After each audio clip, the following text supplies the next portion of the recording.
Jesus Christ. Uh-oh, retard alert. Retard alert, class. I was just explaining how I was already retarded before even starting this. I'm sitting here explaining how I couldn't hear anything.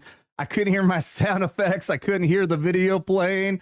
Ryan was in here and he was trying to talk to me. I couldn't hear him. I'll explain the whole thing all over again. I had to reset my XLR, unplug it, plug it back in, but I was going through my mix board and everything. I was freaking out. This all happened in the last 10 minutes. And no, just simple unplug, plug it back in. Works all over. And then my retard ass forgets to fucking turn the microphone back on. Holy shit. God dang. If anybody is in here who's new and you just came on to watch the space launch and you're already offended by my language, sorry, not sorry. This is a veteran channel. It's what we do. Absolutely a snafu. Yeah, thank you. Yeah, and not only that, I didn't even have my regular comments on. I was in the private chat because that's where Ryan told me I couldn't hear him. He's trying to talk, and I just happened to look over my other screen, and then I see everybody over here saying, "I can't hear you. I can't hear you. Turn your freaking mic on, you retard." So what a clusterfuck. I mean, I haven't streamed in a while, guys. I haven't streamed in quite a while. So I thankfully I did manage to turn this on well ahead of time and get everything updated, because I know it happens every single time I'm on a hiatus. And then I just completely neglected to check and make sure my microphone is even going to work. So anyways, I hope everyone is doing well. Ryan says StreamYard won't let him in. All right, one more clusterfuck. Let's get this fixed so I can get Ryan in. While I do that, I'll go ahead. We'll pull up the live stream. The what they've been calling the White Room. Just moved away. I guess that's the arm that attaches to the capsule. Just moved away a little bit ago, and they are just sitting in there chilling like a villain now, just hanging out and waiting. I've been monitoring this for like the last 4 hours. It's been very interesting seeing everything, man. This is a very cool moment in time that we're going back to the moon. And just be clear for everyone, I'm trying to trick anybody, but this is true. I mean, we're going to the moon, but they're not landing. They're doing it's a test run. It's the first time human beings have been out around the moon again, but they're not going to land. They're just looping around as a test run. This is the first time they will be the furthest away from. They will be the first human beings ever to be the furthest away from Earth in history. They're going to be like 4,000 or 5,000 miles further away than Apollo 13, which is the previous record. So let's see. Go ahead, NCD. So I'll go ahead and play this, and you guys can watch this while I try to get Ryan back into the show here. I'll say hi to all you guys in the chat there here in a minute, but let me try to fix this snafu while I get Ryan back. Blue Code, you legend. You fucking legend. I'll hit that up in a second here. I think work-wise we're doing really well. Let's see. Sounds good, NCD. We're doing great on board. Glad to hear it. NASA test director giving an update to the crew. Some messages flashed on their displays. Just wanted to say that they didn't have to worry about that. We're going to clear that. And that also just reassuring the crew, again, that they are tracking and working the issue with the launch abort system battery. Yeah, that was another thing they were saying earlier, that there was an issue with something. First-time flyer, Canadian Space Agency astronaut Jeremy Hansen will fly to the moon as mission specialist on the Artemis II mission.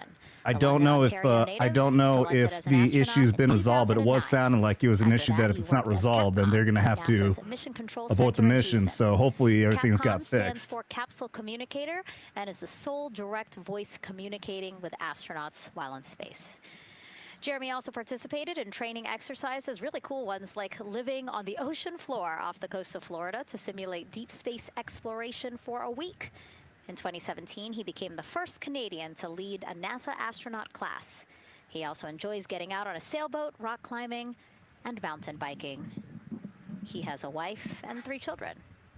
And he's the one that you see bottom left-hand corner of your screen. I know, I'm trying to see what he's doing there. One thing that's interesting, they have backup astronauts in case somebody else can't go. They have this Canadian astronaut. It's going to be the first time someone else other than an American goes up there. The backup for the Canadian has to be another Canadian, apparently. It's some necessity that we have to fly with a Canadian. Like, I have a lot of gripes for the decision making on a lot of this stuff. Maybe me and Ryan will talk about it, but it's like what happened to getting the best of the best? In other words, they have these requirements. Including it has to be a Canadian, apparently, if the Canadian can't go. John Young, March 23, 1965. What's up, Tracy? I see you over there on Rumble. Apollo 7, Wally Schirra, Don Isley, Walt Cunningham, October 11th, 1968. Space Transportation System, or STS-1, John Young, Robert Crippen, April 12th, 1981. Then NASA SpaceX Demo 2, Doug Hurley, Bob Behnken. I think Ryan's being retarded. He can't get back in. I was just able to get back in on my phone. Boeing crew flight tests. Butch Wilmore, Sonny Williams, June 5th, 2024. And now, Artemis II with Reed, Victor, Christina, and Jeremy. It is really surprising, honestly, to hear that through all these decades, through all these launches we've had, this is only our 7th new vehicle that we're testing for crew. Yeah, you know, we have so many all right. Here's the thing, Tracy. Here's the thing. But really, I was going to have this discussion with Ryan too, because I know he's into all the conspiracy theory stuff too. I do believe we went. All right, I do. There's a mix. One, I think that there's a lot of people. There's organizations out there who created the dichotomy of either we did or we didn't go, and they created that controversy, and they created the conspiracy theory of what we didn't go, and also conspiracy theory of, you know, did Kubrick fake the moon landing on a stage? Here's the thing. I actually do firmly believe that the footage we saw was actually filmed ahead of time, and there's multiple reasons why. One, the radiation at the technology at the time, we didn't have the technology to be able to stop the radiation from corrupting the video feed or recording to come back. So they created the landing on a stage just so we could see it. Also, just in case we weren't able to go and we still wanted to beat the Russians. But I do believe that we went. But we did watch a filmed recreation of the landing. That's my belief. Now I could be wrong. But I do firmly believe that.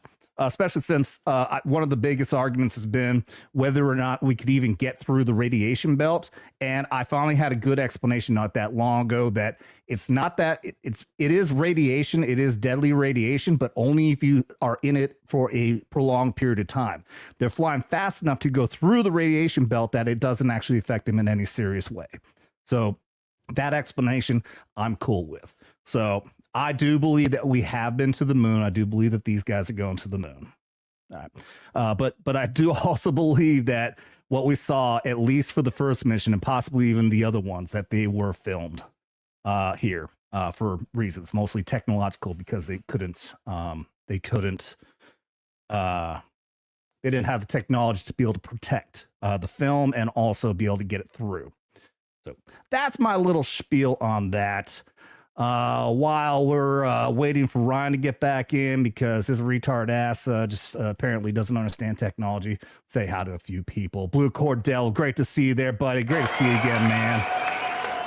Wayne Rowe says, breaking news, Iran has decided to start practicing Judeo-Christian values. Also, farm animals reporting drop in sex with owners. Stay tuned for more important updates. Thank you for that, Wayne. Thank you for that. Ken Daub. Hey, Adam. I just heard back from Air National Guard recruiter, and my waiver was approved. We're just waiting on job confirmation now. Ken, remind me who you are, dude. Are you the Air Force Seaburn guy I talked to the other day? Air National Guard recruiter, my waiver was approved. Are you someone who's just going into the military? I don't recognize your name from here on YouTube. So you're gonna have to remind me who you are, though. Either way, that's dope, dude. If you're going brand new into the military and you're getting a waiver and that's happening, hell yeah, congratulations, buddy. Congratulations. I appreciate the people who are telling me I was being a retard with no sound. Welcome, Steve. There's Ken Bob again saying, hey, you're retarded. Turn your freaking microphone on. And I see Blue Cord there, and I will promptly do my drink with that. And then we got Tracy over on Rumble. Welcome to see you. We shall see how things are going. Prayers for them going. Yeah, prayers for them. I'm concerned, man. I'm concerned. Ryan, how you doing, buddy? Good. I had to download a whole new browser to get it to even work. I don't know what the fuck was going on. Yeah, because you were in here before we started the show. Yeah, and I kept saying, "Can you hear me?" And I was like, "Maybe it's me." Like, yeah, no, it was me. I had to unplug and replug my XLR, my Wave XLR thing back in. I hadn't used it in so long, and apparently needed a reset. I couldn't hear anything. oh shit. Okay. Yeah, I was freaking the fuck. Yeah, I was freaking the fuck out, dude. I couldn't hear anything. Couldn't hear my sound effects. I realized I had the YouTube video playing in the background. I'm like, oh shit, I can't hear anything. We're about to go live. Okay. Yeah. All right. Yeah. No. But again, I had a problem too. I had to download a whole new browser, so I'm not even using my normal browser. I'm using Brave or whatever it's called. Yeah. Yeah. My friend Jessica, who she's a moderator on here now. She's real big into that. She says everyone should use Brave. If you want a truly private browser, Brave is the best one to get out there. Everyone's got to use that. It is. Yeah. I'm an old school kid. Well, fuck, dude, we're old. I love me some Windows Internet Explorer. So basically, Edge is just a newer version of that. So I'm kind of stuck in my ways. But maybe I should. I'll keep a backup browser just in case, because that was crap. I don't know. It just kept saying loading, wouldn't do nothing. Yeah, and again, that's wild because you were in here, and then as soon as you dipped out, then you couldn't come back in. That's weird. Yeah, they must have created an update in the 2 minutes that you were gone. Or people are streaming this because it's kind of a big deal, so maybe it bogged down the system. I don't fucking know. No, there's not that dude with all the huge. Oh, you talking about this stream specifically? Yes, of course. Yeah, I broke the internet, guys. It's official. I'm talking about so big. I broke the internet. I'm talking about people using StreamYards to stream this shit because it is kind of awesome. Oh, that yeah. Well, again, could be. Let's see. What's up, Amy Wettermeyer? Yeah, welcome. I don't think I've seen you before. Who built the spacecraft? This is NASA. This is all NASA. I think Elon has had some input and some help, or has helped out in some ways, but this is NASA. In fact, a lot of the components here, I've been watching this for about 4 hours. A lot of the components here are from the shuttle program. The main rocket right there has 4 boosters on it, and they're all from the NASA shuttle boosters. It's the same engines, and I think they said, I haven't heard this again, but I think it has 2 booster rockets, and I think those are the same booster rockets from the shuttle. Yeah, I think the main basically the main 4 rockets, which of course the boosters would just get it out of the atmosphere. From what I understand, if what I read was correct, were made by Airbus, which makes airplanes for passengers. And the capsule itself, the assembly was done by Lockheed Martin in conjunction with NASA and Elon Musk. And this is a giant venture. Yeah. Like I said, it was built by NASA, but I think Elon and his SpaceX has had some input to help them out with some of this. Yeah, I like all that nerdy shit, so I was kind of looking into it.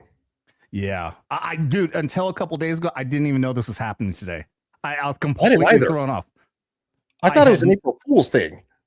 I'm like, what? Like, what are we talking about here?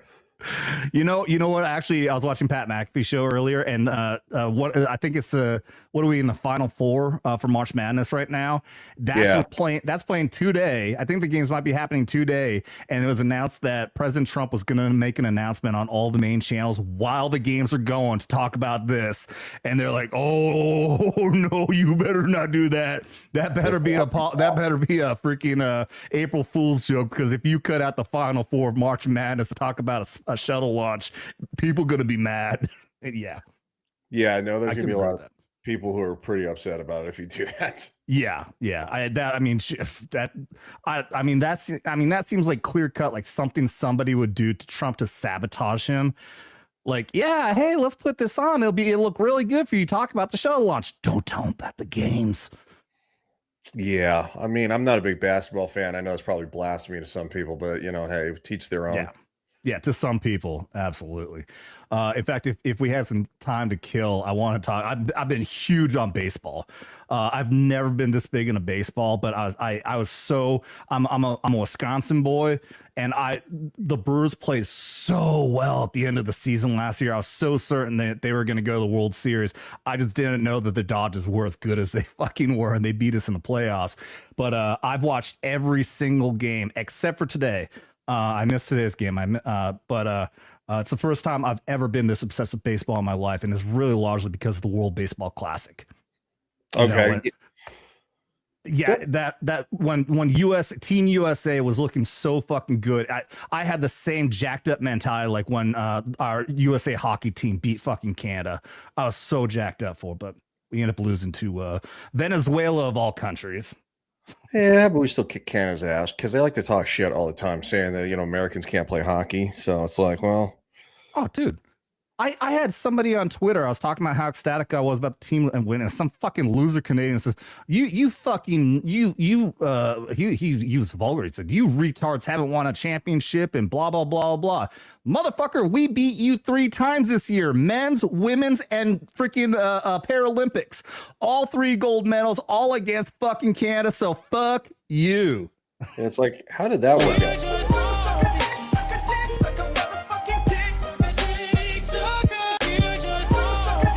That's for you, Canada. You suck. Sorry, what were you gonna say? No, I was just gonna say, yeah. I mean, well, there was a bunch of mad talking shit after we won too. They're like, pissing and moaning about it. So fuck them. They're our neighbor up north. It's fine, whatever. But I don't really. Yeah. They're a bad neighbor.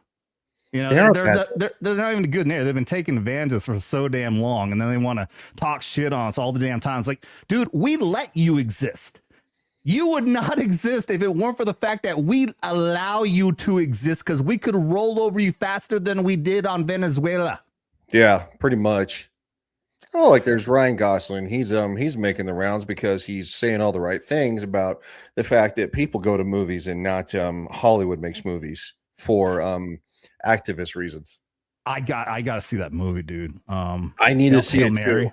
Yeah, I really enjoyed The Fall Guy. Because it was a remake, but it was just the action was awesome. It was a love story, but whatever. Like, you got to have a little bit of, but yeah, just the fact that the stunts were out of control, it was pretty awesome, and it was just a fun movie to watch. But no, I want to see Project Hail Mary.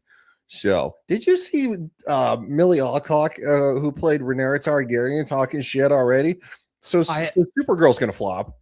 I know, I haven't heard what she said, but I heard people talking about it. I was just like, how have you not caught on to all the other shit? Every time you stupid bitches do this, you kill your fucking movie. How have you not figured this out yet? I don't know. It's like, how many times do we have to teach this lesson, old man? Oh God. Why? Wait. Yes. All right, I gotta say hi to some people here. All right, Ken answer my question. Says, yeah, just going into the military. It's been a minute, but I've been here before. Just saw you were streaming, so thought I'd watch again. Hell yeah, dude. He's going into the Air Force. He had to get a waiver for it. So fucking congratulations, bro.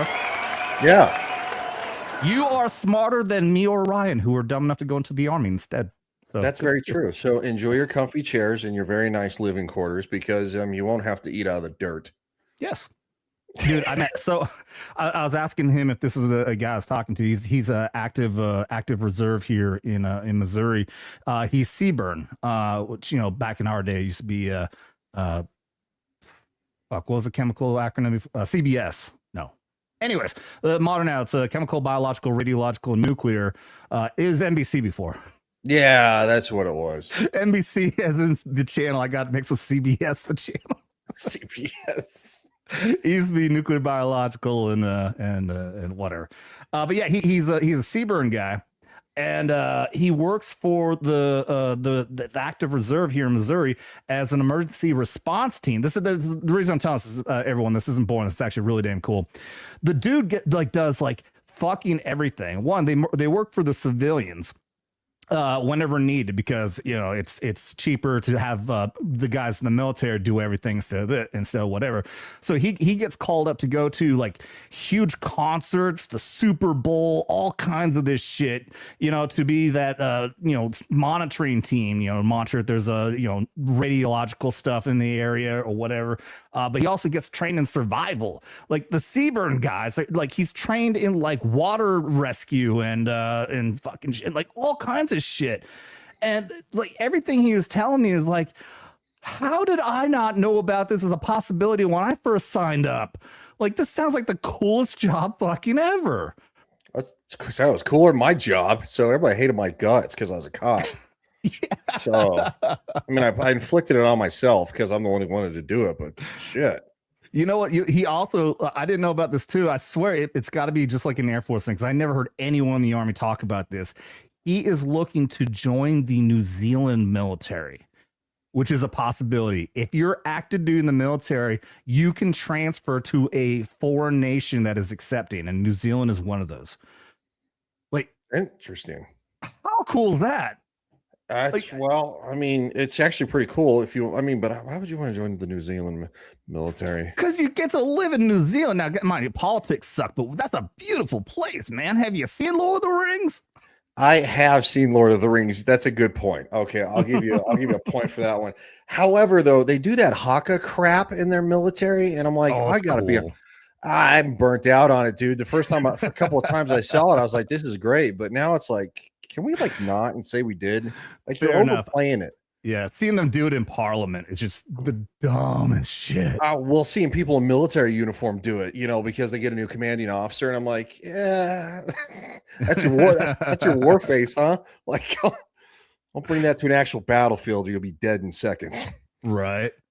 All right, let me scroll through here real quick, see if there's anybody else new that's popped on. What's up, Donk? Welcome, Donk. Pope Metallica's in the house. What's up, dude? Fisherman Mike, what's up, America? Fuck yeah. So lick my butt and suck on my balls, America. Fuck yeah.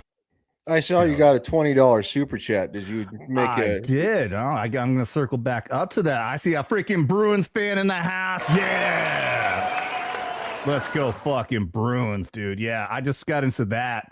I just watched my first Bruins game because I listened to Nick DiPaolo, who's all Boston sports.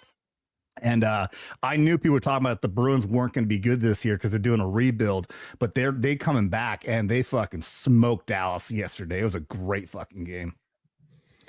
I'm not usually this big into sports outside of football, but I had both the Bruins game and the Brewers game on the exact same time. I had it on my laptop and on my TV. I was watching both games at the same time. I've never been this fanatic about any sport other than football.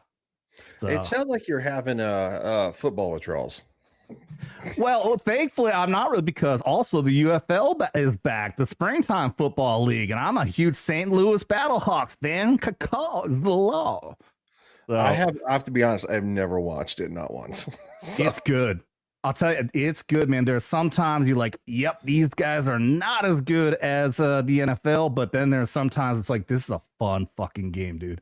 Like, these guys are really playing like they want to get back to the show in the big leagues with the NFL. And yeah, teams like the Battlehawks, like they're loading up the stadium. It's the old Rams stadium with fucking 35,000 people every game. I've gone to those games many times, and it's like a real NFL experience. Well, you know what? At least there's football during the off season, because I'll definitely say this: when the NFL's not playing, like I'm bored as fuck. I love the NFL. I know that's you got a bad rep for doing stupid ass shit, but I still love the NFL. Yeah, check out the UFL, man. I'm telling you, check out a Battlehawks game. I know you don't have a team up there. In fact, they moved all their teams. Like, for one, it's funny that during COVID, there's the XFL, and everything got shut down because of COVID for the original XFL. And then Dwayne "The Rock" Johnson bought it. It started back up a couple years later. All the venues that were in New York and California shut the fuck down. They have not had a team in any of these states where it's like, we're gonna put a team in your state, and you're telling us there's a chance that you could shut us down. Nah, we ain't doing that. We're going somewhere Interesting. else. And so yeah, they had a team in San Antonio, which I don't know why they moved that one out. But they got teams this year in Orlando, in Columbus, Ohio. They got one in Birmingham. It's a lot of venues that just don't have any other major teams. And like the Orlando one just started this year. They had a great attendance too. So, but yeah, and also it's like all like from St. Louis down to Houston and everything southeast of that. It's just a triangle. And you could tell that's kind of intentional to just kind of cluster everything in this one region. So I think that was a good move. Well, you got obviously you probably do realize college football is extremely huge in the South. Oh yeah. I drove through the South when I lived in Florida for a long time, and trust me, they love their football and they love it hard. So, yeah. And not just pre-NFL, but I'm talking about college football. These dudes go nuts. Some of these college football stadiums are insane. Yeah, absolutely. And by the way, just shout out to everyone who's popping in. I see a lot of people popping in. Trust me, we're going to get to, obviously the launch is not happening until we got about 20 minutes. Yeah. So anytime anything pops on here that's looking like something major, we'll switch over there. So we're just kind of killing time right now, having little conversations about this stuff. But yeah, okay, I gotta get to some of these guys here. Ruben, real quick, Ruben Haynes, Santa, I get your reference there. I get your reference. One of the audios from one of the space missions that came around. They came around from radio blackout from the other side of the moon and said, "Houston, we have a Santa Claus, or we have a Santa Claus sighting," and it's been theory. The theory is that is code for a UFO that they saw an alien ship. Oh, really? Yes, I didn't know that. Yeah. Now it was around Christmas time. The obvious thing that people were saying is, in other words, like we saw Santa Claus because he got us safely around the moon or something like that. But it really was like, it sounds like you saw something and you're calling it Santa. So, I mean, it's definitely a possibility. I mean, I watch all that weird shit. So I watched all that Ancient Aliens crap, which some of it's crap. Don't get me wrong, some of it's trash TV. I really like Skinwalker Ranch. I think that's an excellent show. Weird shit happens on that show. That's a good History Channel. The production on this. The production on it is so bad. I see. I like it, but it's so overproduced. No, I like it because I liked Hunting Hitler and all that kind of stuff too. And they did also one for the Zodiac Killer. That was like the first one they ever did. And I think that actually alluded to Hunting Hitler and all those other ones. It's definitely overproduced. It's very dramatic. Yeah. Put a pin in that and remind me to get back to talking about something that's very fake that I spotted. I told Quarter Black about this in Skinwalker Ranch. But first, we got to get to Blue Cord Mother Love and Delver 20. Before I do that, I'll put the banner up here. So if anybody here is new and doesn't understand what I'm doing, we do show it. There we go. No, not spoiler warning. Damn it. I forgot I had other tabs on here. I can't remember which we were talking about a movie or something last time. So I made sure to put a banner on there. Spoiler warning. Adam might get drunk. Yes. That's not a spoiler for anybody who's watched this before. No. Yeah, a single $20 super chat, and we do shots. Any regular super chat on that, and we'll do social. I am drinking my new favorite, Buffalo Trace now. I still love Redneck Riviera, but I have found a new love in Buffalo Trace. Isn't that the one that Joe Rogan advertises for, or you are used to? I don't know. I thought it was Buffalo Trace. Pretty sure it was. Used to listen to Joe Rogan all the time. I haven't listened to him in a hot minute, but I do remember him talking about some kind of whiskey. I don't know. I'm sure it's Buffalo Trace. Could be. I only found Buffalo Trace recently, so maybe I just didn't even know what he was talking about. But all right, let's get to the shot. Okay, everything moved around. Where is? Oh, Man, StreamYard changed a lot of shit since the last time we watched. Yeah, Here we StreamYard's go. got too many fingers in the cookie jar.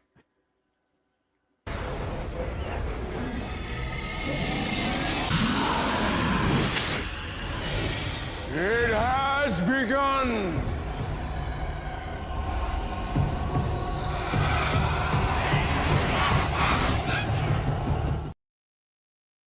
Record.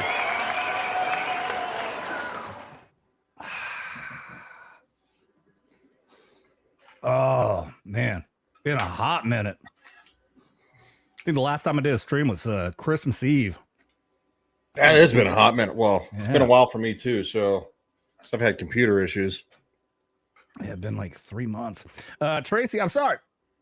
Oh, sorry, burning going down. Sorry, Tracy. I had a lot of chat going through. I wasn't ignoring you over there, but it's just a lot of chat going through. Let me change this. I think. Well, that's really small, but it's better than this shit. This is a customized one, so it doesn't automatically move shit. So we'll use this one where, yeah, that one will shift things over. Let's see. Yep, prayers for our astronauts. Could say astronauts. Let's see. Oh, we're getting down to T minus 18 minutes, or it's L. This is something else I learned also. It's not until they get to the 10-minute mark. That's when it goes to T minus. Before that, it's L minus. So, I did not know that. yeah. Because you always hear T minus 10 minutes. That's the okay. We'll switch to T. I don't know what the T stands for. I think they said the L stands for launch, but I don't know what the T stands for. I don't know. That's a good question. Let's see. Who else we got here? From Earth to the Moon. That's a movie, right? I believe so. Yeah. Get it? Let's see. Oh yeah, I was gonna turn the audio on here. Let's listen You in. guys, we asked you earlier on today, what are you most excited for? And we asked you to go vote on Instagram and Twitch. Instagram, you guys Great. said I turned on and then launch. talking about fucking Twitch, Instagram. You guys said lunar flyby, so I think you guys will all be very excited. Yes, since Canada we are is now America's hat. About 17 minutes. from the Well, opening even of worse our than launch that, they were window talking. today. They were talking So with about that, as we approach Twitch. terminal So count, let's send it back to Daryl Nail in firing room 1. Daryl. All right, thank you, Megan and Nicole, and just want to give you an update on the launch abort system that you just reported that they cleared. They believe, they're convinced, this is an instrumentation failure. So there are 2 batteries on the last. That doesn't The sound last, of course, convincing. and with the help of my 2-year-old son's model rocket, Daniel said I could use this, so it's okay. The last is right here. It's the tower above Orion. Orion capsule's inside of here. It's used to pull Orion off the rocket in case the rocket something's going on with the rocket, either on the pad or in flight. 2 batteries are bad. Well, I'm sorry, one of the 2 batteries reported an out-of-family temperature, and it was very much out of family. And so they checked their data going back into the vehicle assembly building where they recharged the batteries and worked on them. And they have good, solid data, they reported, that tells them that this is an instrumentation failure, that there's something wrong with the sensor. And so they took it before the mission management team, which has to accept the risk. I don't like and the sound of changes that. To launch commit criteria, which this would be. it's one, not as bad as it and they sounds. all fully accepted it. So now we are clear Ugh. as far as that constraint is concerned. It's Basically- One quick okay, thing it's as we it's telling count us down it now, doesn't we're work, getting but into we're the telling final you it minutes does before work. If I was the liftoff. astronaut, I'd be like, There's ah. a 2-hour window. We haven't I don't quite know about set that. the T0 yet. Well, it has but 2 this is batteries a because list one's of probably a backup cutouts. failsafe. There are So 150 cutouts if that are if included for this one 2-hour is launch hypothetically window. bad, the And other that's one should important for you to know, theoretically small print. ignite. That's Yeah. important because Yeah, there's Tracy, basically this guy 16 does look minutes like inside this Christopher Reeve. window that they Yes, he cannot does, launch. So actually. these are because of And it's Christopher small Reeve. things flying in orbit. The A lot dude who more played the things in black orbit and than white there were, Superman was back in Reeves. Artemis I when we had Christopher is 45 Reeve to without an 40 S. cutouts. Yep. So Some nerdy that- factoid there. For that reason, because of these 156 cutouts, they're going to be. I wish they would have painted this thing other than managing the orange. launch That's window, pretty ugly. It looks like, I as mean, we that looks like go something you'd use forward. for So a test they may rocket. They have should to paint wait it. out one of Make these it look cutouts. cool. They range in time between 2 seconds. Well, to I think the 3 reason seconds, is that which for we'll recovery, hear it's easier the to NASA test spot. director talk through Yeah, them. but come We're on. getting Then the ready other to rockets could be merge orange that too. lead I mean, from paint the whole NASA fucking thing test orange then. director, Jeff Spalding. Yeah, the fucking other rockets need to be recovered too. Well, actually, I take that back. The orange section might actually be disposable. So that's because the tank So on the now I'm shuttle was listening to the disposable. They launch rebuilt team. it They're every. ready to merge Right. their operational channel. Yeah, it was the rockets that they could recover, the side boosters they could recover. But yeah, the main tank that kept the thing going for the shuttle, yeah, that thing just burned up in the atmosphere. Yes. So, now entering one of the most consequential phases yeah, so maybe of this one launch does day, too. and that's terminal count, the final 10 minutes. And I'm sure they have a reason to OPC do it, on 212 but for comm check. there's a lot of cool I do the same, America STC. 250 stuff on here because this is awesome. We're having humans go back to the moon for the first time on America's 250th birthday. So this is pretty NASA cool. Test Director Jeff First time in like Spalding 70 years. confirming communications with his 43. team. 43. Okay, 43 sorry. years. No, it was the I know, 1970s. Yeah, Yeah, it was I the know. 1970s the last time. Yeah, if I was thinking There it will felt like be it should have two been polls longer that we'll too, hear. but yeah, it's 43 years. One from Ironically, a lot of NASA people don't test realize they're director actually going to confirming fly the ground trajectory of systems Apollo and the launch 13. team are ready to proceed. Yeah, but they're going to be At this point, 4,000 miles further out, so it's going to we be the have a clear furthest board. humans have ever been in history. Yes. No Yeah, but they're going to be constraints. using that free return trajectory like they did We in need for confirmation Apollo from 13 because they had a damn individual spacecraft. Yeah. on the, And also like Apollo 10, because the Apollo NASA 10 did a test director team. full round around, just like these guys So are we'll as a hear test him run. tell Yes. his team. Yes, they did. The other poll that we're So waiting yeah, for the last is time was poll Apollo from launch 17 in director Charlie 1972 was the Blackwell-Thompson. last time anybody We'll went to the take that moon. final status from NASA management before giving the go to come out of a hold. And you're seeing the clock count down. At, You know, it's wild. We just had a bunch of people 12 dip out minutes. now that we're talking about the space launch. It's like we're in here to watch a space launch, and we're sitting here talking about all kinds of stupid shit, and we have people hanging around, and then we stop talking about the stupid shit and start talking about the space launch. People dipped out. Yeah. Go. ARS loop ISO valves are being closed at this time. Integrity copies. Of course, people might be using the bathroom or whatever before it launches. Since it's Yes, I had a discussion with CIS and with MER manager regarding That's the true. observation the CIS had a few minutes ago. They were able to confirm with BCI photos that the condition that they observed has been. We were talking about this while you were gone. We'll just fill some time here. What's your theory on the Apollo? Whether or not it was real footage, whether we even actually went or not? What's your thoughts on all that? Copy. we actually went to the moon, and anybody who thinks that we didn't is you're well. I'll say Don't do that. Don't do that. I think anybody who thinks that we didn't needs to reevaluate some of the evidence. I'm not going to say that maybe some things weren't satirized, but there were reflectors on the moon that astronauts put there. We didn't have really the probe technology then to do that. Somebody had to physically put it there. All right. So you can bounce it off the moon. And there's other people like, well, maybe the moon is reflective itself. Really? The big thing of dirt? From getting to T-minus 10 minutes. Well, no, there is actually a lot of material up there that's There are- reflective. yeah, but so I it's- mean that's what people are theorizing. But no, it's actually we've had actual telescopes be able to spot like the vehicles and the Yeah. lander and everything. So Yes. no, I do believe that we went also. I've been very back and forth on it because I have seen people point out the evidence that doesn't make sense in the videos. And then all these people who just like are hardcore, there's no way it's a conspiracy theory, try to debunk it, and a lot of the debunks don't even work. So the way that I figured out, also I was explaining earlier that the radiation belts is a big thing. People say there's no way we can't survive going through radiation belt. I learned. Yep. Oh, we're about to go to T-minus 10 minutes. So let's. I'm gonna shut up and wait for this. Transponder anomaly. This was a transient LCC violation, so transponder 1 had a demodulated SNR estimate that went down to 2 dBm when it should have been between 10 and 13. It is now back up to 12, but we did lose that for just a moment. It does not appear that we lost our bit sync or carrier lock. which would be indicative that we lost our lock with the vehicle. So at this point, recommendation would still be go.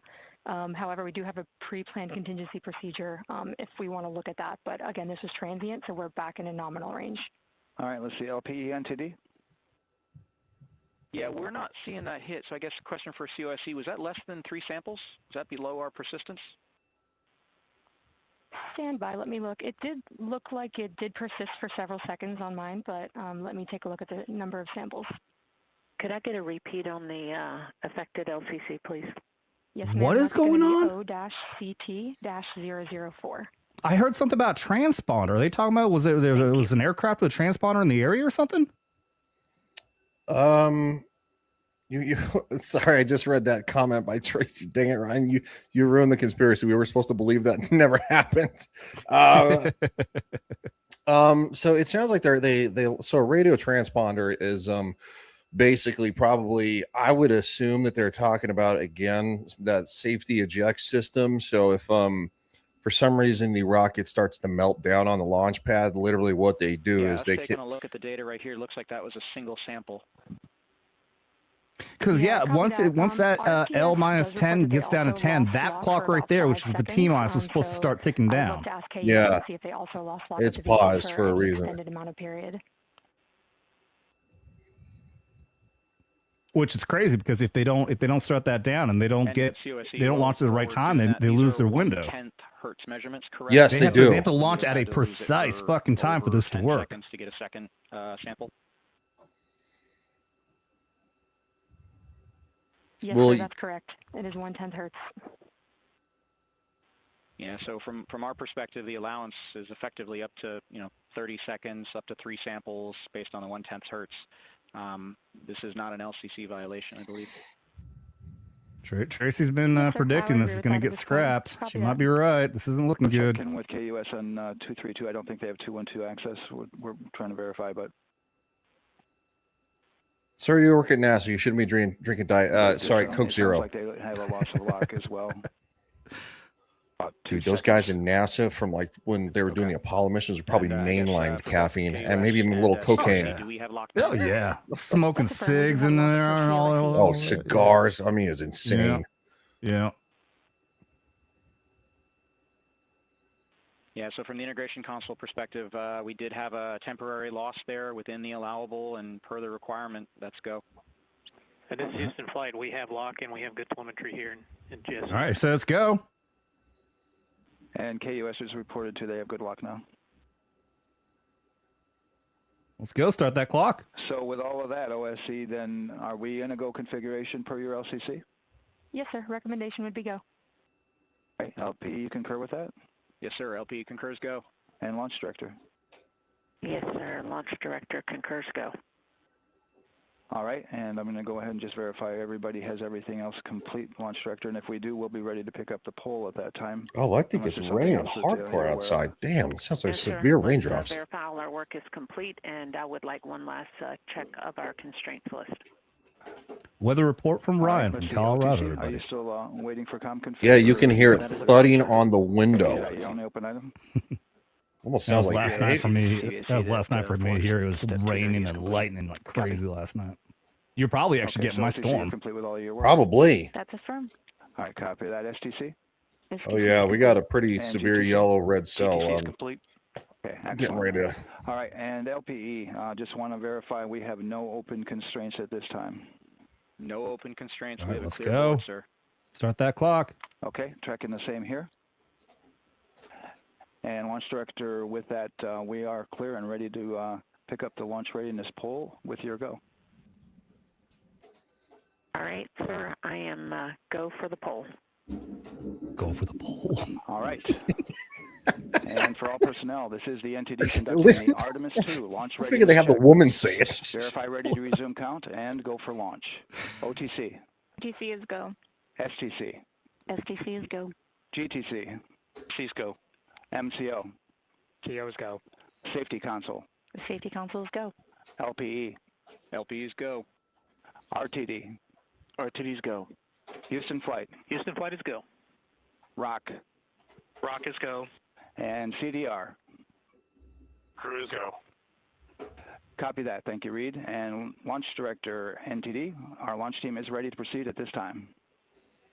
All right, NTD, I copy all. At this time, I'll perform my poll. Attention on that. This is the Launch Director performing the final poll for launch. Verify no constraints and go for launch. EGS, Program Chief Engineer. Artemis Chief Engineers are go. God, we got to go through it all over Thank again? you. Damn. EGS, Chief Safety Officer. The Artemis CSOs are go. Copy. Thank you. Range weather. Launch weather is go. Thank you, LWO. And Artemis MMT Chair. MMTs go. Thank you, John. And Integrity Launch Director. Good to hear your voice, Charlie. PLT. Thank you, Charlie. This is Victor. We are going for our families. MS1. This is Christina. We are going for our teammates. MS2. Oh, these are astronauts. This is Jeremy. We are going for all humanity. All right, Charlie, your Artemis II crew is go for launch. Full send. I copy that. Reed, Victor, Christina, and Jeremy.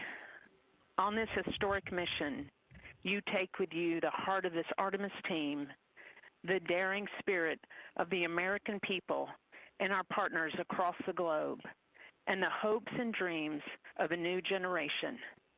Good luck. Godspeed, Artemis II. Let's go.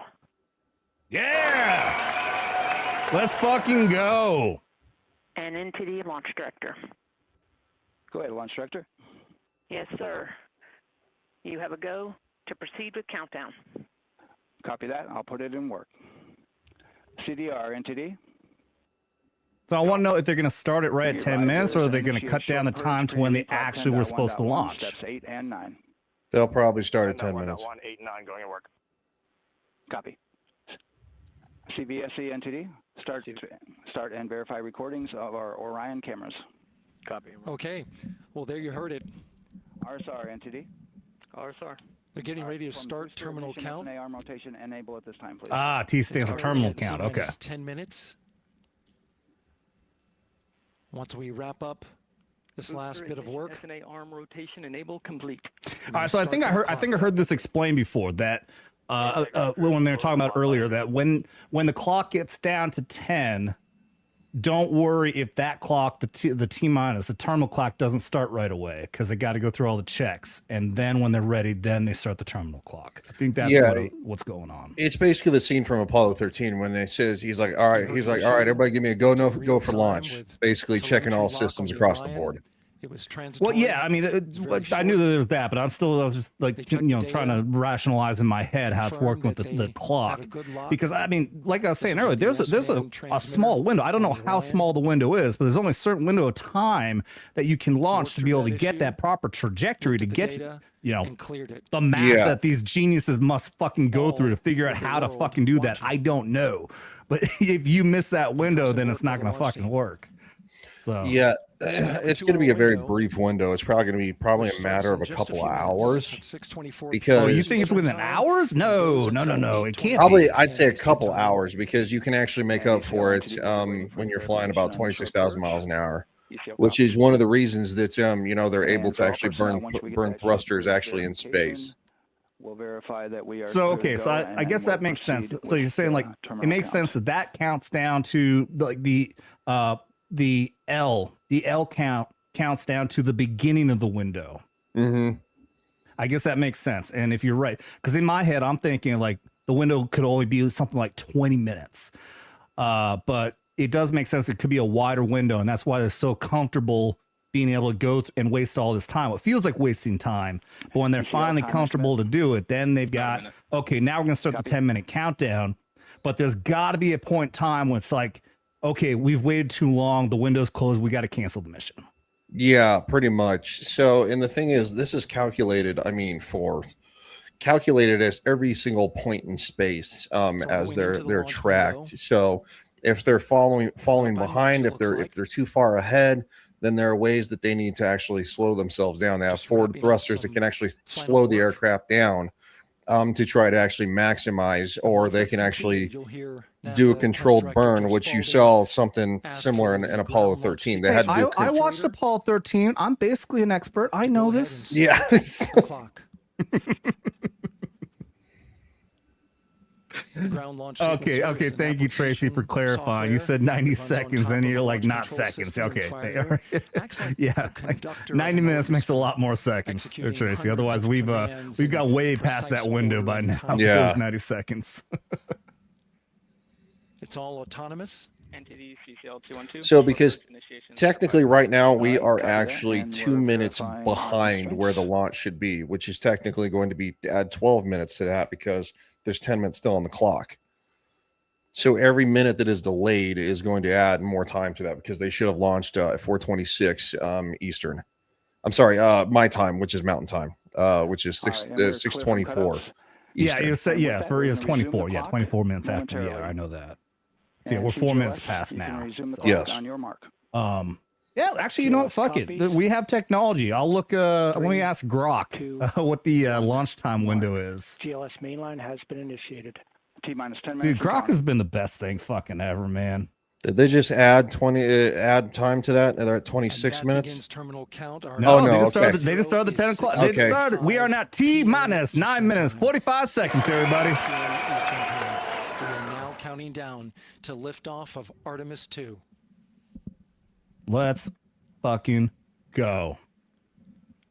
Dude, this now is so on, you're cool, gonna man. hear I two can't believe voices I'm on watching a loops. launch to go to the If fucking everything goes moon, dude. nominally, NASA Test Director Jeff Oh Spaulding, yeah, no, who's I agree directly 100%. managing the launch team, and Alex Pendelos, the GLS operator who closely Apollo monitors 13 the is one of my software. favorite movies of all time. So like I love this He space has the stuff. ability to Yeah. stop and restart the countdown. So I will say this to like what we were talking about as far as like whether we went or not. Like I was very back and forth because like I said, there's a lot of convincing stuff. You know, people saying debunking the video feed. I am firmly now in the mindset. I do firmly believe that we went to the moon, and I said this earlier, so I'm sorry for anybody who's listening to this when Ryan was trying to not be retarded and come back on the show. Our T0 was But 6:35 I with do 12 firmly believe PM Kubrick did actually record But as I was as saying, a there's no backup launch button. concern for This is one, autonomous, in case but if there we is a weren't button that able to keeps you make from it, we launching, still wanted to and be able that to beat the button allows Russians, the so GLS let's show it. operator to But pause the mainly also countdown because they outside of knew terminal that the count radio and during signal, terminal because of the count, technology at is the time, submit the a radio hold signal to the next and the holding video point. recording was not Clock won't going to be stop able to right get away. past If the there's an radiation issue, ring. we'll go to the I next forget what the actual stable name of it holding is. point. The Van they Allen radiation belt. This is Yeah, how the radiation GLS belt. configures the So rocket they and ground filmed it systems and to a they stable showed point us where they that can film stop the countdown only if because they that's knew it needed. wouldn't be able to go But through. right now, That's we are why counting down. all of the Our anomalies next that we big see in those milestone videos, looking you to can see retract that a the lot of crew it is access fake arm. because it is. Our astronauts were still actually there, but we didn't see them there. Crew access arm retract. Well, That's my firm belief. And again, I could be wrong, There but you that's see what the I crew believe. access arm moving away. So the radio transmissions are not going to be instantaneous. That's just insane to think. And I do believe there's roughly somewhere in That's the the neighborhood path of like that a the 9. astronauts At least that took time there's a to 9-minute in- gap. Real quick, I do want to say it's awesome. We're seeing the arm moving away. That's so Yes. cool. I love this. Yeah, go ahead. Oh no, you're good. There's Until this there's point, roughly that was a their way off the 9-minute path. gap They needed to roughly evacuate. between radio transmissions from the But now moon with to that Earth. arm retracting, Right. the backup transitions to a launch abort system. So that's why people are like, well, you know, Again, they were arming talking that live shortly. and like, well, the thing is that probably what was actually going on is that NASA actually course, did the it launch earlier when abort the world system, wasn't watching. They great pre-recorded shotgun, everything. They crew talked to the access astronauts, retracting and then of away. course it was actually The launch abort system is the broadcast in a tower more at the top. condensed version. That's what would pull Orion and its Yeah. crew It's off about the top best of way to do it in the Orion in case of 1960s. an emergency, whether I it's on the I ground do or really in believe it. flight. It's just, it's much more believable. My is theory critical just makes safety sense. It really hardware explains everything. that protects the Uh, lives you Well, know, yeah, it was also a geopolitical thing too. We were in a race with the Russians. So quite Yes. frankly, that it wasn't just it was more than just a moral victory. It was an actual worldwide Political. victory. Starting at Yeah, T-minus political 6 victory. minutes, yeah. the GLS will start bringing. All right, that we're gonna and do a other shot high here energy real systems quick before online, this thing launches starting off. We with got core T stage minus 6 minutes pressurization. and 30 seconds, and we're gonna honor Blue Cordell for another fucking $20. You do that, Thanks I'm so peeing. much. I'll be right back. All right. Blue Coat says, Adam, you are only an expert at getting drunk because of me. You're not fucking wrong. You're not fucking wrong, dude. I am an expert at getting drunk. All right, thank you for that, buddy. We're gonna play a quick video for you, and then we're gonna get back to this. Fucking love what's going on here. Because I'm so proud of this, we're gonna honor America for America launching human beings back to the moon on America's 250th birthday. That tank is beginning to pressurize to flight levels. If I can find, here we go. America, fuck yeah! Thank you, Blue Cord. We'll get the liquid oxygen tank a little For shoot the fuck out of you, buddy. Now the team is waiting for verification that, if needed, the Artemis II crew could use the launch abort system to pull Orion safely off the top of the rocket in an emergency. Let's listen in for that call. GLS verifies last capability available. And CDR, do you copy? CDR copies, last available. That's great news, and you heard the NTD verify that with the commander of the mission. GLS is go for FTS arm. Now work is being done to arm the flight termination system. This is so the range safety can send a flight termination command if the rocket flies too far off track. There is a brief built-in delay so the launch abort system has time to pull the astronauts to safety go for first. LH2 high flow bleed check. All right, the high flow bleed check. Oh shit, we're three minutes off. Gets verification. All right, well, just engines, all four if you guys want to watch here, just watch here. Then just forget that we're a little bit off. I think the feed's off for everybody though. Yeah.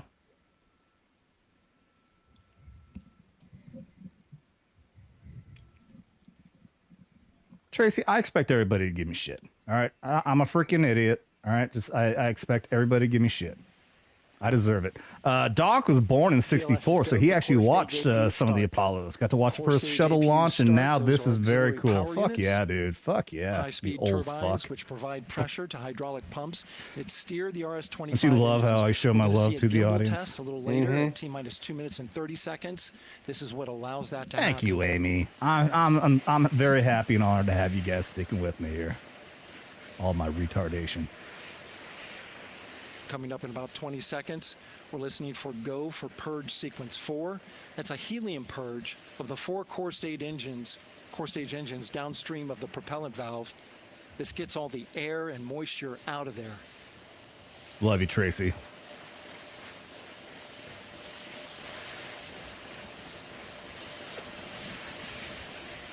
GLS is go for purge sequence 4. Moving through the milestones. All is looking good.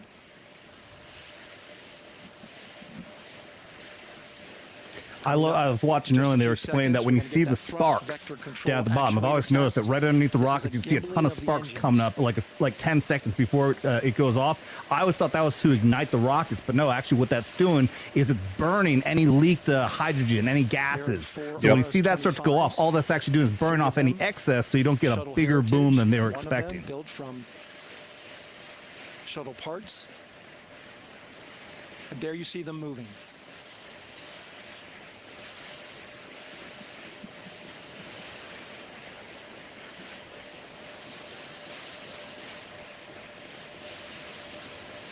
Now we're going to start moving the power from both the upper stage and the lower stage of the rocket to internal, taking ground power away and now going to battery power. Yeah, are you behind on the NASA one? Is that why everybody said we're kind of behind? I'm on the NASA's YouTube page, man. Oh, interesting. This is NASA's YouTube page. Everyone is seeing this at the same time. And it's been switched to battery. Same milestone for the lower core stage coming up at T-minus 1 minute and 30 seconds. Right now, the 4-person Artemis II crew is 248,000 miles away from the moon. And if all goes well, they will fly by it in 6 days. Yeah, I'll do my best to do a stream. I want to see whatever feed they have when they actually fly by the moon. Which houses 3 flight computers, is now on its own power. There's no more hold time because there's no more margin on these batteries. So we would have to recycle back to T-minus 10 to recharge if we had a hold.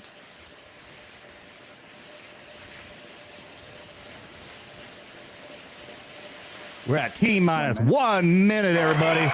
Let's go. Does not know what the T0 is, but coming up at T-minus 33 seconds, control shifts from the ground launch sequencer to the rocket's onboard autonomous launch sequencer, or ALS. The rocket will count itself down, but honor any holds that could come from the ground. Now, shortly after liftoff, Houston will take control of the rocket, and my colleague Gary Jordan will take over commentary. GLS, go for ALS. Great call out. 30 the seconds. Rocket is on its own. 4 brave explorers ready to ride the most powerful rocket NASA has ever launched. Why'd they take the timer away? Suppression water is flowing. 15. I want to see the timer. And here we go. 10, 9, 8, 8. 7. RS-25 engines lit. Oh. 4, 3, 2, 1. Booster Let's ignition. go! And liftoff. The crew of Artemis II now Woo! bound for the moon. Humanity's next great voyage begins. Well, that'd give you goosebumps, huh? Oh, God, yeah. Roger, roll pitch. Houston now controlling the flight of Integrity on the Artemis II mission around the moon. Integrity, AMT high. AMT high. On time, passing 30 seconds into the flights. Integrity passes the alternate beacon. Target milestones. Mission Control Houston seeing good performance. Going to the moon for the first time in 43 3 miles years. in altitude. Traveling more than 1,200 miles per hour.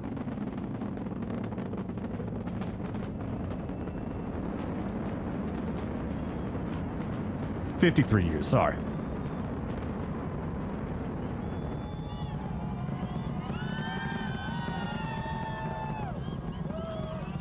Did I actually say 43 earlier? Mission elapsed time. I think so, yeah. Yeah, it's 53. On, constantly on. I can't believe I said 43 and didn't even occur to me that I'm 44 years old. Oh, yeah, well, I guess that's a good point. Communication signal transfer confirmed Retard as alert. Integrity and its crew go supersonic. Approaching 90 seconds into the Artemis II mission. Integrity is 14 miles in altitude, 8 miles downrange, traveling more than 2,600 miles per hour.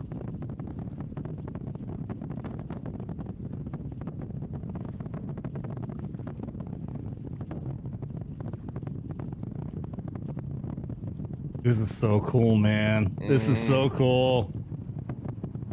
History, dude. History. We're going to remember this for the rest of our lives. Engine throttled down to 85%, ahead of solid rocket booster separation, expected at the 2-minute 9-second mark. Happy as hell to be here with all of you watching. This is awesome. Cheers to all of you legends.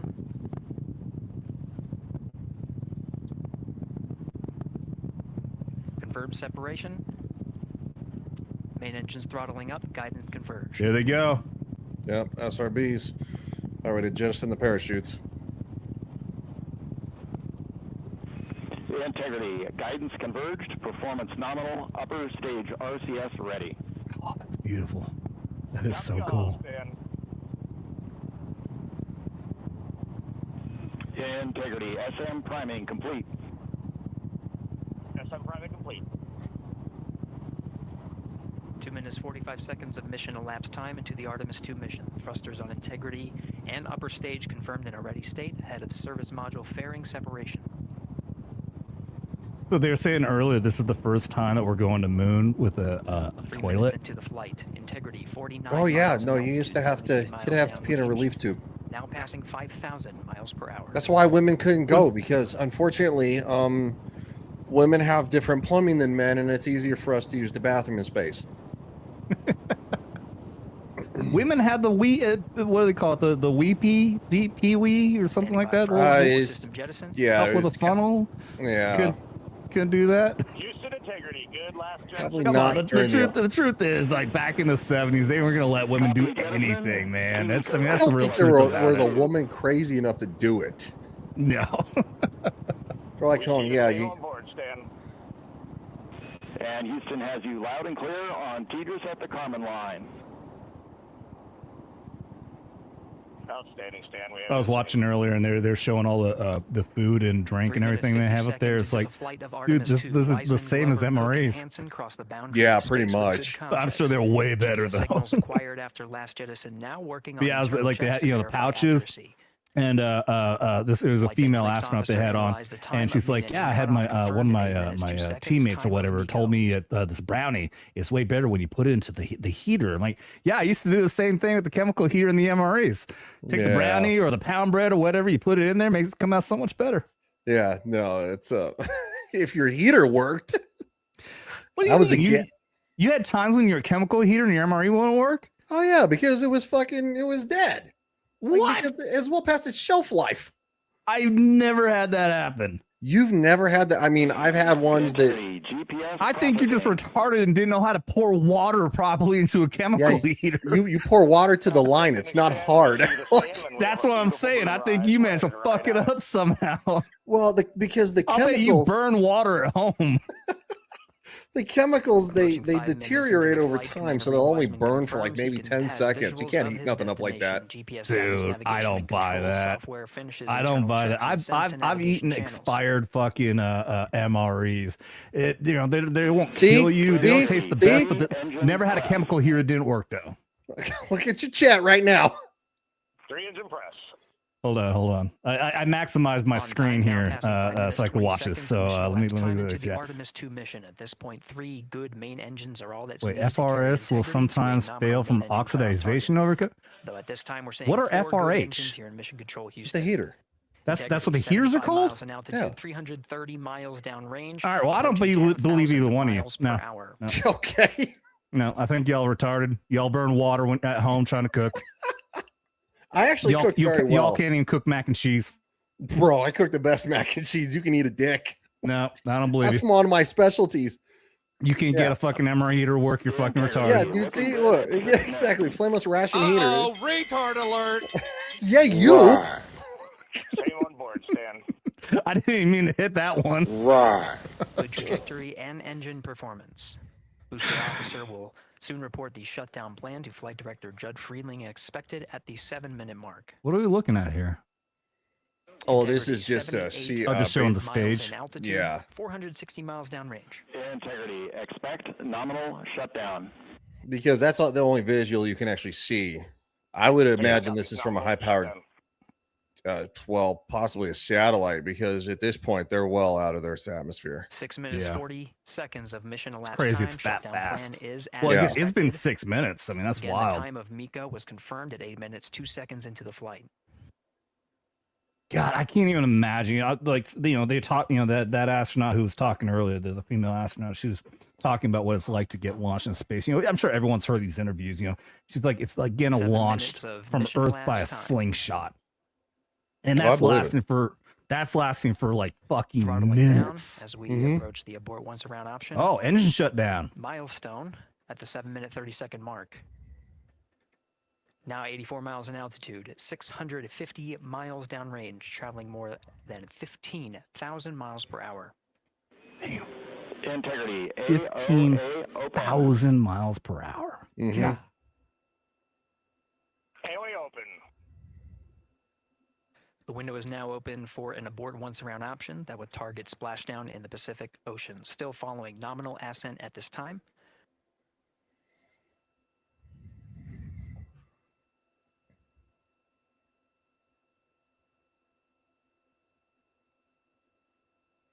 About 10 seconds remaining until the main engine cutoff of the Space Launch System core stage. Standing by for confirmation of MECO and core stage separation. Record, you fucking legend. I'm not gonna play the video because I want to keep on watching this, or maybe I can do a quick one. Yes, you retard. Yes, retard alert. There you go. Now you have separation of the command module. Integrity and nominal MECO core stage separated. I'll get back to you, Blue Cord. I promise I won't forget. We see the same on board, Stan.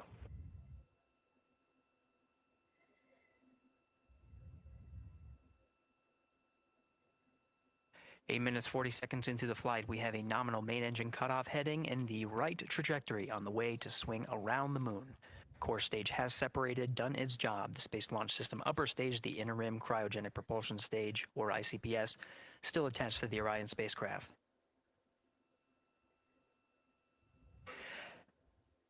Nine minutes of mission elapsed time. Integrity crew of Reed Wiseman, Victor Glover, Christina Cook, and Jeremy Hansen now in orbit around the Earth at the beginning of their journey to the moon.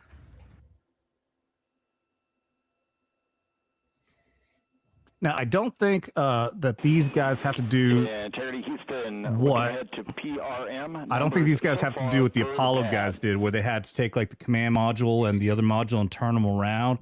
Oh, wait, Yeah, no, no. that was especially only because they had a lander. Yeah, that was the lunar module. So they had to Yeah. basically dock with the lunar module. There's a male and a female end. Gee whiz, Right. wonder how that works. Right. Weirdos in today's world. And yeah, they had to pull it out and then actually go and booster yeah. ignition. Yeah, yeah. That time being 49 minutes. This, since they're 50 just seconds of orbiting, mission elapsed time. basically that big rocket on the ass end of it is basically to get them up to speed, to help slingshot them around the Earth and use the Earth as a giant slingshot gravity and hurl them into space. Yeah, so I know I haven't heard of it. I know like the actual moon mission, the actual landing is going to happen in 2030, I think. So 4 years from now, I believe. Somebody fact check me on that. I wonder if we're going to have another test mission with a lunar lander. Because that would make sense. It would absolutely make sense. It'll probably look somewhat similar, to be quite frank with you. Yeah, I would imagine they'd because this entire test mission is to get their telemetry, testing and everything, making sure they got all the numbers right. And it would make sense that they would have to test with the lunar lander as well to make sure that they got all telemetry and everything right on that before they can actually land. So Yeah. I think it makes sense we're going to have one more mission at least before we actually land on the moon. Which again, somebody double check. I think I heard it's going to be in 2030, 4 years from now. Did he freeze or did I? We copy that, Stan. Halfway over. What? Maybe I froze. Okay. I was just trying to figure out who froze. I could have sworn I heard you say live free or die. I'm like, did you just move to New Hampshire? What the fuck is that? No, I 5 didn't, minutes of Tom. mission elapsed time. So- Hearing the conversation between Capcom Stan Love and Commander Reed Yeah, if you look at the way passing that this some actually looks right here, good it looks nozzle similar extension to deployment system. the tower structure of That the is Saturn confirmed, V rocket, the Apollo missions. complete. It We does, also yeah. have the It's very visors are similar. confirmed So now it's past the basically we dynamic took old phase designs and we of updated ascent. them to the severe. It makes sense. Oh, yeah, well, Watchin absolutely. entry suits. All right, I'm gonna Which honor also this- kind of proves to me, sorry, just to cut you off, also kind of Yeah. proves to me that maybe we did this once or twice before. Like, just saying. But again, it also compounds the crazy theory that we didn't go because for some damn reason we forgot how to go to the moon. We lost all the telemetry data. All the videotapes got burned and lost. We lost everything just by happenstance, and we forgot how to go to the fucking moon. That just really compounded the conspiracy theorists saying we never fucking went. And I'm like, yeah, I see what you mean. I understand what you're saying there. Did we really lose how to go to the moon, or did we lock it away somewhere and we lied to everybody because we didn't want our enemies to get their hands on that? Because for that milestone. ICBMs from space are a real possibility, correct?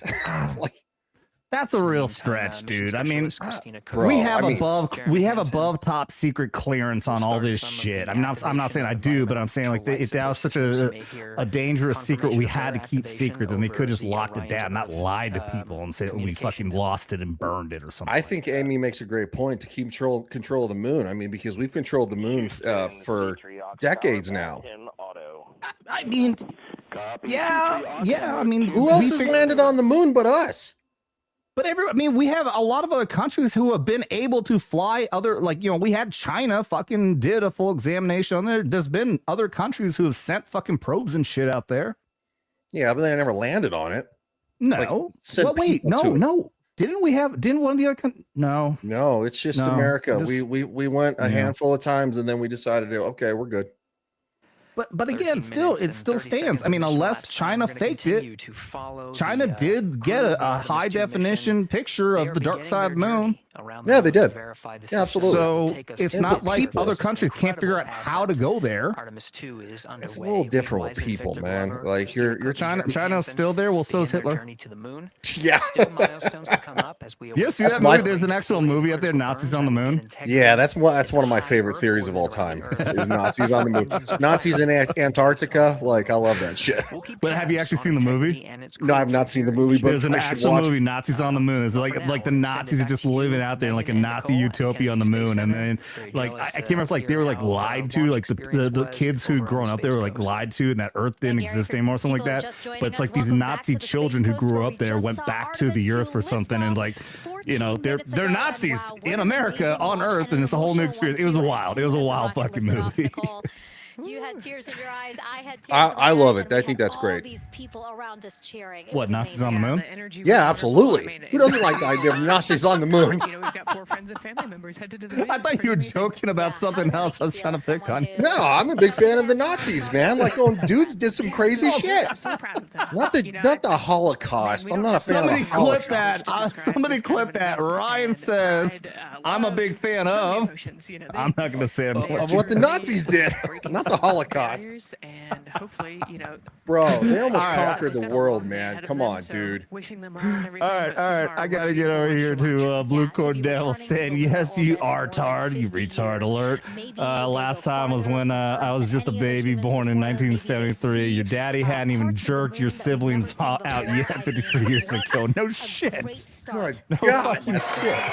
Milestones that we break in just a 10-day mission. Yes, what a way Oh, dude, yeah, I'm fucking retarded.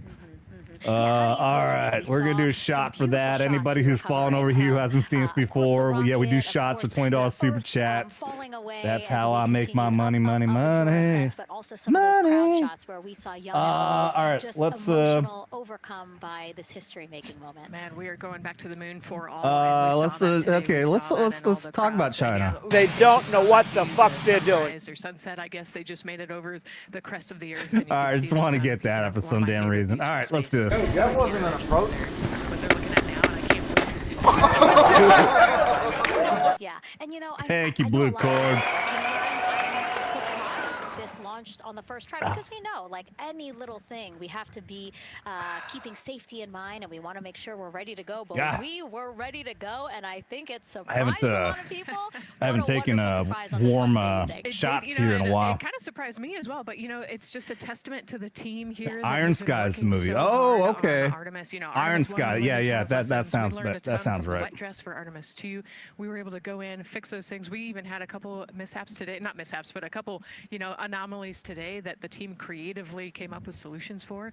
It's just a testament to the teamwork that gets us to the moon. And so we can continue to watch Christina, Reed, Victor, and Jeremy on their way now to the moon in Earth's orbit and awaiting the next in-flight milestones, deploying Orion's solar arrays. So why don't we get back in with Mission Control and Gary. Gary, we got Neurotic on here? Damn, he's taking over everything. Again, we're following along in the action. It is a long day. They have a number of procedures they need to get to immediately in their Well, he's a big timeline. fan of space, so he is. Be bigger. On board per the ETSI Dude, I haven't asked Melissa yet, but I'm planning on asking to get him on my paranormal show sometime, so we can talk some fucking aliens and ghosts and stuff. Yeah, definitely need to. Flight controllers Dude, I here get him on one initiating show. I might a, get that channel monetized on one connection fucking between show. some He of draws the in so batteries many aboard people. It's the insane. Orion Oh spacecraft. yeah, well, look at the jumping viewers Allowing for that an probably even Pierce distribution Morgan of power. gets. This is Oh god, the yeah. Why do you think Pierce Morgan's going to keep flight on control bringing teams a that took fucking us through conservative ascent of nerd the on? Artemis Because II it just mission does huge today. numbers for him. Oh yeah, I mean absolutely because now I do. we're, I scroll the as you see, comments. It's all passing about 18 Gary, minutes of Gary, additional Gary, lost Gary. time. I'm like, Yeah.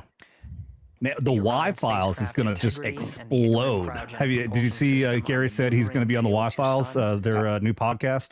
I did not know. I haven't It been is watching in a whole lot of disorientation, YouTube lately, attitude. unfortunately. Yeah. You're familiar with the Y-Files, right? Yes, I am. Yeah. They started a new podcast. It's very similar to a mix between Joe Rogan and Sean Ryan. Okay. And I say that because Sean Ryan is a very dry commentator. Commander Reed Wiseman verifying. I'll just say it's more like a more. It's more like Sean Ryan. And there's a reason why I like Sean Ryan and some of the stuff that he does, but he's so dry and a lot of it is very dull. You have to really be into the conversation. Whereas Joe Rogan can bring a lot of comedy into it, and and of course, but anyways, the Y-Files, yes, the basement. AJ on there has started doing the basement interviews, and they've been fascinating. He's been having a lot of these people on there, people who are from like these space agencies who talk about aliens and everything. And he's gonna have I guess obviously Gary's gonna go out there. Everybody's doing it in studio at the basement. So. Yeah, really looking forward to it. I know their friends. AJ has put one of the Nerdrotic mugs in frame on his Y-File shows now, which I mean are huge. They get tens of millions of views all the time. So yeah, that crossover, both of them are going to get huge fucking numbers from that show. That's good. That's good, man. Like. Yeah, I like that. I love paranormal stuff. Like, I love all sorts of shit. History stuff, paranormal. Aliens aren't off limits. Like I said, I've watched Ancient Aliens. That shit is some ass sometimes. Dude, what guy with the hair? Like, I'm not saying it's aliens, but it's definitely aliens. It's like, okay. Careful now. That's one of Gary's buddies. The guy with the big wild hair. No, really? Yeah. I didn't know that. Yeah. Gary, I watched Forbidden Frontier a lot, and that's one of Gary's buddies. 1 second. Well, they ought to be buddies. I'm not just saying dude's got wild takes. But also, as the show went on, he got more mellow. It's kind of funny. Yeah. Ken says I gotta go. Great hanging out again. Don't pass out on the stream again. Thank you very much, Ken. Thanks for being here, buddy. I appreciate it. Gary talked about he made friends with him back when he was out in California before he got on. He started the Ancient Aliens thing. I can't remember exactly how, but that's how he had connections. They had one of the other Ancient Aliens guys on the Forbidden Frontier one time because of through him.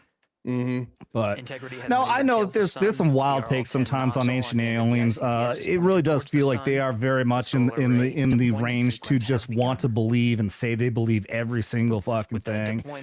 And there's sometimes you're like, that's a bit of a stretch there, dude.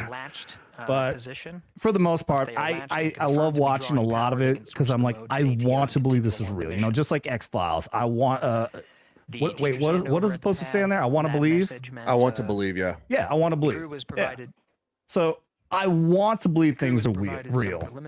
Numbers. I want to believe ways things are real. But I'm also critical. I will also look at things in a critical lens. Clinton says, got to do more paranormal shit and get him on there. Yeah, I know he'd be down. I have talked with Mel. I'm not going to say it. I'm not going to say it yet. There is plans to do something at some point. Nothing is set, but I'll hold off on saying anything. The chat and Wi-Fi premiere is insane. I gotta watch that. I've never actually watched the Wi-Fi premiere. AJ does do it right. I know that's one of the things that really started helping his channel out.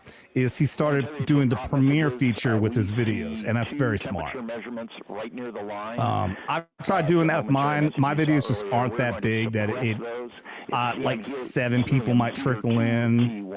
Maybe if I keep on doing it more, maybe more people will pop in. But it just kind of feels sad, when I have a video. It's like, okay, I'm hoping for this video to reach 10-20,000 people, 10-20,000 views, and I have like 4 or 5 people watching the premiere. And like, oh, that hurts.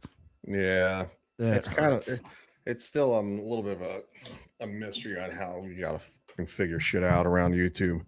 Yeah, I haven't done YouTube in forever because again, I've been having computer problems. So, and it looks like that the computer I just got back might be having more problems. I might have to send it back in, which is going to piss me the fuck off.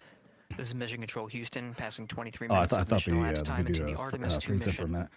No, it's just it's an AI graphic of what they're technically doing right now. A launch But yeah, no, Clinton. I do have videos that are about to come out. I did 2 ghost hunts in the last couple of years that I just haven't got around to doing yet. Right now, I have oh shit, I can't remember his name. He pops in chat every once in a while. I got one. He's I'm paying to he's editing a ghost hunt that I did in here at Lake of the Ozarks. I was trying to think. I thought it was the one in Green Bay, but no, I have the one in Green Bay. Everyone out there, if you haven't seen already, if you're interested in this kind of stuff, go to Vets Investigating Paranormal. Not Vets Investigating the Paranormal. Vets Investigating Paranormal. You'll see airborne wings like I have on here. All of my channels, I'm having some version of these airborne wings. So just look for the green and gold airborne wings. It has a ghost in the middle of it. Go to Vets Investigating Paranormal VIP. I have a most haunted place in Green Bay. It's the old train depot out there. It was fucking haunted. It was awesome. Unfortunately, my stupid ass on my fucking phone, the recording app, accidentally somehow clicked on time lapse record. Some of the best evidence that we had went through a fucking time lapse. So it's going fast and you can't fucking hear anything. Absolutely killed all the momentum, but we still had amazing shit at the end. We actually got a voice. Both me and the skeptic owner heard a female voice from downstairs that you can catch. It's vague, but you can catch it on there. But we did a ghost hunt here at Lake of the Ozarks at a bar. That was awesome. It's going to turn out to be a great video. We had multiple different cameras filming, so I got a professional editor that's going through with that. He's going to come out that's going to be awesome. We had a lot of shit with that. And then there's one I did with Mike Harlow and our buddy Greg out in Florida at a haunted hotel, and Mikey's actually working on that one. Oh, thank you, Clinton. Thank you, Clinton. There you go. YouTube.com/Vets and Investigating Paranormal. There's a good fucking moderator there. Thank you, buddy. I'll say this much: you and Mikey on stream together is fucking hilarious. Oh, dude, I know. I never thought oh, dude, I would do so well to film with a gay dude. Dude, gay people are fun, man, and not like that. I mean, I'm sure they have fun like that, but you know what I'm saying? Like, you ever been to a gay club, dude? Like, people don't really fight with each other. Like, I actually have. Like, yeah, I had a couple, a couple lesbian friends, couple gay friends, stuff like that. We're in the military. It was don't ask, don't tell. Go to the gay club, man. Like, there would always be straight girls there because they didn't want to get hit on all the time. When they found out that you were straight, they're like, "Oh, you're here?" And I'm like, "Yeah, like I'm here with my friends." This is the configuration. You just named the same 2 circumstances for me. When I was out in Italy, I had a gay military friend. Oh, that's what it was. Yeah. Gay military buddy. I've told this story before. He came out while we were drunk on a Saturday night. He was like, "Do you know I'm gay?" I'm like, "No." Yeah, I'm gay. Okay. You're not telling me because you think I'm gay, right? No, I just knew you'd be cool with it. Cool. We're proceeding with. And we were cool. Yeah, no, we went to a fucking gay club and yeah, it was fun. Unfortunately, I did have a gay dude fucking drag me out on the fucking dance floor and start grinding. I'm like, "No, dude, no. My buddy helped me out. Get away. This dude's straight." And same and also another situation. Yeah, I had a stripper friend who was into girls and we went to a gay club. Like, cool. I'm hanging out with this hot ass chick, dudes. Guys, stay away. I'm with her. I'm just saying, it's one of those things that, you know what, like, quite frankly, gay dudes don't really try to fight straight dudes. Like, they don't care. Like, usually they try to hit on you. Yeah. I got told numerous times, they're like, "Oh, we can tell you're straight." I'm like, "How?" They're like, "Your mannerisms, just the way you act." I'm like, I don't understand what that means. So, like, I'm standing at the bar and these 2 gay guys are talking to me because I was like, and they're like, "Oh, no, dude, we know you're straight." I'm like, again, can you explain? They're like, "No, not really. It's just how you act. It's everything you do." And I'm like, all right, I guess that's good to know. Well, it's exactly how we can identify a gay dude. It's pretty much. Me and Greg, when I was hanging out with those guys, I was down in Florida for a month early last year, and we were having a conversation. I can't remember exactly how it went down, but we were talking about Mikey's decisions in clothes. He's very vain. Anytime we ever went out anywhere, he was worse than a fucking woman. We would wait on him. That's why. Yeah, we would wait on him for so fucking long for him to do his hair and everything fucking else. And we were having a conversation with his clothes. I think we were just picking on him because he had, he wears fucking skinny jeans, tight as fuck. And then he's like, I can't remember how it went down, but he was like, "Well, yeah, because I want to look good, but not actually gay." And 12 seconds PM. Both me and Greg were like, "Dude, you dress gay as fuck." Like, do you not realize main that? engine cutoff, core stage Like, trust me, separation, and the everyone sees your trajectory to outfit begin and today's knows you're mission. fucking gay. There's no fucking illusion to Right now, this. the, And he couldn't wrap his head spacecraft around it. has, He really does maneuvered, not think that tailed his the outfits sun. look gay. We're standing by for another That's maneuver really to funny. maneuver into, Yeah. Hey, Amy, I know this show where went the, off the rails, RL3 but engine of you the know, CPS welcome to Vet Stock, and I know you're not new here, but yeah. Hey, thanks for being here though. Appreciate you being here for this historic event. Ignition has been confirmed per the pad, which means it was the predicted time. But yeah, Mikey is like, if I have no one else to go on, like, I was even thinking about like if you weren't going to come on here, I was going to try to hit up Mikey and Greg just to have somebody else to talk with on here. And just, we're watching. Go ahead. but yeah, he's a great go-to just to have a great conversation. I have a ton of people here who leaves comments and everything saying they love when they have Mikey on. Oh, bring them on next time. Who fuck cares? When they're fucking slingshotting around the moon, let's fucking do this. Yeah, sure. Capcom, Amy, they're going to the dark side of the moon. Yeah, that's the jokes. They will switch the navigation. That'll be I dope. kid. Amy, I don't know. I know my stream has been really inconsistent. I haven't even been on in 3 fucking months. I last time I was on, I said I want to get back into a regular, at least weekly routine. I just don't know. Things have been really weird for me lately, so I can't guarantee. All I can say is just make sure you have notifications turned on.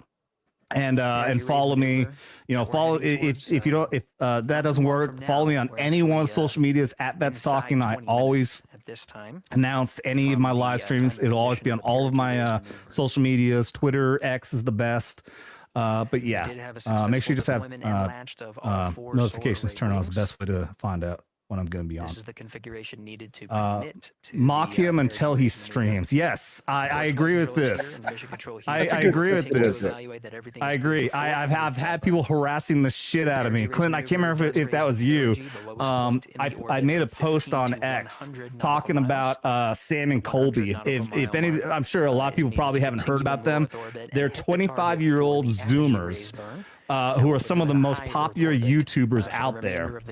And they turned about 5 years ago, they turned their entire show into ghost hunting. And it's the most entertaining ghost hunting show of all damn time. And I made a post saying, here's Sam and Cole. It was actually from their show. They were doing like a react to something. And I can't remember the reason why, but they brought in images of their 2 girlfriends. They're smoke shows. I mean, these are bombshells. And these are 2 25-year-old Zoomers who not that long ago became friends in band camp and bonded over challenge each other at malls to talk to women because they were too scared. And not a few years later, they're dating fucking 10s. I'm like, I have to step up my fucking YouTube game apparently because I am fucking failing at 45 years old when these 25-year-old Zoomers are managing to do this shit. Executed at the perigee. Might also be the content though too. If they're doing like paranormal stuff. Girls love ghost stuff, dude. It's not just that. They're entertaining as fuck. I mean, these guys had like they were oh, I'm sure you have to be entertained to be on YouTube. Yeah, well, they start off. I think it was on not Twitch. It was one of those platforms a while back that was very short, like content, like 20 seconds or something like that. They were still in high school when they had like 20 million followers on this one platform. Then they transitioned over to YouTube, and they were already like 5 million subscribers before they started doing paranormal stuff. They did what they called a Explore Club. Are they old YouTube? You know how old YouTube was easier? Because new YouTube really fucks with everything. Well, yeah, I think they were doing YouTube like 9 years ago. So I think some of the stuff started like 9 years ago. Yeah, when they were really young. That's probably they probably got right in before the cusp because what was it, 2017 and 2018, when because of Trump, they decided to start banning crap and cracking down on shit. As expected. Maybe it was in 2018. No, it was 2018 because it was The Last Jedi. That's what it was. It was 2018 and Trump. Yeah. Well, back at well, it was also the apocalypse because of Crowder. Crowder was calling people, the F-bomb and all this shit. And yeah, there's this one little fruity fuck who got offended. So Sarah Wojcinski or whatever that bitch's name, fucking like crackdown, and yeah, the apocalypse basically happened. That's when all of a sudden you can't say this, you can't say that. Really fucked everyone up. But you're right. I see what you're saying. Is yeah, they were definitely doing YouTube before all that, so they were able to pick up a good audience, not have to worry about what they're saying and everything. And yeah, they had to make a transition. It's probably around that time because they were probably getting hurt. They weren't saying anything vulgar, I think, to my knowledge, but yeah, they were getting hurt, I think, because of all the big change. And then all of a sudden they found a big following based on some ghost hunt stuff they started doing. Then they're like, that's it, we're doing ghost hunt, and they fucking blew up ever since then. There's something over 10 million fucking subscribers right now. You ever make it out to Colorado, man? I got a couple of places I'll point you to that are haunted. They're hotels, like severely haunted. Was it the Stanley or the Crescent that's out there? The Stanley Hotel is the famous one from The Shining. It's in Estes Park.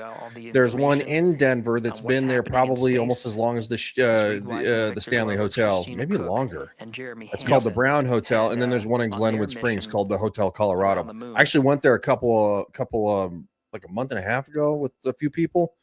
Yeah, dude, it's good stuff. Yeah, absolutely. I'm gonna okay, well, I'll keep this going, but I'm gonna put it on pause in the background, and if anything else happens, I don't think we're really gonna see much more else happening here. I think only at this point, what they're really planning on doing is they're going to do, obviously they're going to deploy the solar shields and stuff like that. You know, the solar panels, basically because they're hold on. There you go. You were still on. I just did the wrong thing. It's like, where'd I go? That's all right. I'm not on camera because we've been redoing stuff inside the house, and behind me looks like a freaking deteriorated mess of just insanity. Yeah, I have no problem showing this because it's the only part of my apartment that doesn't look like trash. Okay. I remember that, you know, I found it challenging sometimes to keep the apartment in a decent array and looking good. And, you know, you remember those days, like when I first met you and stuff, like the shit I had in the background. Yeah. That shit's still all in storage. And now there's 1,800 square feet of, I don't know what the fuck to do with any of this. I have, it's going to get even worse. I'm kind of killing time right now because I'm going to look up a video. But my HOA association opted to get out of our contract with our management company because they suck and they've been costing us a lot of fucking money. So we've decided to self-manage now. And I'm, for some reason, the president of the HOA. Another weird thing and a reason why I'm backing out, because they made me the president of the HOA and I don't remember ever being fucking elected or even saying I wanted to be, but I am. Were you drunk? No, it's what I'm the only one who lives here. We're a 9-unit condo complex. I'm the only one who actually lives here. Everyone else, it's either vacation or rental unit. And this management told, huh? You got voluntold. I got voluntold. You're exactly fucking right. No, you're exactly right. Yeah, this dumb fucking woman who runs our management company just put me on as the president because I live here, because she's been relying on me to do everything, to at least communicate and everything. And now that we're done, we're backing out, we're going to self-manage. Now I got to fucking take all the fucking paperwork. I was supposed to do it today, but it started dumping rain. So they said, no, it's okay. You can do this tomorrow. But I've got 22 years of fucking paperwork I have to pick up. Holy shit. Yeah, it's like 4 giant fucking bins of fucking things that I have to fucking put in my tiny fucking condo here. Like I just cleared out like a whole fucking area. It's like, okay, I think I can handle having it all right here. It's like, oh fuck. That's insanity. Dude, 22 fucking years of paperwork. Yeah, I don't have to go through anything. Thankfully, we have. So the girl who pushed us into separating, she's a CPA. I'm like, cool. You're cool with handling all of our money, doing it for free.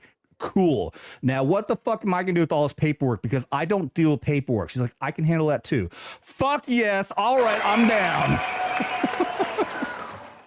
I have a question. Is she attractive? Is that why you're excited? She has a husband or a boyfriend. I don't know. She refers to him as her partner.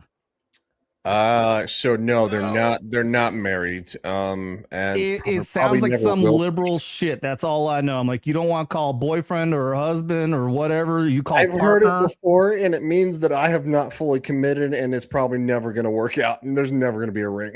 But I'm going to just shut up on that one. I don't know. It sounds like some liberal shit. I don't know. I'm not going to get into it. She is fucking. She is very good looking. I will say that, but I'm not trying to hit it. So see, and that's where I was going first until you said that whole partner crap, and I'm like, I've heard this before. Yeah. That means no, there's no future. So anyway, the long and the short of it is, yeah, when you were kind of like, oh, well, she has this, and I'm like, yeah, she's hot. yeah. It ain't that case. I ain't no fucking simp that's gonna say, yeah, I'll take 22 years of paperwork in the hopes that I might be able to fuck you. No. Well, maybe just invite her over and be like, going, hey, well, maybe you should go through some of those files. You can kind of teach me stuff. I'm trying to help. Like, bro, help me to help you. Help me to help you. Like, ain't happening. Okay, wait a minute. I want to just show a little bit of Sam and Colby here. So this is this is their episode from when they were at the Stanley Hotel. Let me zoom for you. Yep. Okay, so there it is. There's the Stanley. Oh, it's gorgeous. Yeah. So background. If y'all didn't catch this is a hotel where Stephen King stayed the night. Yes. And actually had nightmares and all kinds of crazy shit happen, and that's where he got the inspiration to write the Shining. This hotel is the inspiration for The Shining. So the exterior is actually, it looks a lot larger than it really is on the inside. When you walk in that lobby, it's very fooling. To be honest, there's no maze. What is it, the garden maze or whatever the hell that is? Yeah. Like was in the movie. Yeah, there's none of that, but it's a beautiful hotel, and quite frankly, weird shit happens. I'll tell you that much. I didn't get a whole lot of sleep. What, watching the Stanley? Staying there. I've stayed there. When you were there. When you were there. I've stayed there a couple times. Oh, I didn't catch that. Yeah, dude. I've stayed there a couple times. Damn. That's wild. Yeah. It was also crazy. I think in here they're telling the story. And hey, Sam and Colby, if you see this, like if you got a copywriter, like just understand, I love you guys. Like you guys are the fucking shit. All right, if you're watching this for some damn reason, I don't think you would be, but I was talking shit on you guys because you look like Zoomer douchebags. I'm not bullshitting. Jesus Christ. I've already thought about it. If my channel grows enough and I actually get an opportunity to fucking collab with these guys, I was already planning on telling them this, that like I was looking up ghost hunting channels because I just wanted to watch some ghost hunting stuff, and I kept on seeing the thumbnails, and all I did was look at their fucking hairdos and said, these are douchebag fucking Zoomers. I ain't watching that shit. They're gonna fucking suck. It took a while before I finally did, like, all right, these guys are awesome. Oh, I'm sure. Cool. Well, if they run around the country and they do ghost stuff, I mean, they're not timid, but definitely not just around the country. These guys have been in the fucking catacombs in the Ukraine and France. They've been in the Paris catacombs, almost fucking died. That's wild. Yeah, these guys have been fucking everywhere. Dude on the right definitely needs to change his hair. Like, bro, it wasn't good on Justin Bieber, and trust me, you're not a bad looking dude. Like, flip it up, get a haircut, flip it up, like make it do something better. He's famous for his fucking hair, dude. I'm sure he is. He looks like Justin Bieber. Can he sing Biebs at like karaoke or something? He does. Yeah. I mean, that's Sam. This is Colby. And Colby always does this like gothic looking shit. I don't know what you call this haircut, but he always very intentionally like has all these weird spikes coming out and everything. But these are Zoomers, man. This is the Zoomer shit. Kind of like new age emo, I think. Yeah. Okay. Yeah. With Kobe's. Yeah, you're right. It does seem like a new age fucking. Yeah, there are tunnels under the Stanley, which is because again, Estes Park is extremely mountainous, very mountainous. And also, this is a large amount of quartz under here, which the theory is that quartz and there's another material also creates an energy field that attracts spirits. Yes, it actually holds on to memories. So instead of it necessarily just being like maybe a a free thinking spirit that is that is self-aware. It could be a memory playing out as if you see the same, hypothetically, let's say World War II soldier or a Civil War soldier, not here, but just example in Gettysburg, walking in the same place all the time. That's a memory that has been imprinted. Right. Yep. So have you heard, when it comes to ghost hunting, you heard of the Estes method? No, I'm not. The Estes method is when you use what's called a spirit box, which is it's a radio that I know what a spirit box is. Yeah, it quickly goes through radio frequencies, and the ghosts be able to speak through it. Yeah, bro. Remember when you were in Tombstone, and you got that $10 super chat, and when you got it, you weren't looking at the chat, you didn't see that, and the spirit box said fortune. No, that was different. They were using a different device. The spirit box goes through radio frequencies. No, they were using an app. They're using an app for that. No, the spirit box goes through radio frequencies, and it goes through very fast. And then the spirit can speak through the radio frequencies. Well, instead of just listening to that, there's something called the Estes. By the way, I apologize if anybody's on here and you came on to watch the show, the rocket launch. The rocket launch was already done. There's not much going on, so we're talking about other stuff now. I'll go check back in and see if there's anything interesting going on. But the Estes method is when somebody uses the spirit box, but they use it blindfolded and wearing sound canceling earphones, so they're only listening to that. They can't hear or see anything that's going outside, and they're acting as a conduit for the spirits to speak through them. They start saying any of the words that they hear through the spirit box, and the people on the outside communicate with them back and forth. Well, the Estes method was made by this guy right here that you see, who's very clearly very fucking gay, and he is created there because he created in Estes Park.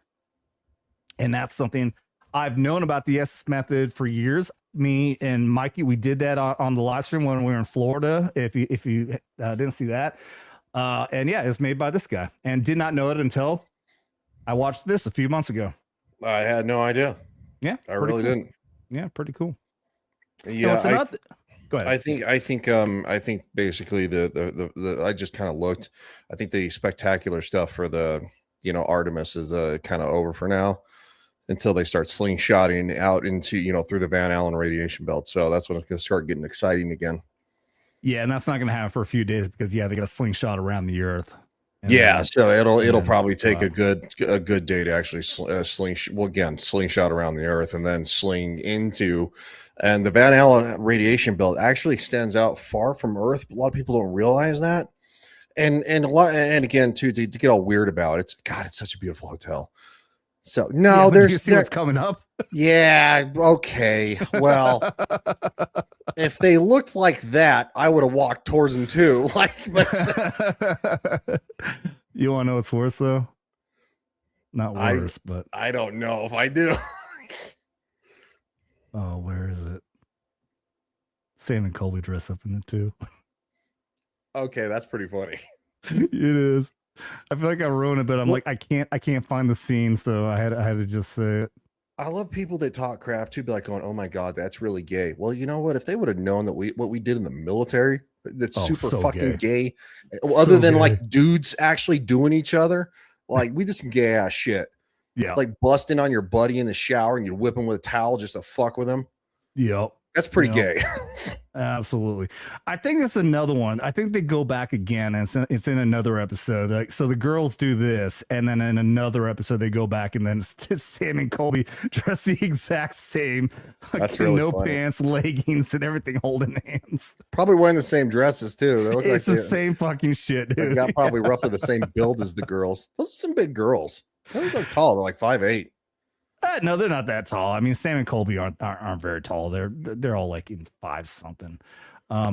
This girl on the left, she's a medium. She's able to like see and communicate with ghosts and everything. And this is just a friend of they do a ghost hunting channel together. That's why they're working them. But yeah, Amanda here on the left, she goes on a lot of shows with Sam and Colby, and whether you believe in that stuff or not, it's wild what she comes up with. She's like, there's a little boy who just ran by. He's looking at us right fucking now. I'm like, oh, that's creepy as fuck. All right. I like Tracy's comment, by the way. I'm sorry I've been ignoring all of you guys. I know I got to go back up for a super chat for Blue Cord. Tracy says Adam was too busy getting hit on and his butt touched by a spirit. Yeah, there I'll should get be in on my applause for ghost. that. Huh?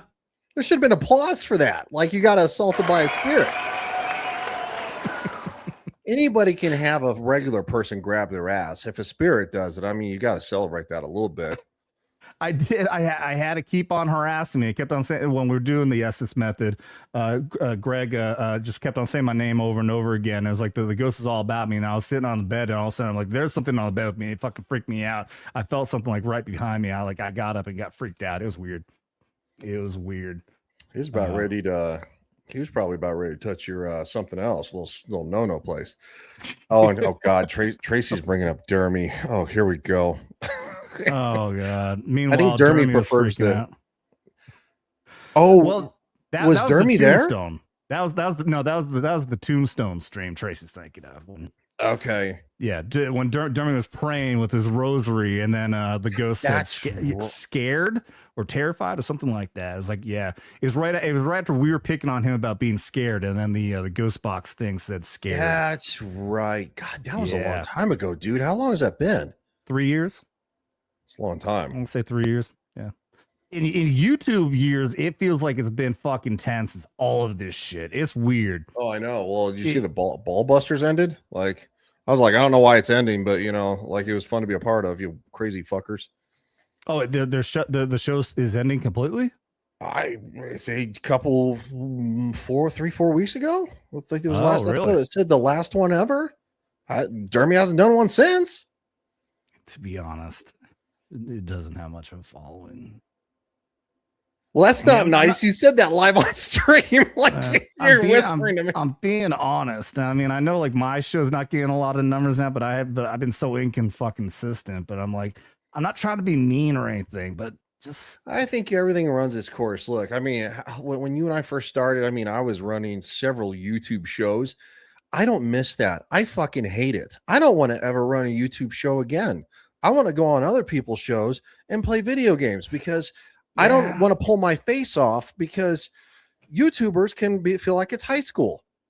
Yeah. I feel the same, man. And like, yes, let's do a little therapy right now. Blue, I promise I'll get you super chat, dude. It really does. It's like doing these streams, like me creating and doing my own stream. It started to become, it went from being fun to becoming work. You know, it went from, oh, I can't wait to do this, can't wait to get on here and talk with the guys and everything, to shit, I gotta fucking set everything up. I gotta fucking do this. I've got time. I've got to do this. It went from I want to do this and I can't wait to do this to now I have to do this. Yeah. And like I said, I have no problem going on, even just talking. Like I'm not a gamer guy, but anybody invites me to go on a show. Like we had Movies America put out an invite. Yeah, I'll go on I'll go do your show again. You're gonna enjoy going on there. So he does a good show there. But I have no problem going on other people's show. But it's just, it has become work to set up and do my own show. You know, so yeah. It's not 100% the reason why I've taken another hiatus, and it's like my third fucking hiatus I've taken. This is the longest one gone for 3 months. It's not the only reason, because I also have been going through a lot of other shit.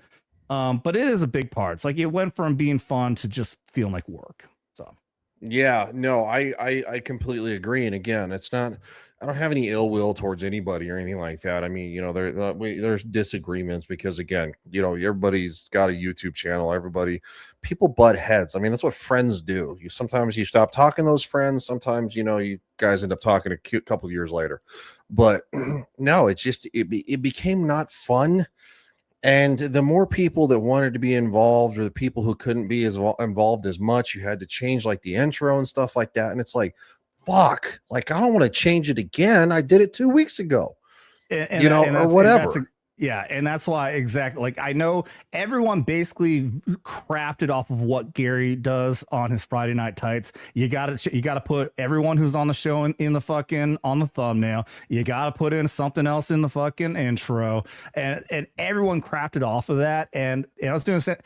And, you know, I had Devil Made Me Do It was helping me out. He was making the thumbnails for me and started adding like the guests and everything. I really appreciated that.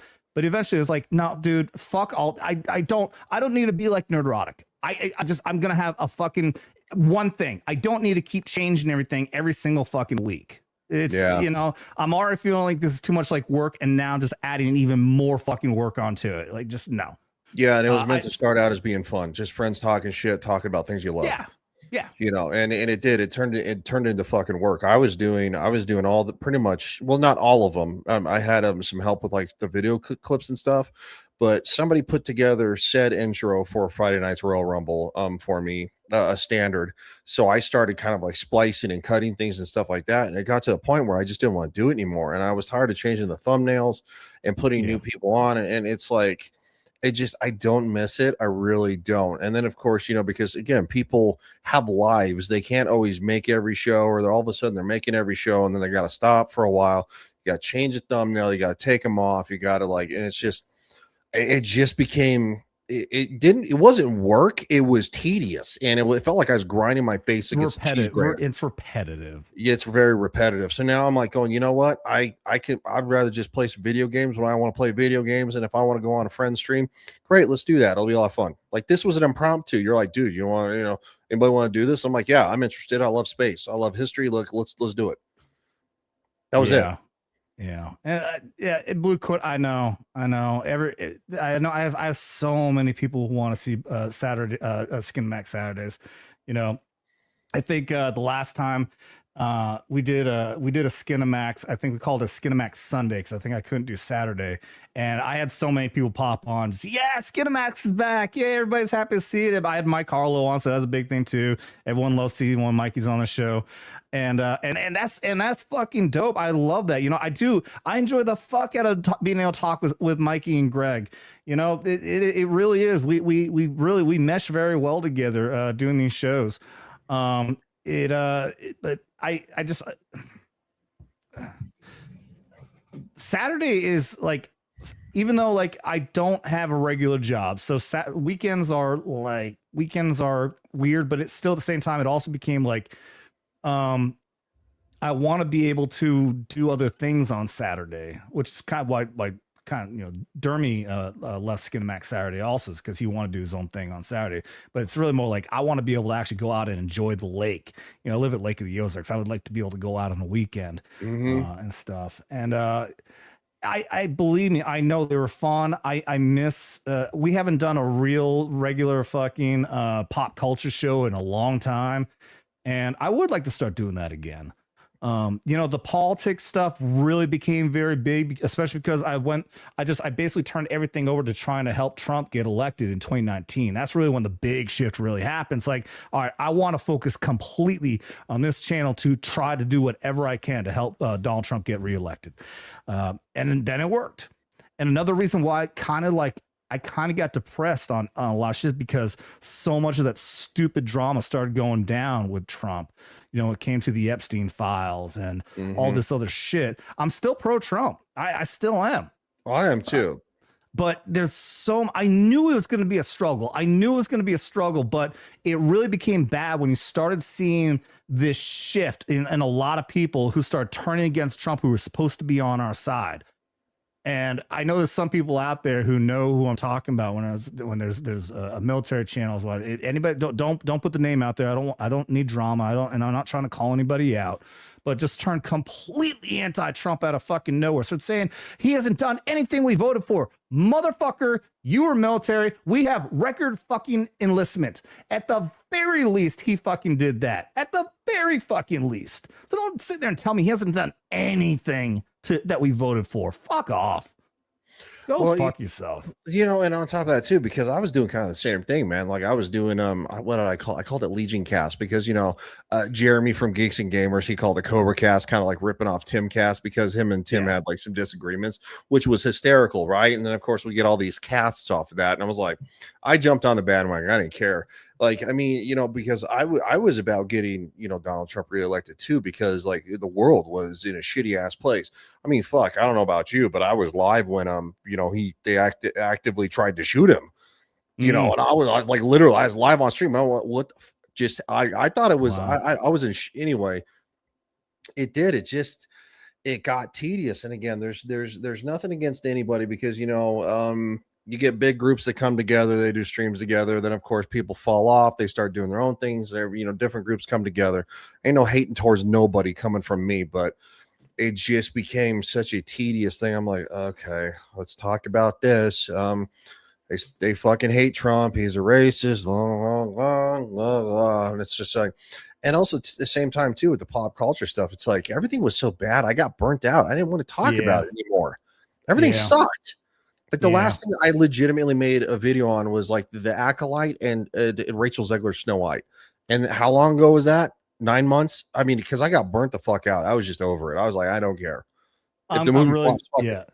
I'm really glad I never opted to go into the bad media shit.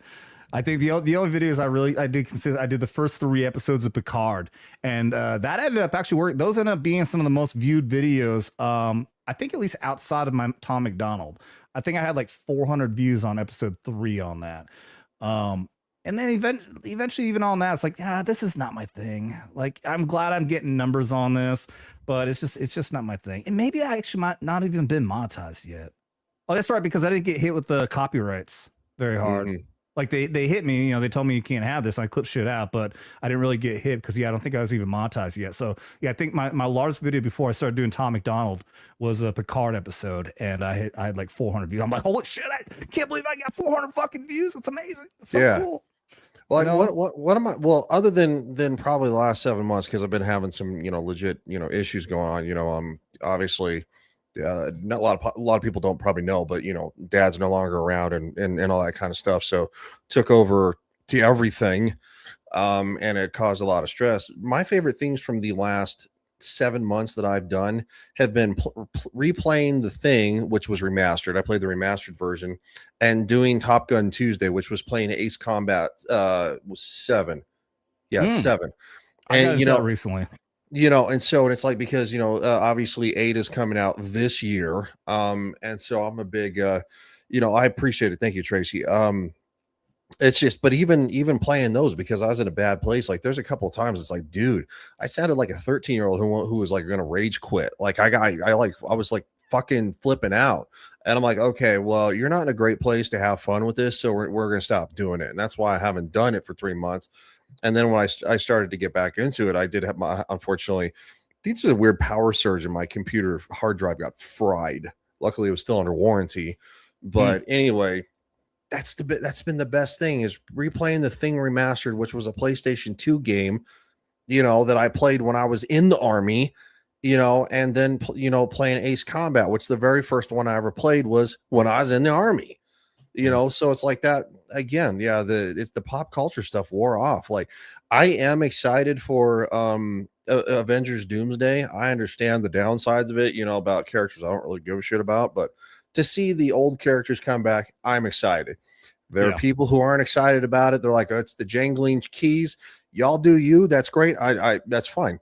And most of them say, it's your money. Go see whatever the fuck you want. And that's my stance too. If you don't like something, cool. Don't like it. Yeah, I get why Gary is, he's a comic book nerd. He was so hardcore. He had a comic book store that was very popular in San Francisco. Oh yeah, he's 10 times more hardcore than me. Yeah, and so I mean, I get why he hates a lot of shit, but there's been a lot of things that he just detests, and I'm like, it wasn't that bad. At first, I actually really enjoyed the new Superman movie when it came out, and then I've rewatched it twice. I'm like, oh, okay, that is a little bad, but I still enjoy it. I get what there's people who don't like certain things. I don't like, especially the last scene when he just looks like a fucking bitch. Everyone's fucking treating him like shit. I get the criticism for that. I don't like it either, but still, I enjoyed the movie. Well, I mean, I saw it with Dad, because him and I used to, go to the movies all the time together. Hell, we watched Captain America: Brave New World. Like, I saw that. I left the theater and I was like going, okay, I was decently entertained, but you know what? I got to hang out with my dad and we went to the movies, and like that's what we, my dad introduced me to the MCU, because we went and saw the first Iron Man together. So like that's a memory that I hold. Movie wasn't great. I don't care, but it was the memories that count. Yeah. So yeah, I just kind of got tired of bagging on everything. I just want to do something that was fun to me. So I started playing video games. Yeah, absolutely. And in fact, I don't know. I don't plan on it's going on for very long, but I do want to watch the new He-Man trailer that came out because I haven't seen it yet. So I actually have that queued up. Key it up. Not gonna play it right now because we gotta do another shot. At least I do. I don't know if you're taking shots over there, but we got Blue Cord dropping another fucking 20. Dude, I haven't been streaming for so damn long. I haven't even got a YouTube paycheck in the last 2 months. First time since I got monetized, and largely because of Blue Cord here. Because I don't stream. So you Blue Cord doesn't drop like a super motherfucker. chats, so yeah. If you don't get a minimum of $100 in a month, then they just don't even fucking pay you. It's like shit. Well, yeah, you have to get a minimum of $100 for a payout, and that's what I learned. Because my main channel is the one that got monetized, and it was just from views that I got paychecks. But views don't pay like super chats. Exactly. Yeah, I can, and especially YouTube changed things. So even like used to be like I dropped these. I think even the Tom McDonald reaction videos are kind of dropping off. It's not. I every once in a while I'll check. Who are like the top reaction videos, and a lot of times I'm in the top 10. Which I'm not trying to brag, but it's fucking cool because everyone else who's in the top 10 are like 300,000 subscriber guys. I'm sitting in here coming up on 17,000, and I'm fucking like beating a lot of these guys who have fucking 300,000 subscribers. Like, that's fucking cool. But yeah, so every once in a while I'll just check to see where I'm ranked at, and everyone's views are dropping off. So the reaction videos, it might be also YouTube algorithm might be changing. But yeah, reaction videos are dropping off. And then on top of that, it used to be like a 10, 20,000 view video could still get you, a few bucks. Can't remember like how much the money would be, but the money, the monetization's dropped off because it's switching over to shorts. They want to give money to the shorts more than the long form videos, which fucking sucks. Dude, I just read what Clinton said too. Bro, some of my favorite video game streams of all time was when a bunch of us ass clowns from Vets Talking, Skin and Max Saturday, were playing fucking Fortnite, getting murdered by 10-year-olds. Yeah. Shit was hysterical. Splooge! Yeah. So we made a running joke with that shit. That's fucking great. Whatever the fuck that blue stuff was, it was always like, I got splooge over here. I don't even remember what it was, but yeah, we made a running joke. I got splooge over here. Yes, splooge. Give me splooge. I think it was the shield, right? I don't know. I have no idea. It's been so long. I think even at the time, I didn't even know what it was doing. All I knew is someone told us to go get the blue stuff. It's like, okay. Half the time, three of us were dead. One guy's trying to revive everybody. Yeah. That was fun. I will say that was fun. I don't want to change the shit over here. So this is Clint says, guess that means that you should stream more. Just play a game like Ryan said once a week. Lots of friend slop games out there. You both could play on a Friday night. I have been thinking, I created a while back a channel called Vets Entertaining, and I was going to turn that into whatever, pop culture, video games, and all that. And this is before I realized I could use the same YouTube and email account. I created a whole different email address for that. I didn't know I could just create multiple fucking channels and then just switch between them with the click of a fucking button on my YouTube studio and everything. Because now I have like 4 channels. I can just switch between all of them. Like, oh, fuck. Yeah. So I have 4 YouTube channels and 4 different emails. I fucking hate it. Oh, you did? Oh, yeah, dude. Like, so Legion, which I haven't done shit on any of them. The last ones I did was Legion Games and then, of course, Legion Talk, because those are the biggest channels. So I would play video games on and get the biggest draw. So my political one, separate email. My history one, separate email. So like literally, I'm just always swapping through. Oh, log out, log back in, email. Yeah, password, dumbass. Just say dumb. Oh, no, dude, play the retard thing. Retard alert! Retard alert, class! Oh man, that sucks. Yeah, at least I figured it out only after one channel. I didn't. Oh, that's too funny. Oh yeah, by the way, I want to say if anybody wants to, if anybody's curious, yes, the thumbnail here was made by AI. I was in a hurry. I'm like, all right, just make me a fucking YouTube thumbnail. I didn't know how it's gonna work, but I'm like, I did not expect it to actually put all that detail and like a high, title up here and subtitle down here. Like, that's actually fucking cool that it did that. AI is getting wild, man. It really is. I know it's been a hot minute, and I know that they've changed Grok AI or whatever. One of the last streams I was on, I think at the end of December, basically we're talking about AI, and I thought of the wildest thing of a picture for it to make. I put AOC in a mustache man themed bikini, right? Oh God! And it did it. No, now, God! And it was like people in the chat are like, "Smash! I do it!" Like shit like that. Like, no, God! It won't do that anymore, but I did. I was like, because I was still kind of new to the AI game, right? It did change in January 2026. They buttoned down the hatches, so you can't really make fun of AOC anymore. But it was just something that I thought would be funny to do. And I'm like, let's think the most outlandish thing. She's Hispanic and put her in a Nazi bikini, and it did it. And I went, what the fuck? It's getting scary, but it's also fun to play with. All right, I gotta do the super chat. Blue Cord, you fucking asshole. Thank you very much. Let's see. Adam, tell us you're into Mikey without telling us you're into Mikey. Gay! Thanks. Thank you for that. He's into me, not me into him. All right. That doesn't sound good either way. Yeah, y'all definitely slept in a bed together. I'm almost going to guarantee that. No, actually, when we did the ghost hunt at the hotel, it was weird. There was no verbal agreement whatsoever. Mikey claimed one of the beds, and me and Greg just got into our bed together. There's no conversation at all. Neither one of you sleeping in bed with Mikey. Until all of a sudden, Greg Clark goes to the bathroom, and here it goes. All right, thank you, Blue Cord. Quick, baby!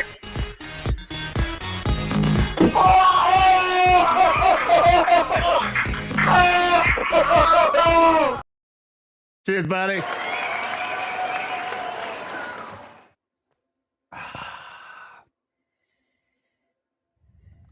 I do want to share this before we do the trailer. Clear your throat. Get the cum out. What?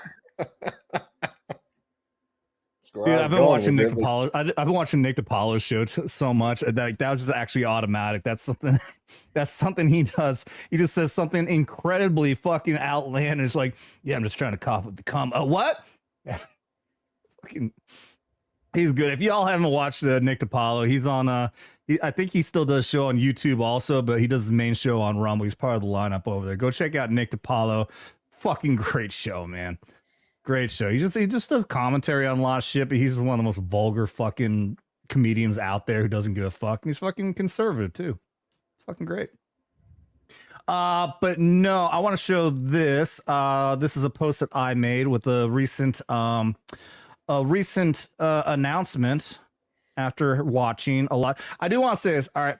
Most everybody who was watching for the NASA thing for the launch, they're not here anymore. So if this offends them, and you are still here, I'm sorry, but not sorry. Here is a recent announcement from NASA. NASA has announced a name change to the National Aeronautics and Space Heritage Establishment, or NASHE. This is as NASA highlights their female launch director, first woman to the moon, and the many, many, many, many, many other women involved in the moon launch today. I'm gonna go with that is such April Fool's garbage, because quite frankly, to replace the name NASA, I mean, people would lose their fucking shit. NASHE. NASHE? Yeah, I know. You can see my reply down here at Nerd Rocks. If you're watching the launch, I thank you for your inspiration to come up with this. If anyone's out there and doesn't know, yeah, it was Nerd Rock came with the term MCU because they just started turning everything female in the fucking thing. And I'm not joking when I say the entire fucking stream I was watching today before the launch was just woman. Every single fucking person is a woman. Both the announcers are a woman. The launch director is a woman. And you know the reason why? Because this entire program was created. The Trump created the initiative to go back to the moon, but this entire program and everyone who's still staffing it was created under the Biden administration. So it's That's very all staffed by women. Which again, I mean, I don't think anybody here is going to say that they hate women, right? I mean, most of us we love women, but it's the constant vomiting of this.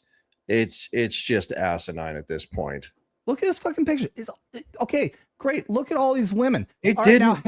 Now, how many men were more qualified to get these jobs that you just had to put in here because of what they got on plumbing downstairs?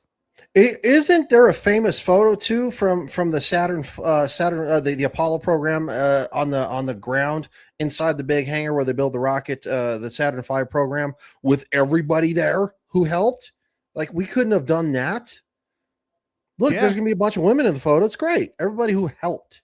Everybody who how did about something. yes, exactly. How about we just show everybody who's in the program instead of like, no, we just have to. We need a picture to show all the women. Because we are women, hear me roar, or whatever the fuck. Who cares? I just care if you do your fucking job right. I don't care whether you sit or stand to pee. Well, the problem is that we're still technically, even though the world has mostly moved on and everybody's like, I don't give a shit. The media organizations and government organizations are always like, 5 years behind the swing. So they're going to continue to do this crap for probably another, let's see, Trump's going to be in for another 3 years. So probably an additional year after that. I agree with what Gary said something recently that the woke is not dead. It's just going to form itself differently because basically parasites don't like to go away. They don't like to die. That's why it's called an infestation. Yeah. Yeah. Sorry, I got distracted because Clint was saying, dude, on your main channel, he was talking about the gaming thing. You can then move to live games on Vets Entertainment channel after that way to funnel monetization and rewatch on Entertainment channels. So that's actually exactly what I do with the paranormal thing. I was doing the paranormal stuff. We did the live stream over here with Danger Close Encounters, and I announced that we had Vets Investigating Paranormal, and I said everything we're gonna do from now on is going to be on that channel over there, and I migrated all my videos, streams, everything over there, and then I fucking privated them over here so I can get the algorithm figured out, because algorithm fucking hates that shit. I'm gonna do it too. Vets Entertain, I'm not using that channel anymore. I'm just gonna create a Vets Gaming channel. We're gonna do Vets Gaming. Again, I'm not a big gamer though, so I can't guarantee how motivated I can do it. I mean, just even playing certain games, dude. I bought Baldur's Gate for $70 fucking because everyone's telling me how great it was. $70, and I started playing it, and I'm like, okay, I can see this is an entertaining game. And then I just lost interest really damn quick. Haven't gone back to it in a while. And I tried going back and I'm like, okay, I clearly have to start this whole fucking game over again. But I just not that much of a gamer. I got into GTA. GTA 5 I got into, and I started doing live. I did live for a long time, and I made a lot of money on it. I got a lot of cool shit, but eventually I'm just like, I don't want to do this anymore. I want to play GTA 5 because I want to play the cop version, like on that the LARSPD whatever download, where you can actually be a cop and pull people over and get radio calls. But that's just me because I'm into that weird ass crap, because I enjoyed being a cop, ironically, not to be a dick, but because it was just anyway. I think you need to start small, man. You need to start doing kind of like maybe a small group gaming thing, like kind of like we used to do with Fortnite or whatever, and just get a because I know that Alf still I don't think he's played it in a long time, but World of Warships, he got me into that. I was played for him with him a couple of times. I sucked ass because he was so far ahead of me on his platform or whatever. I like this dinky World War II kind of like looking shit, and he had anyway. I just something small, man. Like get you a Mikey together and fucking play something. Play Fortnite. Be fucking hysterical. Well, actually, I have this. I downloaded a game. I kind of still want to play it called Bum Simulator, and it's called what? Bum Simulator. You play as a bum. It's like you like hallucinate shit. So you have a fucking your grocery cart that you have all your shit in, like talks to you and shit. You hop on it and it gives you rides around the fucking streets. That is hysterical. It's kind of wild. Yeah, I really do want to stream something like that. Just make it funny. Like, remember what the Yasuka simulator, like when they were making fun of that new Assassin's Creed game out with the Black Samurai or whatever. They made that simulator that was that you've never heard of that. Mm-mm. Okay, well, shit, you're missing out because God, that's good stuff. No, I haven't.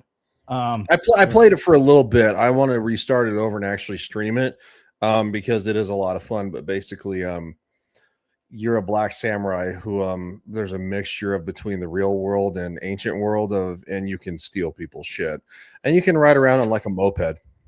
What? So wait, you playing like a gangster black fucking samurai or some shit? Yeah, well, you're just a black samurai, but because he's black, he steals stuff. So it's basically. You've never seen this? No. Oh I want to apologize to Bathy here. I see you got the rocket there. I apologize. The rocket launch happened a while ago, and there's nothing else interesting happening on. So me and Ryan are just talking fucking YouTube shit right now. So I apologize. You popped in at a bad time, but thank you for being here. It hasn't been gold plated, or at least did something with it, and yeah, like and the soundtrack is fire for this. I'm gonna be honest. The soundtrack is crazy for being it's AI done. It's when AI music was still kind of like coming up, but somewhat established. And the dev, it was just a independent creator studio that made it. And it's called Yasuka Simulator. Oh. All right, well, send me a link or remind me or something. I'll check it out. Yeah, I'll send you something for it. I do want to watch this Massive Universe trailer though, because this is one I'm really looking forward to. My biggest criticism so far, at least from the first trailer, I'm hoping maybe they hear the criticism and they make a change like in Sonic. But he needs to get bigger when he becomes He-Man. Yes. He looks exactly the same. Like in the cartoons, when he goes from Prince Adam, yes, Prince Adam. When he goes from Prince Adam becomes He-Man, he becomes really gay, dude. I'm aware. I did that on purpose. I'm Prince Adam. If we saw Legion of Memers on here, that'd definitely get clipped. No, when he goes from Prince Adam to He-Man, he becomes unrecognizable. He becomes the Hulk version of He-Man. Like everything about him changes. And in this, he doesn't. He looks exactly the same. He's not any fucking bigger. So I hope maybe we can watch this trailer and maybe we'll see it. Maybe it's maybe he's a bigger guy. What's up, B? Is in the house. How we doing, B? Good to see you. We're doing good. We watch. We got the emotions on. Got all patriotic about the launch.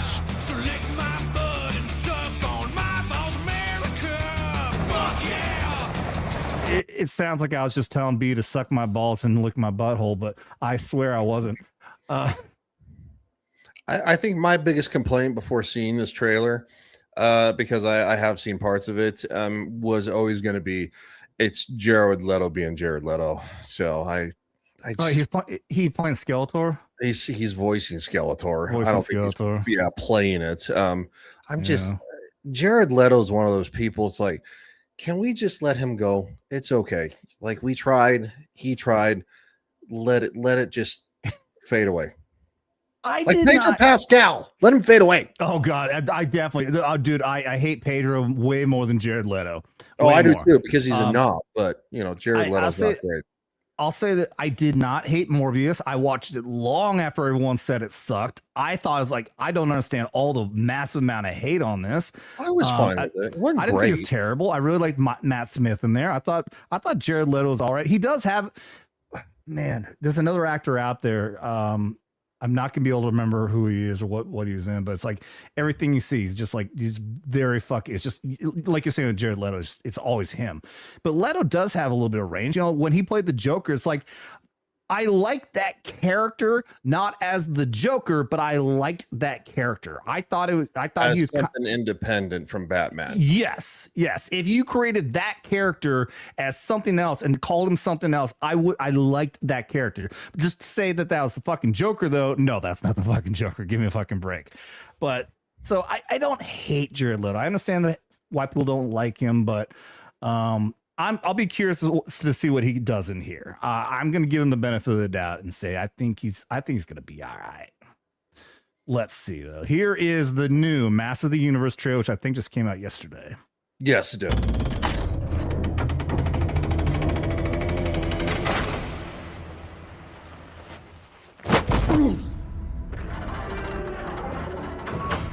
I know most of you don't remember me.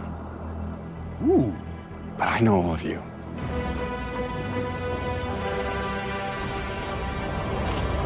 Hold on, I got it back. I got it back there. I want to see. Wait a minute. Who is that? I know most of you don't remember me. Who is that on the left? On the left? Yeah. Is that the guy who his face has changed? Hold on. I think it is. I remember having that toy. You push the button, he has like his face changed. His head turns around inside that helmet. I think that's who that is. Yes, it does. Thank you. I can't think of his name. I watched the cartoon as a kid, so it's been his a hot name is fucking- something like something Many Faces or just Many Faces. And the other reason I think I remember that is because Family Guy. Yeah, because he had like what 3 or 4 different faces or something like that, and it would just turn and it would just like constantly rotate. Yeah, and there's like one like really like gruesome one. Yeah. I think that's who that is. That fucking Sean Bean. He's gonna die. I know all of you. I know it's Sean Bean. He's got a much longer face than Sean Bean. Yeah. I love me some Sean Bean, by the way, but he dies way too much. Yeah. So I had a discussion. Let me see if I can back. Idris Elba as Master at Arms. Race swap. Yes. But I can see you gotta race swap somebody because there's only white dudes in He-Man. You gotta True.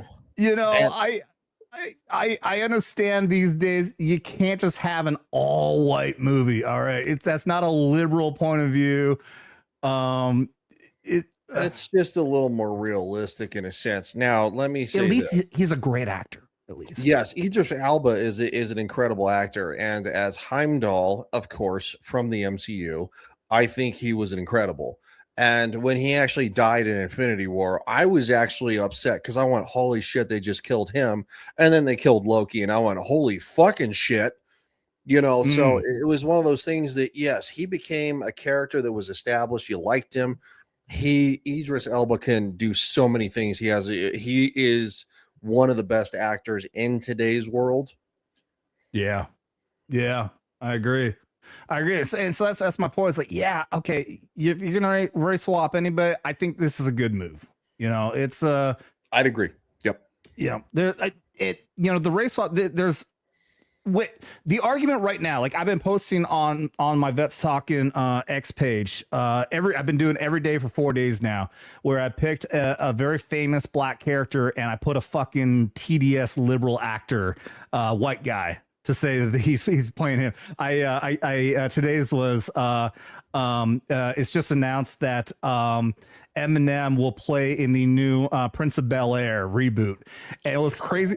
The AI actually created a headline that said Prince of Detroit. That's actually pretty funny. That's actually really so funny. Good.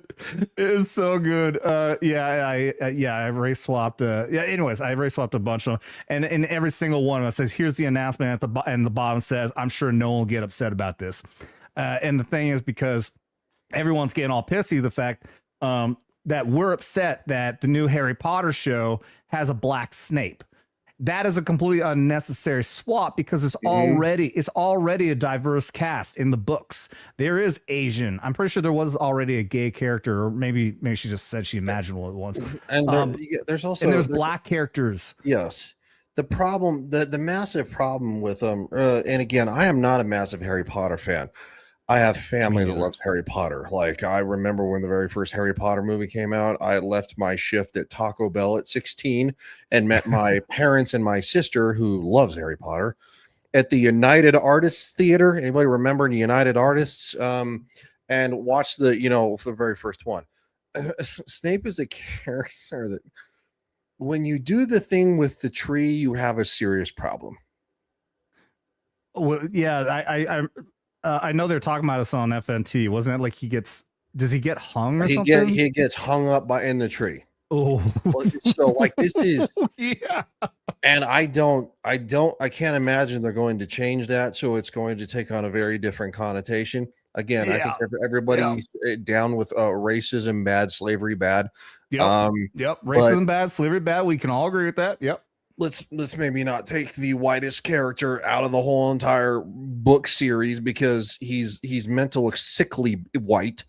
And yes, he was described in the book as being white. Again, I never read the books, but I've watched I mean like pale white, Rock talk about white. This. Yeah. And then he gets hung up in a tree.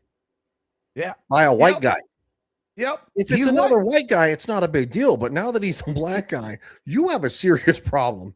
Written as white man, large nose, and sallow skin. Talked about being greasy and all this shit. Yep. Now he is a black guy with dreads. He has fucking dreadlocks. Yeah. Fuck. It's the dumbest fucking move ever. And again, like you said, you're not a huge fan. I'm not a huge fan of it, but I know damn well it's the dumbest fucking move possible in pop culture right now. When you could have done anything else, you wanted race loss, you could have done.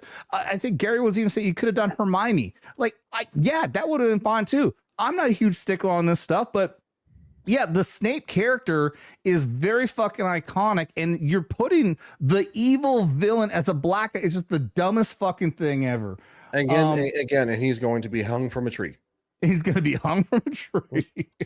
So, I mean, and this is somebody who I watched the live action Little Mermaid. It wasn't my issue with I did have issues with it because I was like, okay, this is just stupid. My bigger issues with the movie, because I thought the movie was actually decent. And her singing was decent. Now it was some auto tune there. I don't care. They changed the fundamental story if she saved herself. That was my biggest gripe when I reviewed it. How many years ago? It wasn't that she was black, but you have a legitimate problem because he is to be hung from a tree, and I guarantee they're not going to cut that out, and there's going to be some type of message on that. Yeah. It's gonna be, I'm gonna be very interested to see how that works out. But again, going back to this though, yeah, I'm okay. But didn't Master of Arms, wasn't he the father of Tila? Yes. And Tila is in the trailer, and she's white. Mm-hmm. Yeah, she's got red hair. Yeah. She's a ginger. Yeah, I was just gonna say that. So the black guy has a white ginger daughter. Masters of the Universe. Well, I'll tell you what. Apparently, from me talking about just a Little Mermaid there, and now Masters of the Universe. We do have a black redheaded mermaid. So you know what? Them black guys, they like that. They like that pale white skin and red hair. I'll tell you what. I just only started seeing our viewers going up all of a sudden. It did go down once we stopped talking about the launch, and we're just kind of like bullshitting, and it started going back up. Yeah, we started talking. Yeah. Thank you everybody who just hopped on. Yeah, the launch ended. There's nothing else to talk about. Me and Ryan started talking about YouTuber shit. Now we're talking pop culture. Now we start talking about just black swaps and fucking pop culture, and all of a sudden the numbers start going back up again. Yeah, it's kind of YouTube is weird. Yeah, that was Teal, right? Mm-hmm. Yep. Castle Grayskull. I think I had a Castle Grayskull toy, and that looks just fucking like it. Even though I was stuck, huh? I don't think my parents could ever afford the toy. I mean, I had the action figures, but never had the set. Well, because there was a set that went with it, right? I don't think it was a really big one. Like when I think of the really expensive stuff, like there's the really big G.I. Joe one. I think the Castle Grayskull thing, it wasn't really big. Yeah, it was kind of like mini G.I. Joes. Because again, the mini G.I. Joes had that like stealth plane that was huge.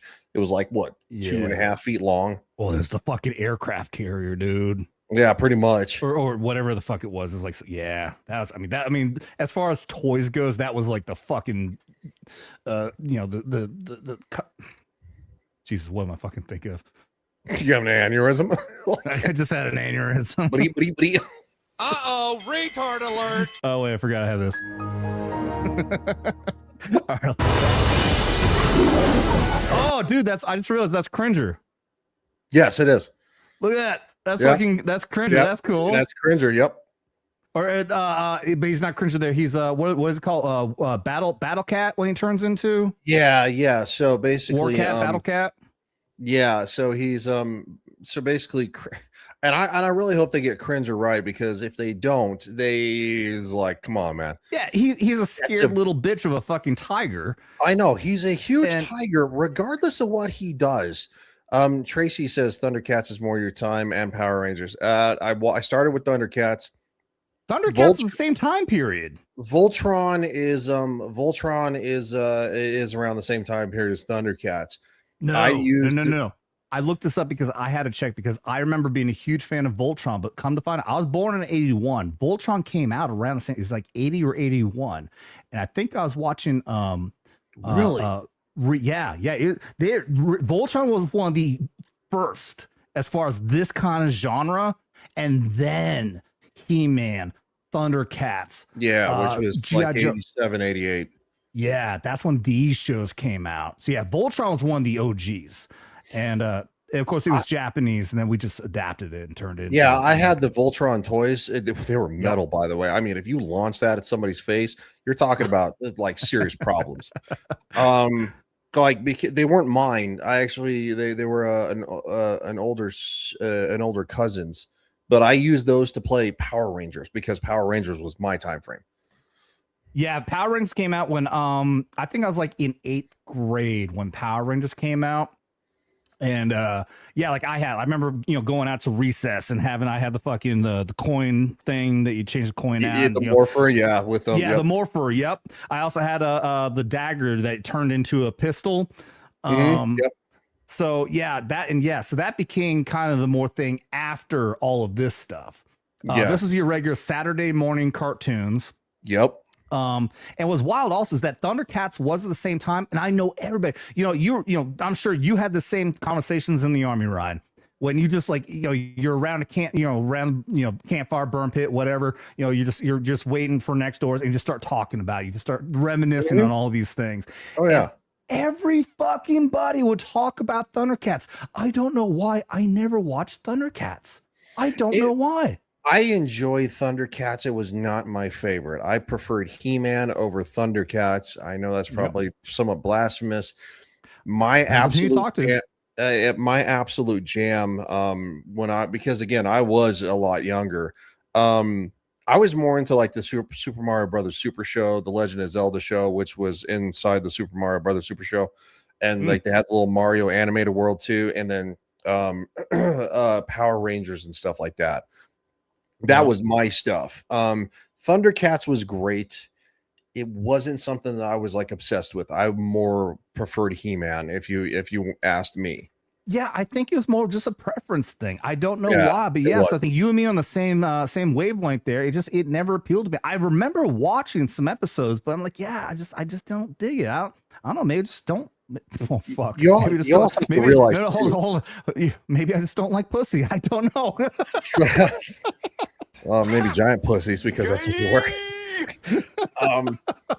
It just wasn't my thing. It was very 80s-esque, which I did appreciate now that I'm later on in life. He-Man was very 80s-esque, but it wasn't like Rockers 80s because 80s-esque, because they had like some of their stripes were like they were 80s colors, if you remember. Oh yeah, they were. Yeah. So it just didn't interest me as much, because He-Man was. The villains were, and in my opinion, much better and kind of scarier. So, and I think that's kind of like I went into Power Rangers too, because again, He-Man transformed into something else. Power Rangers transformed into something else. It's morphin' time. It's like I have the power. So that's probably why. Yeah, it gives you that fantasy that you could become that you can morph into a Power Ranger, that you can say, I have the power, and turn into He-Man. That makes sense. There's some psychology there. Clinton says He-Man greater than G.I. Joe, and G.I. Joe greater than Thundercats. I'd agree with that. You know what? One we haven't mentioned. I would put Transformers over all of that. Transformers was my favorite thing, and I think because I started off with Voltron, and then Voltron basically turned Transformers was the new Voltron a few years later.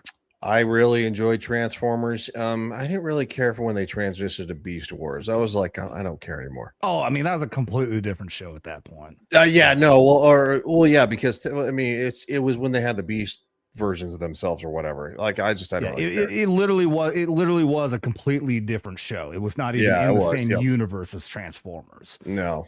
I did have I remember I watched some of it, and I think it's called Scorponok. It was a Decepticon or whatever the Insecticon version of it, and that transform was fucking cool. I really enjoyed playing with that toy. But yeah, no less. Yeah, that's when they first dabbled into computer generated as yes. Yeah, it looked wet all the time. It was very shiny, metallic, and wet looking. Yeah, it didn't look good. It did at the time. Now we look at it and go, oh no. Well, yeah, it was very different, but it's the same. I'll use this example. It's like when Mario went into Mario 3D, and that happened when I was in the Army. So I didn't even have the system to do that. I think I was playing on an N64 at my friend's place before I went into the Army. And then the first time I saw one of those games and I played, I'm like, no, this doesn't look like Mario. Mario's not 3D. It's a side scroller, even though I didn't know what a side scroller was at the time. But I couldn't play that game. I did not like anything that came after, regular fucking Mario side scroller. I didn't like it. And Super Mario 3 was my favorite, and then Super Mario 2 was my second favorite when Mario 64 came out. Really? Because yeah, dude. Well, I mean, you have Mario to remember, 2 was your second favorite? Yeah, over the original Mario. I'm not gonna hold. Oh, retard alert! That's not Holy a thing. Shit. That is the hottest of hot takes I've heard. Well, at least when it comes to Mario, but I've never heard anybody say they even liked Mario 2. But I agree with what Clinton said real quick, that I watched Teenage Mutant Ninja Turtles more than Transformers. Oh, TMNT came out after Transformers. I think Ninja Turtles was more 90s, wasn't it? I think it was 89. I think it came out in 89. Could be. But Transformers, I think Transformers might have even ended before Ninja Turtles came out. I believe it was 89 because the very first movie came out in 90. Yeah, the cartoon had been out for at least a couple of years. Oh, 87. Damn. Yeah. Again, I was born in late 85. I'm in August of 85, baby, which means you're a couple of months from 86. So give me a little credit here. Fucking child. Jesus. Shut the fuck up. I was born in 81. What? Come at me, bro. Come at me, bro. I don't know. What? You're gonna collect Social Security before me? I don't know. I had a fucking detachment, dude. I'm gonna give a fucking quit military rant. I had a detachment sergeant who was talking to this fucking female soldier. I think he's just trying to hit on her or something. They're only a couple of years older than me, and they're talking about living in the 80s. All the fun, the different shit from the fucking 80s. I'm like, oh, I just chimed in like, oh yeah, I remember that. I love that. Shut up, you were a 90s boy. Like, I was born in 81. I spent 9 fucking years in the decade, you asshole. Don't fucking tell me that shit. You missed the mark for millennial. Because millennials, No. what, 83? Nope. 81. I'm under the impression that millennials. I can tell you as a matter of fact, because it pisses me off to no end. I am the first year millennial. The millennial generation starts for everyone who was going to graduate in the year 2000. That's the millennial generation. I graduated in the year 2000. Yep, Wouldn't it be 82 then? No. Because most people graduate at 18, so 2000. It really, like, I'm sure they had a time period, depending on when you fall into whatever, when you start first grade. Thanks, Blue Cord. You got me drunk. I'm saying fart. When you start first grade, whatever time period. So, I mean, I'm sure it could be some bleed over into 82. But whatever. But no matter what, yeah, whoever the graduation year of 2000, that's what they decide is the millennium, because that's the new generation of the new millennium, who starts off in the year graduating year 2000. So yeah, I was class of 2000, born in 81. Yep. There's a video out there. I think I might have played this way early on this channel, by a channel called Zebra Corner. Unfortunately, they don't do videos anymore. It's so upsetting because they're great. So this guy with a Boston accent, and he was 82nd Airborne too. You barely see it sometimes, but he has an 82nd Airborne tattoo under his arm, which must have hurt like a motherfucker. But yeah, he does a whole video picking on the millennial generation. And he's ripping on these fucking people. You fucking millennials, blah blah blah blah. Like, let me look this up. Like, wait a minute, millennials starting this? You tell me I'm a fucking millennial? Fuck, I want to punch myself. He's just, oh man, I can't do justice on the video. I have to play it sometime on here. It's so fucking good. No, actually, yeah, and actually that was a real thing too, because he also says, I thought I was Generation Y. What happened to Generation Y? Why am I fucking millennial? That's a real thing, because it was initially the generational thing. It just depends on whoever the fuck the people are decides what the new generation is going to be based on the popularity, what picks up. Initially, it was Generation Y fell into a category I'm in, and then someone else, some other fucking asshole created Generation fucking Millennial, and that's what caught the fucking traction. So I went from Generation Y to now I want to kick myself in the nuts for being a fucking millennial. Yeah, I kind of heard that thing too, which is kind of like what Clinton says, like a Zennial or something like that, was Generation Y. It used to be from like 80 to like 85, because I don't necessarily feel like that a lot of millennials fell for that stupid ass climate change crap, and that like, Captain Planet. Fuck Captain Planet. He sucks.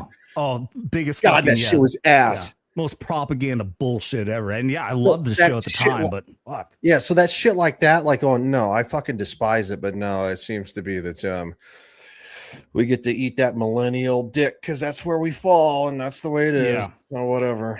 There's a channel out there. I watched one video. You know how YouTube works. If you watch one video, then they show you a bunch of other ones. But he's actually done multiple videos. It's actually not a bad thing, because I found it very interesting. He did a video saying why people who were born between the age of like between 78 to 85, something in that kind of time period, don't fit in with the modern generation. And the reason why is because that should have been the Y generation, because we were a transition between the old school ways where we still had fucking phones on the wall that had a fucking dial. We didn't have the fucking internet. We rode bikes out and we were told to come back when the fucking, when the street lights turned on. We grew up with that shit, but we immediately like this had a fucking transition into the modern millennial era of computers, cell phones, everything. We are a cross section between the two eras. Yeah. And I watched that video. I'm like, it fucking mind blown. I learned MS-DOS in elementary school. Yep. Learned all that shit, fucking floppy disks, fucking Oregon Trail, fucking all that shit, man. Yep. Yeah, no, it's weird. Yeah. Vor says Captain Planet sucked. Cap had a thing about the girl, had a thing for Russian girls since GoldenEye. Dude, Crowder played a fucking clip from that. Like, there was a fucking thing about AIDS. It was like, he has AIDS. Everybody get away from me. He has AIDS. Like, holy shit, that's bad. Yeah, no, I mean, well, look at he has AIDS. Look at certain things too. A certain doctor who led us through a certain thing recently, who had a hand in them. But yeah, as for GoldenEye, oh my god, that is my epitome of my favorite James Bond movie. It's just my time period, I understand, but standalone against all the other Bond movies, GoldenEye 007 is an incredible movie. The game is incredible. It's one of the best. It's one of the best Nintendo 64 games of all time. Neo. I stream with a guy who he prefers Perfect Dark because the same company took what they did with GoldenEye and added to it, and he says Perfect Dark's a better game, and I'm like, bullshit, bitch. And every time we get into an argument about video games on said chat, on the stream, the chat just dogpiles him, and it's always something to piss him off. Famke Janssen, oh my god.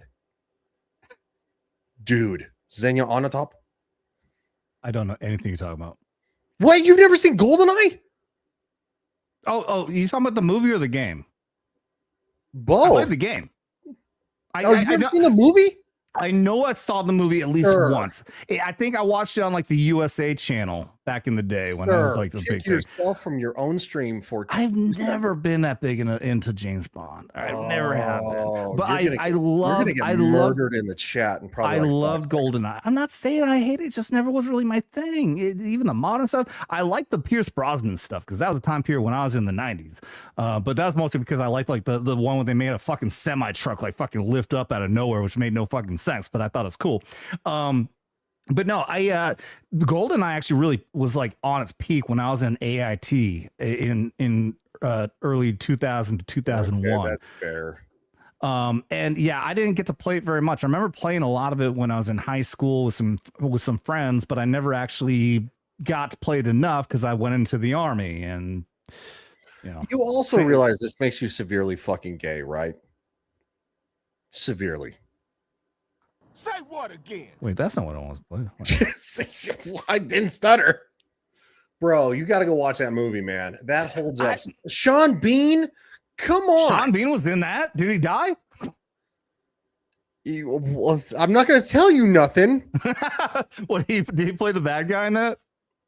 Famke Janssen, who played again Rogue in the X-Men movies from the 90s.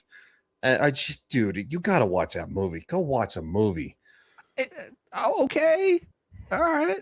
Bro, you're going to upset so many fucking people. I haven't been. I don't know why. James Bond has never been my thing. I mean, I'm not a huge somebody got on you. No, that's Jean Grey. Clinton says, shame on you. Yes, thank you. Sorry. Well, look, I'm bewildered that he fucking hasn't seen GoldenEye.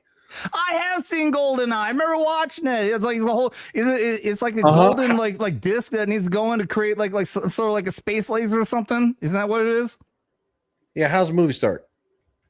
I don't know. That's all I remember from it. God damn it. And I remember loving the game. Somehow I think we knew somebody. The game. It's how the movie starts. Okay, well, no, I'm just talking about like the game. I remember loving the game. And I even remember someone who's like like how AIT works. Like you get more privileges as you go on. And we knew somebody who had like managed to get an N64 in their barracks. And I remember playing it and loving it. But recently when Nintendo Switch came out, I got mine right there. I tried playing on there and I'm like, holy fuck, is this bad? No. Shit. I could not appreciate it, man. It was so bad. Like, I mean, the advancements in games are great. It's like, it's one thing to go back and be able to like appreciate classic cartoons, but trying to like the janky controls and like no. Everybody in the chat boo this man. Yeah, you're not getting the hatred that you want. You're not getting it. You're not getting the reaction you were hoping for there, buddy. Sorry to say.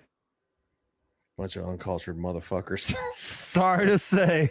That's it, man. Game over, man. It's game over. Oh my god. Oh, the GoBots. I forgot about the GoBots. I did too. Damn, Blue Cord. Coming in with the deep cut. I mean, you really got to be an 80s kid to know about the fucking GoBots. Holy shit. I had a couple of the GoBot toys. They were the absolute cheapest because they put no effort whatsoever into making them actually look like cars or bikes or anything. Like their head is sticking out. It's like, oh yeah, I don't care. The most simple fucking version of what you could call a Transformer out there. And I mean, GoBots came first as far as I know, and then Transformers came out. It could be like some weird shit. Maybe I'm wrong. Can I ask you, because you like Transformers? I mean, I like Transformers. I think the movies actually were a very good adaptation from Michael Bay. Did you see what is it, Transformers Zero? What did you think about that? That was the movie, right? Well, it was the animated movie that came out. Yeah, it was the prequel movie that came out. What did you think about that? I remember watching. I watched half of it. I think I can't remember why I stopped watching. It wasn't because I hated it. I remember seeing some criticism about it. I was aware. I remember watching a YouTube video about the origin of Optimus Prime and Megatron because I did not remember the episode. I don't know if I didn't see the episode or not, but for anybody out there who doesn't know, Optimus Prime and Megatron started off as friends, and they weren't called Optimus Prime and Megatron. They were like there's like a class of worker bots. They're basically like the minimum wage version of Transformers. Yes. They did not have the capability of transforming. And then something happened where they encountered like the Allspark or something like that, and that caused them to become Optimus and Megatron, gave them the ability to transform, and then they became powerful, and then they end up taking sides because of the politics that was happening on the planet at that time, and then they became mortal enemies. That's the premise of Transformers Zero, which I'm torn on. I'm torn on it because a lot of like the type of stuff they put in genre wise, it just doesn't. There's a lot that doesn't feel like Transformers. I would agree that's with probably that. What you're getting on. I would agree with that. Yeah. So I saw a clip the other day, which kind of like made me again because the movie's been out for like what 4 years ish, roughly. I don't care. Yeah. It wasn't terrible, but it was yes. It was not just Megatron. It wasn't just he was Optimus Prime. But the thing that probably actually bugged me the most, because, and again, I believe the second movie is the one with the Matrix of Leadership. Again, they alluded to in the animated Transformers Zero. So anyway, I don't think they captured kind of like the struggle, because it was a struggle between trying to save their species in a sense. Megatron kind of thought him as that, he knew better, so everybody needed to bow down before him. I mean, it's where you get, I don't know. But anyway, I think my bit, and this is probably stupid, but it's not really stupid because the original cartoon is where you get who Optimus Prime is. In the fucking movie, he wasn't Optimus Prime before that. After he becomes Optimus Prime, how hard is it to have Peter Cullen in and read probably 20 lines of dialogue and be like, I am Optimus Prime? Yeah. How hard is that? From Also, one voice to a different voice. Yeah. Peter Cullen has played Optimus Prime in fucking everything. Yeah, he was the original Optimus Prime. He played it in the fucking live action movies, and that is Optimus Prime's fucking voice. Yeah. Didn't he get not a Golden Globe? What an honorary? Oh, he got some award. Yeah, he got an award for it, for literally being, because he's Optimus Prime. Yep. And so he went up there, and of course, that's right. Yeah, and he talked as Optimus Prime when he got his award, didn't he? Yeah, he started out talking like Peter Cullen, and the Autobots roll out. Yeah, exactly. And I'm like, oh, you missed the biggest fucking mark. Yes, it would have been maybe called Jangling Keys. I don't know, whatever. And I didn't get to that part of the movie though. They were still they hadn't become. Yeah, they did. I think at the point when they had just got their. Yes. Okay. Yeah. You're right. Because the voice actor doesn't sound really like anything like our what we know to be Optimus Prime, did he? No, not even close. And then after he became Optimus Prime, he still didn't sound anything like it. You couldn't have like lowered your register or something. Like I can talk like this, but I can still do this. Yeah. And it's funny. Because I can hear myself. I'm like, I've been talking. I haven't done a show in so long. My voice is kind of going out already. It's like, that actually sounded really good. That sounded like Optimus Prime. Autobots roll out. Even though I'm kind of tooting my own horn. I'm like, that was kind of impressive. All right, I got to do a shot. I'm getting silly drunk here because of Blue Cord here. Blue Cord, thank you so much for the 20 day, buddy. But who had the GoBots because their parents didn't know the difference between them and the Transformers? That was my parents. You know what? I think I got GoBots as like Christmas gifts from friends. I think my parents knew I was a hardcore Transformers fan, so my parents bought me a ton of Transformers. I had a shit ton of them. Fucking have none of them anymore. They were gone. One of my biggest regrets is when the first movie came out. I didn't hop on that bandwagon because I wasn't really collecting as many well, collectibles as I do now. As fuck, I missed something so great. I did, yeah. I got Optimus Prime, and I think I might have got Bumblebee as the fucking Camaro. I can't remember. I got a second one. They're in storage somewhere. I haven't seen them in fucking forever. Yeah, if you probably try to buy them now, I, they're probably like $200 easily. Yeah. No, you know what I'm really upset about? I don't know what year it was. I know I was at Bragg when I was in the Army. So sometime between 04 and 09, they came out with the G1 Transformers. Remade the exact same Transformers from Generation 1. And I was like, I'm going to buy some of these. And by the time I'm like, oh, I think it came back from a deployment. I'm like, I got deployment. I'm going to go buy some. I was gone for 9 months and they weren't making them anymore. Yeah, no, it was because what the first movie came out, what, 2004 or something like that? 2005-ish? I was in Italy, so that would have been sometime between 01 and 04. It was, I think it was maybe it wasn't Bragg. 2006. Yeah. Anyway. I think. Anyway, the long and the short of it is that, quite frankly, yeah, that was after the first movie was a massive hit. They came out with a Generation 1 that we all knew from the 80s and shit like that. Yep. And yeah, I mean, it was back when I don't know if you know what Hastings is, but we had a Hastings here in town.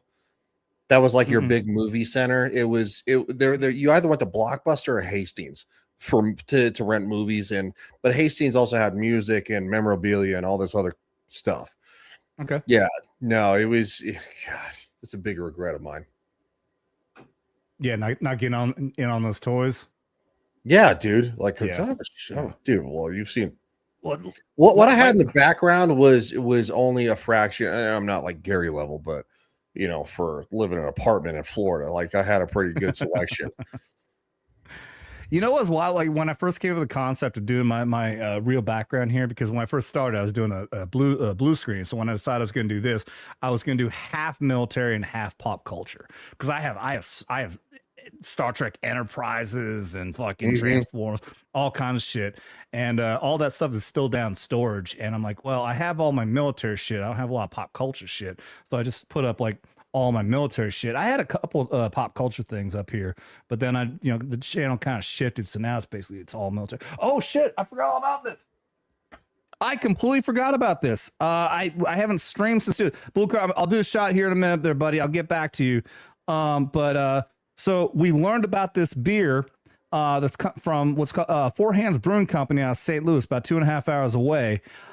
We learned about this, and a bartender buddy of mine managed to find some. This brewery like makes the same one and makes different series of them, but it hadn't been out for a while. He found some and he gave me 2 cans of this Voltron IPA. That's wild. Look at that. It is the actual logo, actual character. Voltron IPA. It's got all the pilots of the Voltron characters back here on the back. Fucking Voltron Defenders of the Universe. He gave me 2 cans. He didn't even ask to get paid. I gave him a huge fucking tip though, but out of nowhere I still have the other can. I completely forgot about this. I should drank it on this stream. I'll do it for another special stream. I wish I get. Man, I can't get good light on this. Let's see if I can turn this.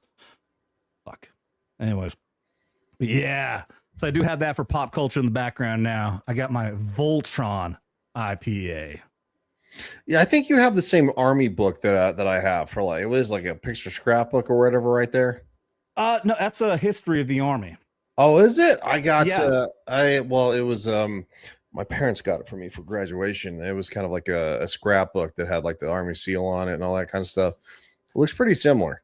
No, it's not a scrapbook. I think my grandma gave me that as a present. No, it's an entire history of the Army up until it includes the 173rd jump into Iraq in there. So I think this came out like 04 or 05 or something like that. Yeah, no, it's an amazing book. I don't think there's any pictures. It's a pure history book. Okay. Yeah, no, it looks awesome. Like the fucking seal there, it's Yeah. all textured and everything. It's really Yep. fucking. I don't want to pull it down right now. I would love to pull it down. Maybe I'll do it on another show. But it's like so big and all this stuff. Everything here is hanging on by a limb. Like my service cap here, it is like if I touched it, it would fall off. It was wild. My Witness Iraq book there, that's a book in the entire history of everything from the says from the invasion until it's just for the invasion. Was wild is that had been sitting up there for like a full fucking year until I was streaming with I was streaming on Mikey's stream, and we had some other people on who didn't know about the ghost hunt that we did in Florida, and we started talking about the ghosts and everything. They were talking about how the ghosts love me and all that. And out of fucking nowhere, it fell over. And everything up here just fucking got knocked over. After a whole fucking year of it sitting there unmoved, we start talking about the ghosts in Florida. And all of a sudden, boom. That was wild. It must have had the hots for you. Dude, it was weird. It was creepy that fucking happened the way it did, man. It was fucking creepy. Time. Who's dusting your shelves if they haven't been moved? No, this is dusty, man. You need to get it made, man. I'm not taking all this shit down so I can dust it and put it back up. Fuck it. No one can see the dust on the fucking camera. I don't give a shit. You know they have a maid services, right? Yeah, that's not getting the white glove treatment. You can't see it on screen, but it's dusty. Good God. All right, let's do a shot here for Blue Cord Devil. Yeah, what was I gonna say? Yeah, like I said, I think I had some relatives who got me GoBots because they didn't know the difference between that and Transformers, but I'd watch GoBots as well. But there was I didn't realize this until not that long ago that the last Atari system that came out, I can't remember if it was 2600 or 2800. That came out and I thought it was still like my parents bought that and I had like the classic games. I mean, like the original, the OGs, Defender and I can't remember the other ones, but it was cross compatible. All of the fucking old Atari games you could be played on this one. So my entire time growing up, you don't remember this, do you? The Atari Jaguar. Oh yeah, that's right. Yeah, the Atari Jaguar did come out. Yeah, but I'm still talking about like the old days because Atari was the original. Yeah. Atari was the original. The first game. So yeah, they're the ones that came out. Pong, the very first mass distributed. But I thought my entire life growing up that I was an OG kid when it came to video game systems because I had an Atari before Nintendo ever came out. I didn't know, and I learned only recently that Nintendo came out at the same time. Atari made this. They made this system that I had as a competitor versus the Nintendo, and it didn't stand up at all. It was nowhere near the fucking quality as the Nintendo. My parents bought the Atari because it was obviously fucking cheaper. And so kids were already playing Nintendo games when I was playing fucking, they're playing Mario Brothers when I was playing fucking Defender and whatever, fucking. You were playing E.T. the Extraterrestrial, weren't you? Never played E.T. No, I watched that on Angry Video Game Nerd, and what's wild is that actually it was just a confusing game. If you watch how the gameplay actually goes. Stupid. Yeah, it was ridiculously confusing. You'd have to read a fucking manual to even know how to play it. But yeah, no, I thought for the longest time I'm an OG playing Atari when actually I was playing Atari when other kids were playing the better Nintendo system. Yeah. Blue Cord sent one last $20 if you want to. Yeah, I see that he's bouncing out. He's dipping out, so I got to get to these super chats. I want to show him the proper love that he deserves for dropping all this moolahs, man. Thank you, buddy. Thank you so much, man. I will say, we were kind of griping a little bit earlier about being burnt out, but this is fun, man. This was fun, and it naturally turned into something else. And I think that's the way it should be because, again, I got tired of forcing the conversation. Exactly. Fucking exactly. All right. Let's see an officer get a concussion.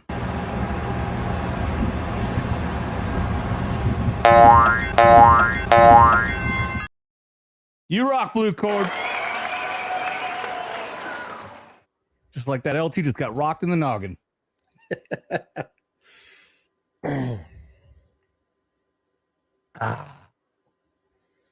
All right, let's get down to the next one. Vor Axelon dropping with a $5. Thank you, buddy.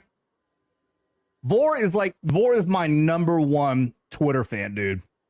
Like, he's got notifications turned on. Every single time I drop a tweet, I get fucking Vor Axelon like that. Every fucking time. You rock, dude. Thank you. It says for 5, I'm gonna have to go back and at the beginning, but I gotta mix a scotch and do some catching up. Godspeed, mate, and also check out the band All Them Witches. All right. I'll have to see what they're all about, but thank you very much, buddy. Thank you. That is a social. Thank you so much, Vor. You rock. Thank you. All right. Here you go. Here you go, Ron. You finally get it. You finally got somebody to rip on me. Uh-oh, retard alert. Oh, wait, I actually meant to play this. Gay! Well, you are definitely gay. So it's like, is it really ripping on you if you're gay? I have gay friends. Is that what you call your gay. penis? God. Bro, the comment you wrote itself, you walked into that. Blue Cordell for 20 says, Adam is gay. He doesn't know 007. I do know 007. I just said I don't like the movies as much as other people do. All right. I mean, I gave you a fucking like a layup. Like the video game GoldenEye 007 follows the movie. And I asked you, how does the movie start? By jumping off of a dam to the facility. I don't remember you even saying that, but I vaguely remember that from the movie. Well, you're looking a little glowy. So I think I'm the drunk. alcohol. Oh yeah, I'm definitely drunk, Yeah. dude. I've been cutting back on the alcohol, so I'm not as much of a. I don't Not quite today, have you the haven't. tolerance. I don't quite have the tolerance that I had the last time I did one of these shows. Just for the record, Adam did it for all mankind today. For all mankind. For the pussies out there too, and Thundercats. Maybe it should have been a sign. I didn't like the pussy and Thundercats as a kid. I don't know what I'm even doing now. I think there was only one. Wasn't there only one female in Thundercats? I know there was one female. I do remember thinking she was hot. What was it, Lyra or something like that? It's been a long sounds time. right. Yeah, Sounds right. because there's Lino, and I think his queen, or technically his interest was like Lyra. I was trying to come up with he was his fuck buddy. I was trying to come up with a more clever name for it. But Oh, was it? Yeah, the 80s cartoon that was animated. They're fucking off screen. It's crazy is that a lot of these cartoons did come up with like female characters like animals and stuff, and you're like, as a kid, you were getting funny feelings about. So there's a lot of that. All right, let's take this shot. Don't move, Proctor. Don't move. Cheers, blue card. Ain't nothing better than military fails. I'm sorry. It's just not. No, I gotta find some more. I'm sure there are a lot more out there. I gotta start adding to my collection. All right. I'm gonna do this last shot and then we're gonna get out of here because we've been going for 3 hours and almost 14 minutes and 52, 53, 54, 55, 56. Oh my god, that was way too much. Fuck. All right, you're getting a good one out of this. Good thing we're getting out of here. No, we're getting out of here. I can't last much longer with this. I'm way too drunk. Well, Blue Cord definitely got me my my $100 limit for YouTube for the month. So that doesn't mean I'm not going to do any more. But well, just remember, YouTube takes 30%. So. Oh yeah, I'm aware. I mean, you still just have to make $100, and then they take $30 away from that $100. So I know. I'm just giving you shit. 70. At least you can still add in this state. So I mean, You know what? I'm going to take that as a win. That's what I would take that as too. Pitfall and Pong. I'm aware of Pitfall. I don't think I had Pitfall though. Defender was one I played a lot. I remember like playing with my dad, and we went a long time. It's like Defender is a game where you have ships and you have flying saucers. There's a city underneath, and there's people in there. And all people are just indicated as a little stick. And the flying saucers come and they try to pick the people up, and you try to defend them. You have to shoot the aliens and let the people fall back down to their death because they're falling 300 fucking feet. But somehow you're saving them.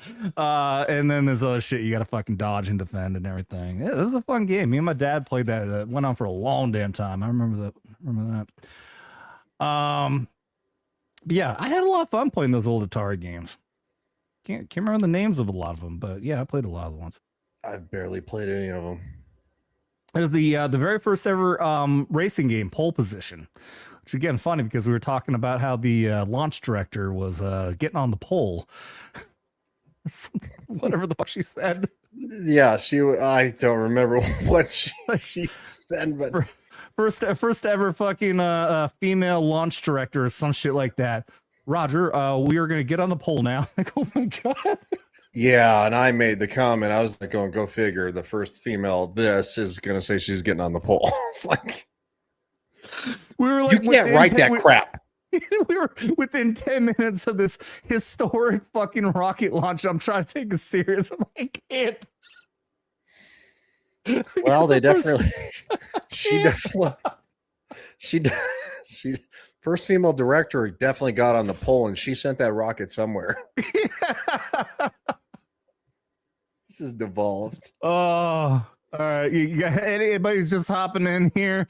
Definitely get down to the 10 minute when they start the T-minus 10-minute mark.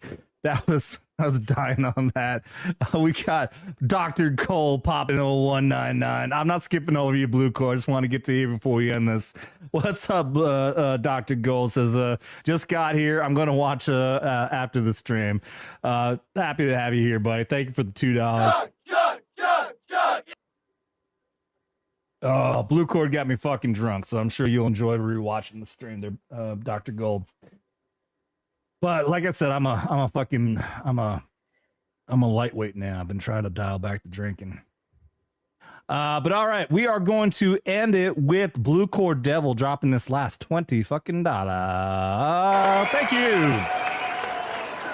Ending it with his typical ending, which is greatly appreciated. I love when he drops his peace and prayers, Adam, and everyone else. Watch your six, stay calm, and stay armed. You too, buddy. Thank you very much, you legend. Absolutely appreciate that. Let's see. What's a good one to end on? Let us see. Well... Oh, Vet's Talking downloaded. Hey, Vet's Talking. What's up, brother? He's like an awesome YouTube reactor. He's badass. Oh, Tom, you don't have to do that. I appreciate it. You don't have to do that. I don't know why he just keeps on coming on here randomly and saying that.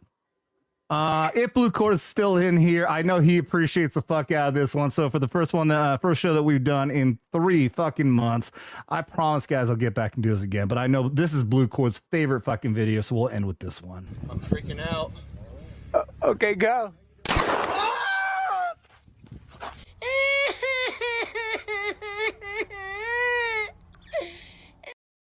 Okay, I'm gonna take a shot at Ryan. I completely forgot we didn't even finish the fucking trailer. No, we didn't finish the trailer. I forgot too because we got so fucking sidetracked.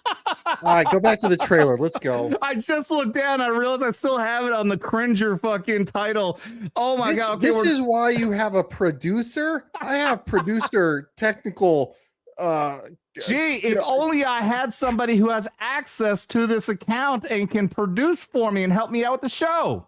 Well, I didn't want to take over your shtick. Don't fucking look at me like that. I'm not fucking Mikey. Bro, you got again. Got stop. You're sweating over there. Turn the AC on, bro. You know, it's actually crazy. I always, whenever I do these shows, I have my ceiling fan, and I have this little fucking this little this little fucking fan thing that I put under the desk because I'm sure you know, like all the, like I have a fucking, the computer's right fucking here, gets all hot, so I have a little fan to keep things aerated. Well, I completely forgot that I had a fucking another thing I had plugged in here, so I unplugged that, and it was like right before the show, I'm realizing this won't fucking plug. It's not plugged in. So I don't have time to go through the fucking 500 different plugs I have down there to find the fucking place. So I've been sitting here sweating my balls off because I don't have my little fucking ball fan on. Good God. Oh my Do God. people have air conditioning where you live? I have air conditioning, of course, but you know how it is. I'm surrounded, like everything around me is producing fucking heat. Oh no, I believe you because I have computer 1 in front of me, and then if I look at the camera, like right now, is computer 2. So that, oh God. Dude. Yeah, oh, Blue Cord, you were fucking nuts, dude. Oh my God. But no, okay, to break down, I did this on a TikTok stream one time, which actually I gotta do that again. If you guys haven't checked, go at Vets Talking on TikTok if you guys are into that. I did a stream that actually had a lot of people watching, and I showed everything around here. People were really into it. Yeah, I have my computer is right next to me right here. I've got my monitors, all this fucking technology is making this whole desk hot. But then behind me is my modem and Wi-Fi. Everything is fucking right here, plus all the lights and everything. This space is gotta be, I have the like AC at like 68, but I guarantee you it's like over 75 degrees right here in this fucking spot. I believe you. I really do. So again, as I was saying, he put the camera on. He finally puts the camera I put on so the camera again. It was, anyway, computer 1, gaming computers here, streaming computers here. I have a little thing. What the fuck? Why am I? Please show us everything. Yeah, you. I'll show you my butthole, fucker. No, I'm kidding. I'll be like, I'll make you an army doctor, dude. I asked somebody about that. I'm like, do you remember when you had to like go in front of like and you know get your hemorrhoids checked as like a teen? It's like it was always an old guy. Like he was like 90, and he's like, okay, bend over and spread your cheeks. And it's like, can I get somebody younger who doesn't seem like he wants to get off on this? Like, what the fuck? Where's those hot female medics I saw? They're right down the hall. Not in there. And then there's like 2 dudes, 2 crusty ass, one probably 87, the other one like 91. And they're like going, all right, gentlemen, duck walk from here and there in your underwear. It's like, all right, so real quick, I know we're going on a tangent again. I think I told the story again, but it's still fucking hilarious. When we were deployed to Iraq after the invasion in 03, our team had was given this is a new drone concept called the Dragon Eye, and you launched up this giant fucking bungee cord. Like I can't remember how far it goes out, but it fucking launches this thing up. The drone's only like this big, but this is early on in the drone program. Well, we launched this thing to do a recon mission, and I was on the drone side, and my buddy Benz, who was just like a short little oompa loompa motherfucker, which just made it more funny. You're supposed to hold. I can't remember how you're supposed to hold. I think you're supposed to hold off the side. He held the fucking end of the bungee cord like to his sternum. And at the drone side, that fucker snapped. And I'm right behind it, and you just see this thing coil right into his nutsack. And he dropped down. And we're just trying to hold our laughter in for one. He goes, Benz, you all right? He goes, 1, 2, 3, I'm good. So we're fucking little Oompa Loompa motherfucker, hilarious as fuck. It caught him in the corner. His nutsack and the inside of his thigh just became like a softball sized fucking lump of black and blue.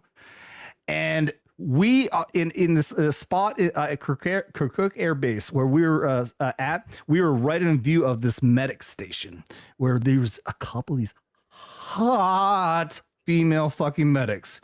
They usually are. Benz, you need to go over there and show her your nuts. And he did. Proud on you. He managed to get a hold of one of the female medics. And he came back. Listen, dude, come on. Tell us how it went. Tell us how it went. Because it was fun until she went back and got all the male medics to come look at it. Yeah. He said it was like they tried not to run it like a joke. It was like, oh, I need a second opinion on this, but she clearly did as a fucking joke. She went and got all the fucking dudes to come look at this fucking bruised. Yo, of course. He probably made a stupid line too. He's like going, I'm gonna have to show you my balls. So try not to be impressed. Like something stupid. Like as somebody who actually dated a female medic in the military, yeah, they're usually hot. And for some reason they attract blondes. I don't look, it's not, I don't know why. But Sarah was a gem. And whenever I had to go to the hospital, she would always like switch with people. She'd be like, oh, I'm like, why are you here? And she's like, oh, because I asked to be here. And I'm like, you just want to fucking torture me. Yeah, we dated for a couple of years. It was but anyway, no, they're always hot, dude. The people who have to look at your ball sack are never hot unless you're 19 years old.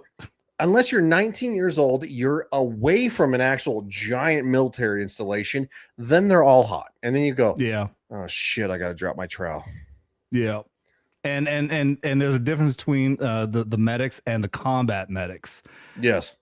Of all places, when I was in the Lurus detachment, some of the most hardcore, Rangers and everything else, we had 2 female medics attached to us because you can't just have one; you have to have a female also. So they had one, so we had 2 females. There was a black one. It's not because she was black. Don't try to call that racist. It's just not a good-looking girl.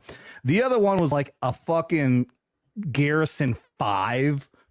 But everyone wanted a piece of her because she was an Iraqable fucking 7, 8, 9. Oh yeah, well, I mean, yeah. No, and we had no other fucking one. The only other women we saw was in fucking burqas. So yeah.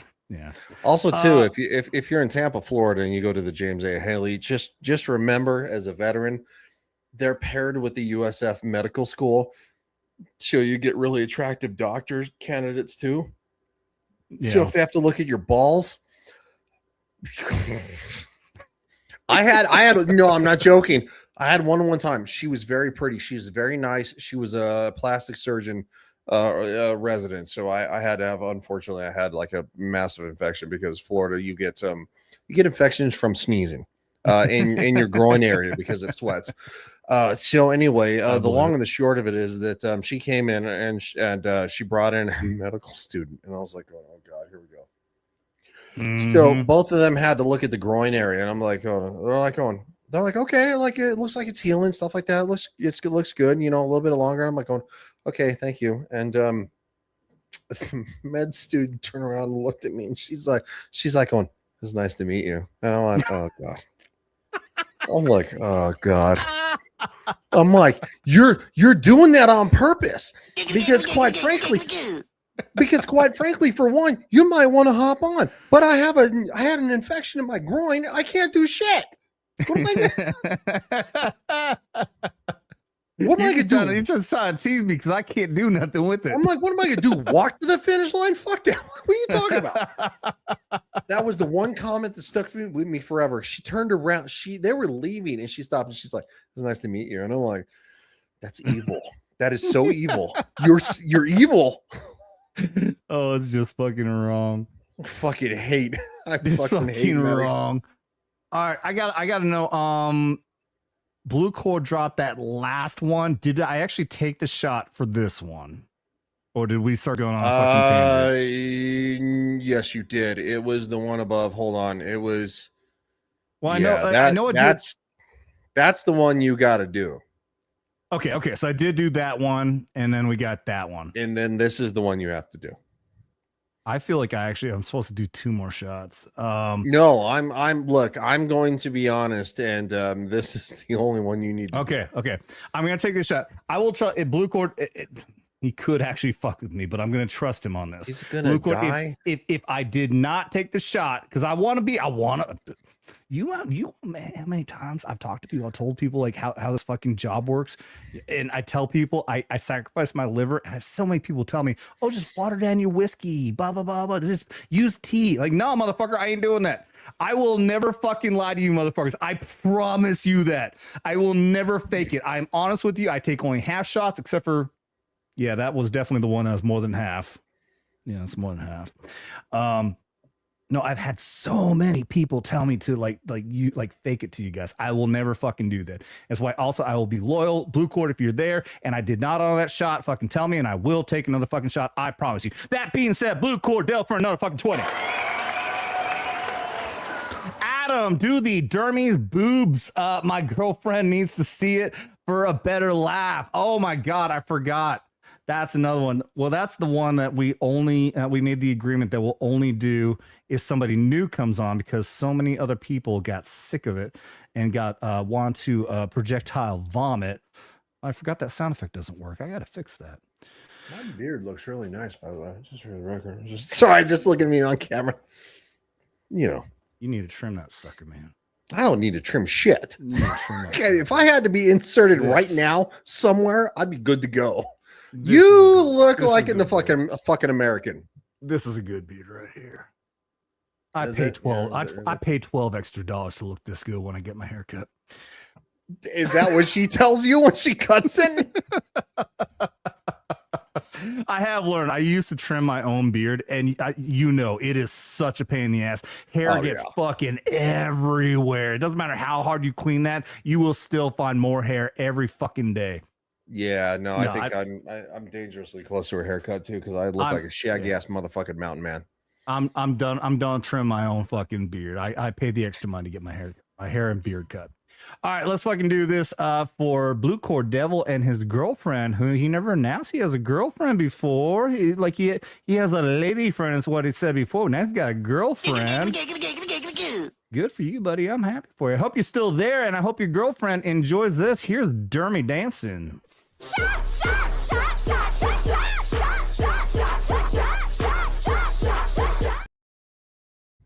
Everybody puke. Cheers. I think the only one here who might puke is you. It's like, dude, what? Come on. People got so sick of seeing Dermy do that. It was vomit inducing for everybody. Oh yeah, well. That's why it's like, okay, we made an agreement. We'll only do it when we have a new guest who's never been on here before. Good old Dermy. Seeing some of those reactions to new people who've never been here, seen the show before, every single one, as soon as the video ends, it's like,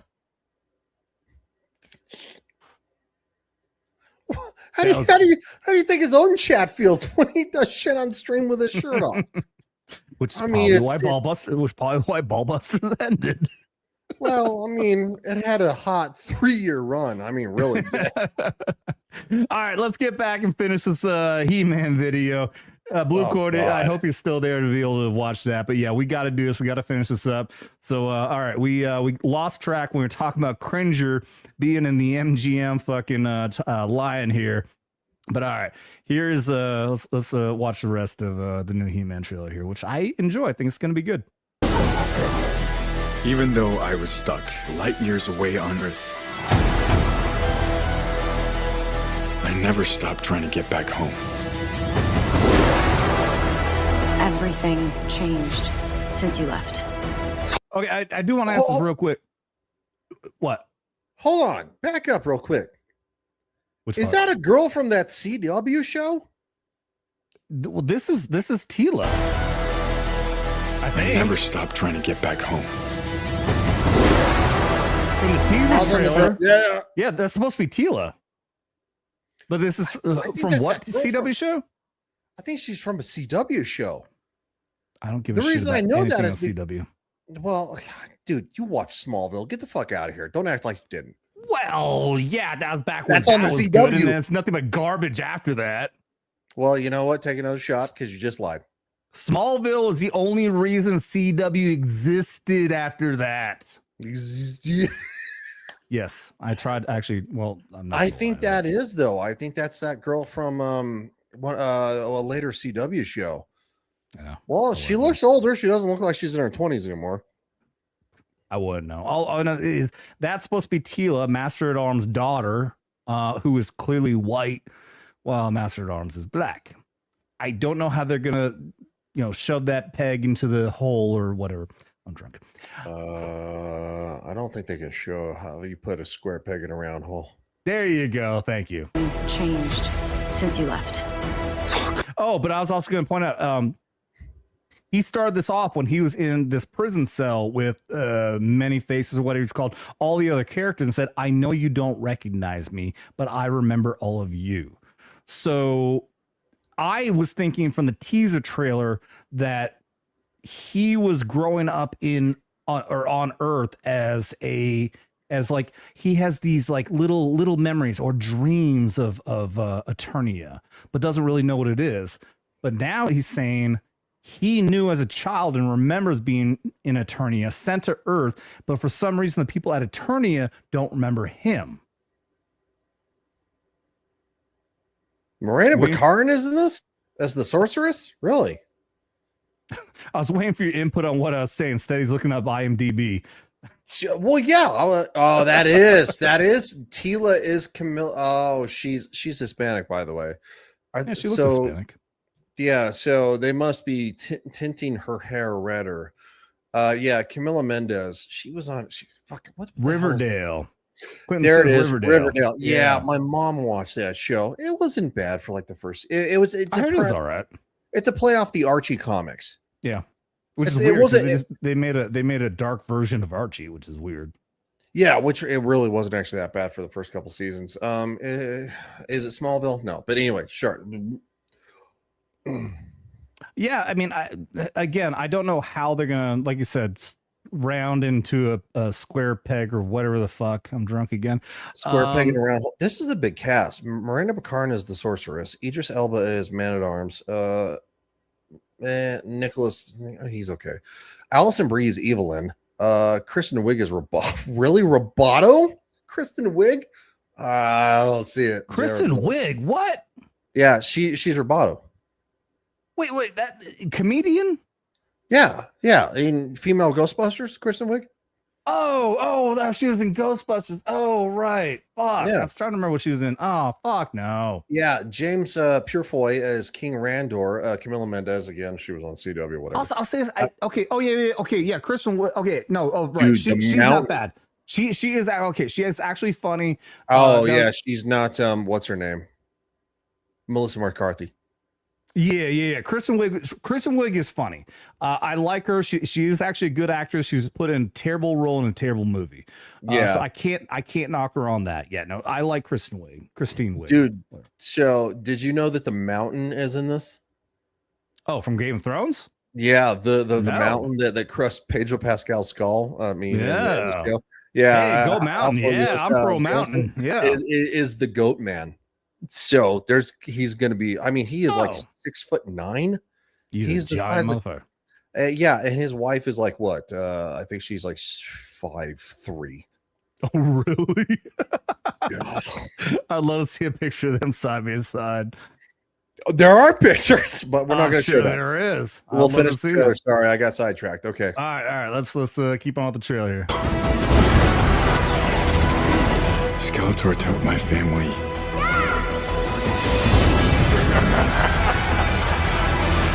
And he destroyed our world. Wait, who's that playing Evelyn? That's a big actress, right? Evelyn is again shit. I just had it.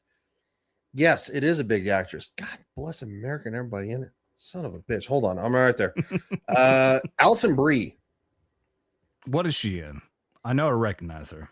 Yeah, you do. She's been in a lot of stuff. Oh, you know what? No, I'm getting mixed up. She looks a lot like who? What's her face? Who plays in Marvel? Elizabeth Olsen. No, yes. she was a part of Mad Men, which made her very popular. But she's been in a lot of other stuff. She is a good actress. Definitely doesn't look the part, in my opinion. But that she's not really supposed to. Skeletor, to me, looks good. The laugh is pretty good. It's the voice that gets me. It's Jared Leto. Yeah. I'm not gonna nitpick. I mean, I will say, like, when it comes to live action, I rate a lot of it on the 1980s live action with Dolph Lundgren. Evil Lynn was perfect. Yeah, I can't remember that actress's name, but holy fuck, was she good? Was that Bridget Nielsen? Nielsen? No. You sure? Yeah, I'm absolutely. I know it's been. I watched the cartoon. I didn't see the movie because the movie was a little dude. What? Now everyone shame fucking Ryan. Now you need to be shamed for having not seen Master of the Universe, the live action fucking 80s movie. That I was less than 5 when it came out? Dude, I don't care. Oh, You're giving me shit for you're giving me shit for having not seen a second time of fucking GoldenEye. Go back and watch that fucking movie. Fuck you. Sorry, I just had to get back at you. You got no leg to stand on this one. Okay, I do have I do have a criticism. Her crown is not big enough. It needs to be bigger. I'm sorry. I don't. No, like you're right. it. Yeah, but also in the original live action movie, like they put makeup all over her, made her like white skin. I mean, like white, you know, not peach white, and these fucking crazy fucking eye contact. Oh, she was amazing looking. She just had it's just amazing, creepy yet also fucking hot aura about her. Fucking fantastic. Clinton says, yeah, that's fair. Ryan gotta eat crow for not watching the original Masters. I will bow to the chat. I can accept that. Yep, you got it, dude. I will watch Masters by the next time we do a stream. You need to watch GoldenEye. Deal? Okay, that's fair. Deal. Here's the thing you got to keep in mind. The original Master of the Universe, they had an original concept. It was all going to be on Eternia. It was going to be all, Castle Grayskull and everything. Budget had to reduce them down to doing the majority of the movie on Earth. It was Earth-based, but they still managed to create a good story out of it. That it was still a great movie. At the end, they go to Castle Grayskull. So it's not completely on Earth, but it is mostly on Earth. And if I remember right, they also created there's some contract reasons. They had to create other characters. Some of it on there, like Beastman was in there, but they had to create these other characters that just did not. That's talking Masters GoldenEye review. I like that. All right, we'll have to do that. Maybe we can even just do like a crossover stream. We'll stream on both of our channels at the same time and do that. But yeah, just keep that in mind. Go watch that fucking movie. Keep in mind that it doesn't look as good as what you would expect of a fucking movie like what we're watching here, but that was because of budget reasons, but they still managed to make it good. Oh, also, the biggest fucking criticism was Goldor. Is that the wizard? What's the little wizard? Isn't his name like Goldor or something like that? No. It's fuck. He had like an O. Was it like O something? You know what I'm talking about. I know. He's one of my favorite characters. I'm sure Clint. It pissed me off in the new Masters of the Universe from Kevin Smith. That they fucking treated him like shit. Yeah. Well, and that's his name. Okay, and that's another thing you're gonna have to keep in mind is there is another contract reason, some shit. They couldn't use him, so they replaced him with another character, which that's a bummer. Yeah, it was a bummer for a lot of people, but it still worked in the show anyway. So you just got to keep in mind, though. Just keep that in mind. No, dude, that kind of stuff doesn't bother me. Like I watch shit from the fucking like way back when all the time. I love it. I think the 80s and the 90s are the best time for fucking movies. Seriously. Oh yeah, we had so look at the CGI compared. Look at the stuff that we have in today's world compared to a movie like Jurassic Park from 1993 or Armageddon from 1998. I'd much rather watch those movies than anything from today. Oh, 100%. 100%. I mean, yeah, the fucking Jurassic Park was fucking groundbreaking. Oh, yes. That. So Blue Cord pop back in. He's still in there. I hope you managed to see the we did your booby dance for Jeremy there. The Dolph Lundgren was the original live action He-Man, if I remember correctly, and he was. And what's funny is that was actually Dolph Lundgren's first role. They picked him because he is iconically Orko. Orko, there you go. I knew he had an O on his hat, so I knew it had begin with an O. Orko. He's like a little wizard. He has a genuine trickster, heart, bumbling idiot. Yeah, and quite frankly, what they did to him there in the fucking new show, was really pissed me off. Yeah, and they created. Yeah, they created the new character. I can't remember his name, but it basically everything around him kind of creates the premise of the movie. So I'm not going to ruin it for you, but you just watch it.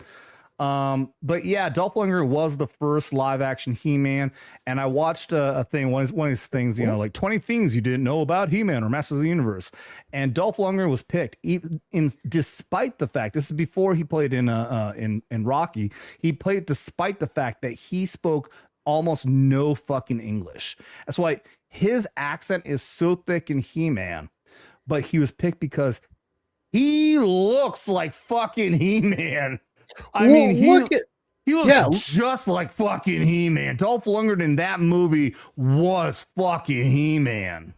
It says that Masters of the Universe 1987 is on the History Vault, which I have a subscription to. Really? I don't know what that is, but it's also, it has like classic movies in it? It's the History Channel. And their classic vault of all their shows and movies and what. I don't know. I'm gonna look it up. But anyway, yeah, no, I mean, look at Dolph Lundgren. I mean, he followed the path of, you know, literally Arnold Schwarzenegger and, you know, even Sylvester Stallone, technically. I mean, these dudes who are big guys who became famous, and one of the most iconic lines in the history of cinema ever is if he dies, he dies. Yep. Everybody knows that line now. I've watched the reaction videos of people watching Rocky 4 who've never seen Rocky 4, but they're like a reaction channel, so they watch it and they're like, "Oh, I know that line. Like, that's where that came from." Like, yeah, dude, from the 80s. Absolutely. Fucking good cinema. All right, sorry, I'm like being absolutely no. I'm trying to pull up. I want to show what Dolph Lundgren's He-Man. I mean, there you go, dude. This is one of his first roles ever.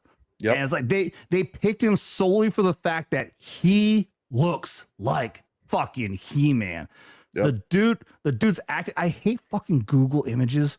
Why can't I get a full fucking screen of a goddamn fucking image? You have to go to images. It's just stupid. Anyways, you can see this, right? Yeah, we can see it. Yeah, he was. I'll probably watch it tonight, to be honest with you, dude.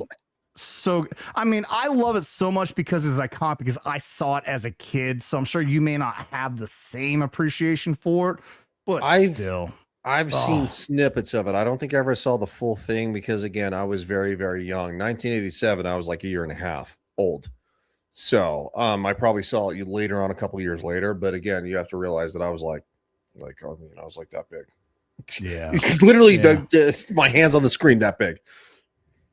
All right. We spent like an hour trying to get through this fucking. Go ahead. Yeah. Her headdress sucks. It's not big enough. Make it bigger. And she looks like a Elizabeth Olsen. But yeah. All right. Castle Grayskull looks good. It's all my fault. I know how it feels to fail. Take the sword. The sword is perfect. The sword's perfect. Perfect. That is exactly what the fucking sword looks like, and I love that. Yeah.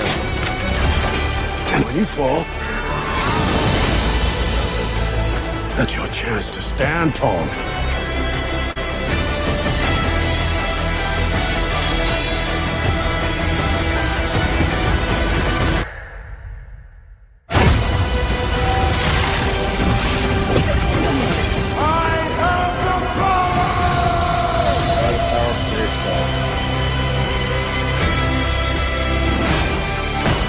Again, he didn't change. He looks exactly the same. He does look the same, and I do have a gripe about that. I definitely do.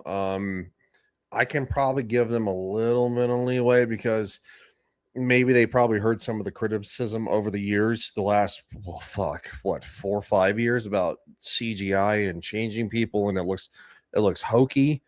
Get a new actor. Get a separate actor. You could, or you could make him bigger and then like use CGI to kind of like just slightly slim him down when he's in clothes. It'll make it look more natural. Now, when his shirt is off, if you try to bulk him up, it looks unnatural. So, I mean, there was a way to do that, in my opinion, and he could actually have been bigger. Am I gonna harp on it? A little, but is it gonna make me not want to see it? I'm thinking I'm okay with this thus far. My big issue with it is supposed to be two completely different identities. It's supposed to be Clark Kent versus Superman. It's people aren't going to be able. People aren't supposed to know that Prince Adam is also He-Man. That's not how it's supposed to work. Wasn't there a meme about this too? Like Prince Adam and then like a He-Man, and like next to like maybe we were too harsh on Clark Kent, like with the glasses and the goofiness. I think that was a meme a couple days ago. I didn't see that one, but I'm glad that I was able to harp and just magically come up with the same thing as the meme. But yeah, I mean, because he looks the same in the face, like this.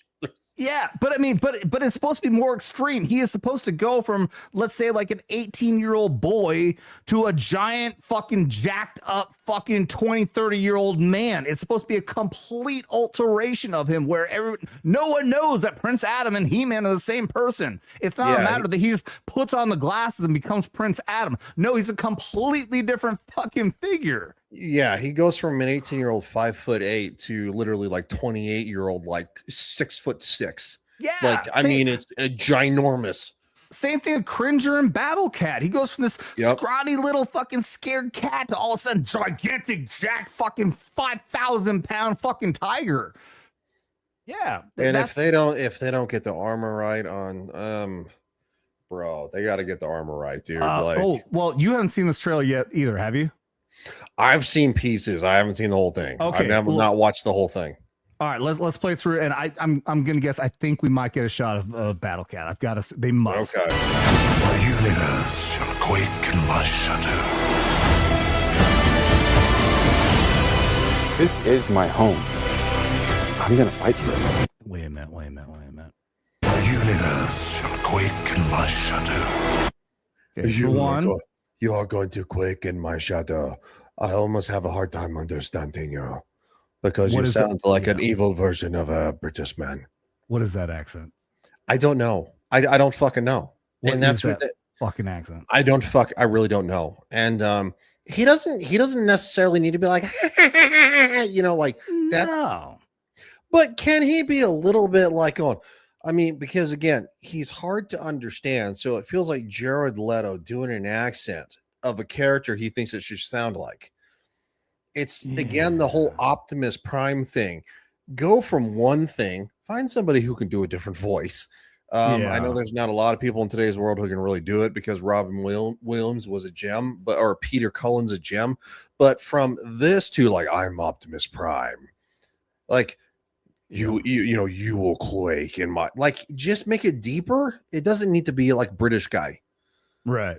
And that's as a typical Hollywood trope is you're going to make a villain that has to sound British, which racist. Yeah. I don't know. I don't know. Oh, it gets worse. From the two Skeletor clips I saw, because there's only like really two of them when I'm speaking, it gets worse. The universe shall quake in my shadow. Oh, that sounds so bad. This is my home. Oh, that was the other thing I wanted to look at. Shit, that was actually what I was going to highlight, and then I'm actually going to Skeletor, and that was even better. There it is. That's Prince Adam. Yep. That's supposed to be He-Man, but that's just Prince Adam. Yeah. His biceps are smaller than me, and I'm 6'4". Yeah. What is it, like 5'10"? Dude, I'm saying like every time, like I'm not trying to show up my arms, but every once in a while, like I fuck with my fucking earpiece. It's just a little fucking thing I do. Like, dude, my arms look bigger now. I'm not even fit. I'm just fucking fat. My arms look bigger now than it does like right there with that dude. And again, I mean, I know this is nerd nitpicking, but it's like, could we have done him slimmer in clothes, and then he gets like kind of, and how tall is this? How tall is he? No, you're 100% right. They should have CGI'd him down as Prince Adam. Yes. And then let him come out as He-Man. You're right. That's the way they should have done it. Nicholas Galantin? Clinton says something. Hold on. Let me look at this guy. I want to know what his height is. And this is important. I'm sorry. It is important. He's 6 foot. He's 4 inches shorter than me. If you're gonna play He-Man, you're 6'4". I'm 6'4". Yeah, God like damn, legit. dude. Yeah, no, I mean, there's a picture on my Twitter, because again, with stuff with dad, whatever. I bought you know, we used the mom's Christmas tree, which was like 6 feet tall and it was piddly. So I went out and bought a 9-foot fucking Christmas tree. So this Christmas is much better. And you see me standing next to it, who looks like fucking huge, and my arm is like this, and my arm is at the top, and still probably roughly about 4 or 5 inches short. Wow. Yeah, so it's like God he dang. should be a minimum of 6'4". Yeah. Dolph Lundgren in his prime was like 6'7". Now he's an older man. Again, we all shrink as we get older. He's 6'4". He's still a large man in his older prime. Yeah, when he played He-Man, he was towering over. No, he's huge. Yeah. You know what's crazy? I'm not bullshitting when I say this. I was 6'3". I was 6'2 3/4", but you know, we always round up. I was 6'3". I'm now 6'1". I've lost 2 inches. Your spine collapses over the years, and thankfully, only in height. I only lost 2 inches. That's thankful. Well, I mean, one of these days. I mean, well, look at Hulk Hogan. He was with all the surgeries, he was 6'7". Now he's like 6'3.5". Well, he's when he came back to wrestling, he was 6'4" when he battled The Rock at WrestleMania because of all the surgeries and the abuse that your body takes over the years. But yes, your discs in your spine compact, and you get shorter as you get older. So we're all going to lose a couple inches as we get older. Doesn't help. I spent a lot of years carrying a 120-pound rucksack and jumping out of fucking Fuck no, it doesn't. I gotta well, anyway, long story short, the military beats the shit out of you, but yeah, like, could you find again, I'm not knocking this kid, he definitely looks like a kid, but he's 6 foot. He's not where he needs to be. He looks like the character, like facially in his face. Absolutely. He definitely looks like Prince Adam and He-Man, somewhere in between. But yeah, if you're gonna play He-Man, you should look like you're fucking Jack motherfucker in your 30s. He looks like he's in his fucking 20s. He looks like a jacked fucking 20-year-old. But we need something else. I think, it would have been better. Here's what could have worked out better.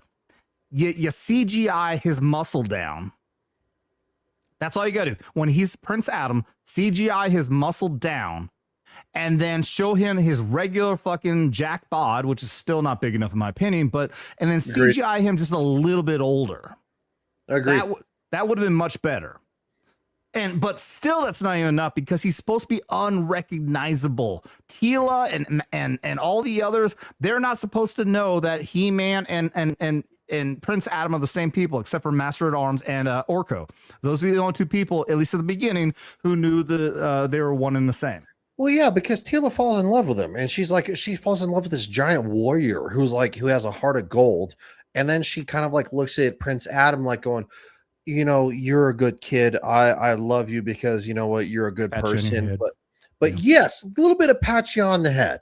And then all of a sudden he becomes like, and then you realize that the same person who is this, it becomes the same person who becomes this. And that's the transformation right there, is that it's literally Clark Kent and Superman. Clark Kent is meant to be bumbling, he's lovable, but he's kind of like going, Clark, I really, you know, Lois is like, Clark, I love you to death, but no, just no, because you're a goofy motherfucker. And then when Superman, she's like going, Superman. And then she finds out it's the same person. He's putting on an act, and he's putting himself down technically to protect everybody he loves, and she falls in love with him more because then she realizes he's not only a good man who's a strong man who saves people all the time, but he's a humble man who can be this bumbling fool on the majority of the day basis because it protects him and the people he loves, so he can go out there and protect people. Yeah, that's a real hero story. That's Steve absolutely. Rogers. Look in the MCU. That's Steve Rogers. Yep. Yep. Steve Rogers actually earned it instead of, you know, he became, Yes. he All right, turned I'm into done Black rambling. African Sorry. American.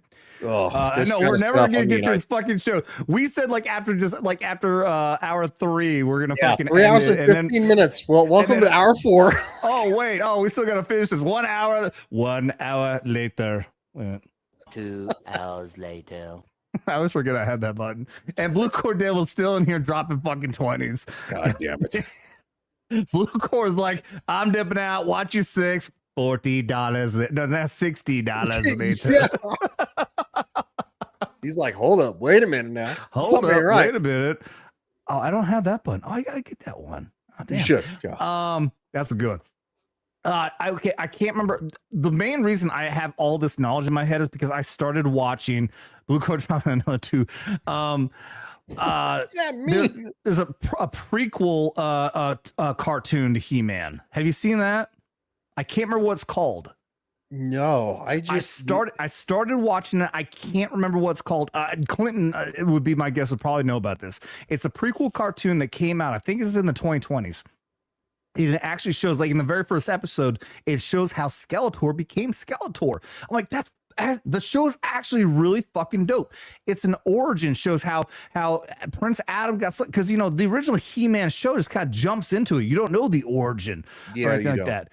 This is the prequel show, and it's actually like, even as an adult, it was made for kids in the 2000s or whatever. I started watching. I'm like halfway through the first season, I think, and I'm gonna keep watching. Probably an archive of it somewhere. So I just saw that Re-Abomination that Kevin Smith did, and that was just no, not that one. Yeah, no, not that one. Maybe it's in the 2000s. Yeah, definitely. It's definitely not the Kevin Smith one. I want to say it was probably in the 2000s. But yeah, check that out, because I remember seeing the YouTube video for the origin of Skeletor, and it was actually a good origin. It's very brief.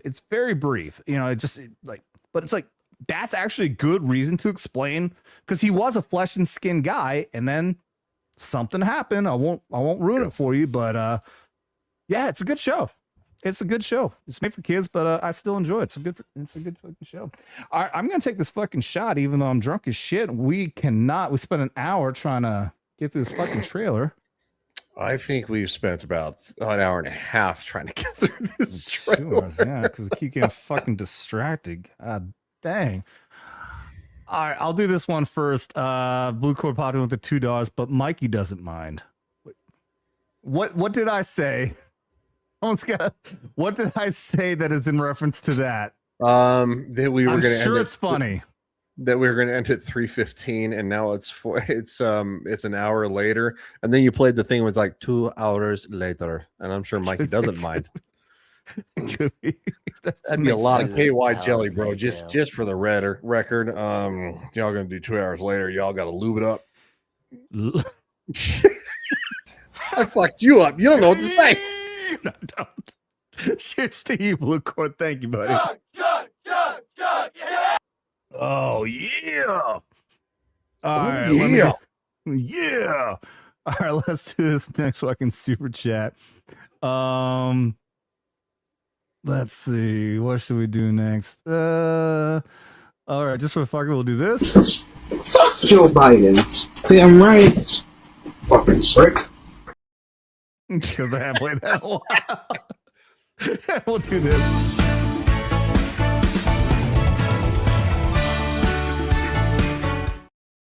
Cheers, Blue Cord.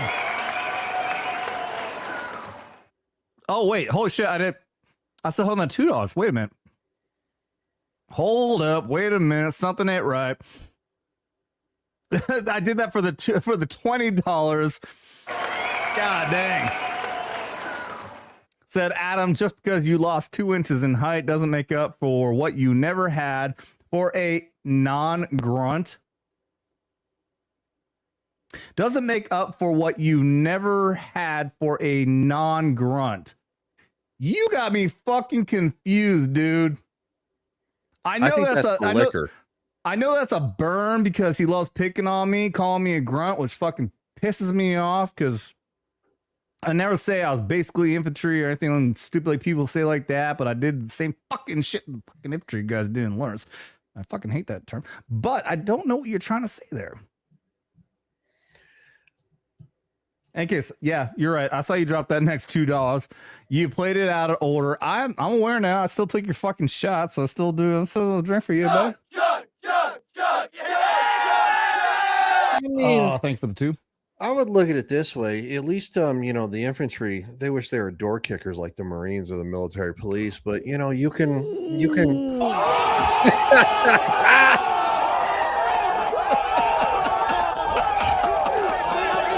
I know that's a hot fucking take, but it's not a hot take.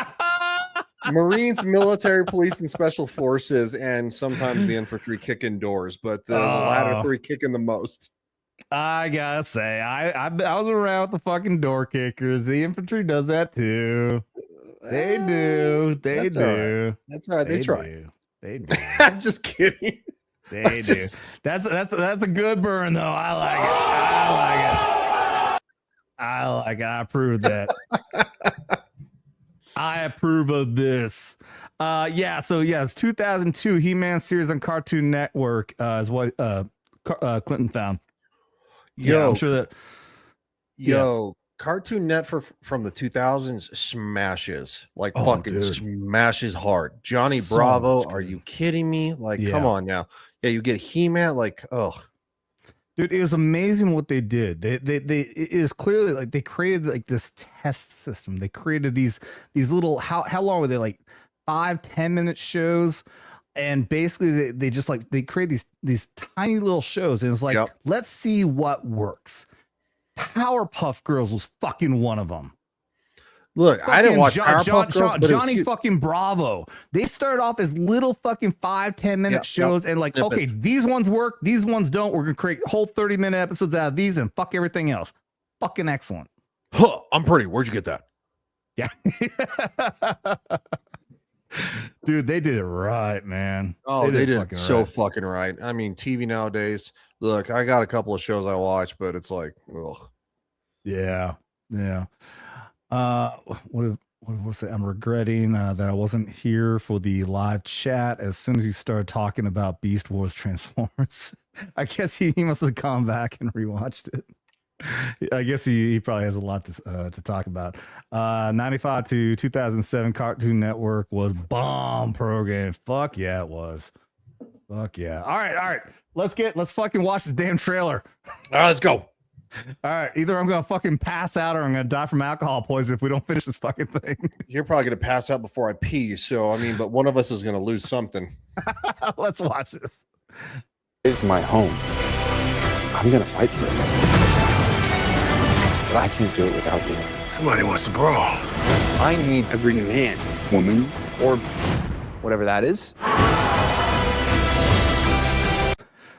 All right, I'm gonna address this. There were people who had controversies when they showed his name placard at his bullshit, human job, and it said pronouns he, him. It was a joke based on the fact that he's called He-Man. Mm-hmm. A lot of people want to rip on that. It was. And I kind of want to say this is also a rip. And I'm actually going to cross my fucking fingers and hoping that this is another rip on man, woman, and whatever that is, because we would love to say also the same thing that them over there, whatever the fuck that is. I want to say that's actually a joke working on our side, not actually a fucking libtard bullshit fucking thing. But look, I'll admit she looks hot. Oh, she does. Yeah.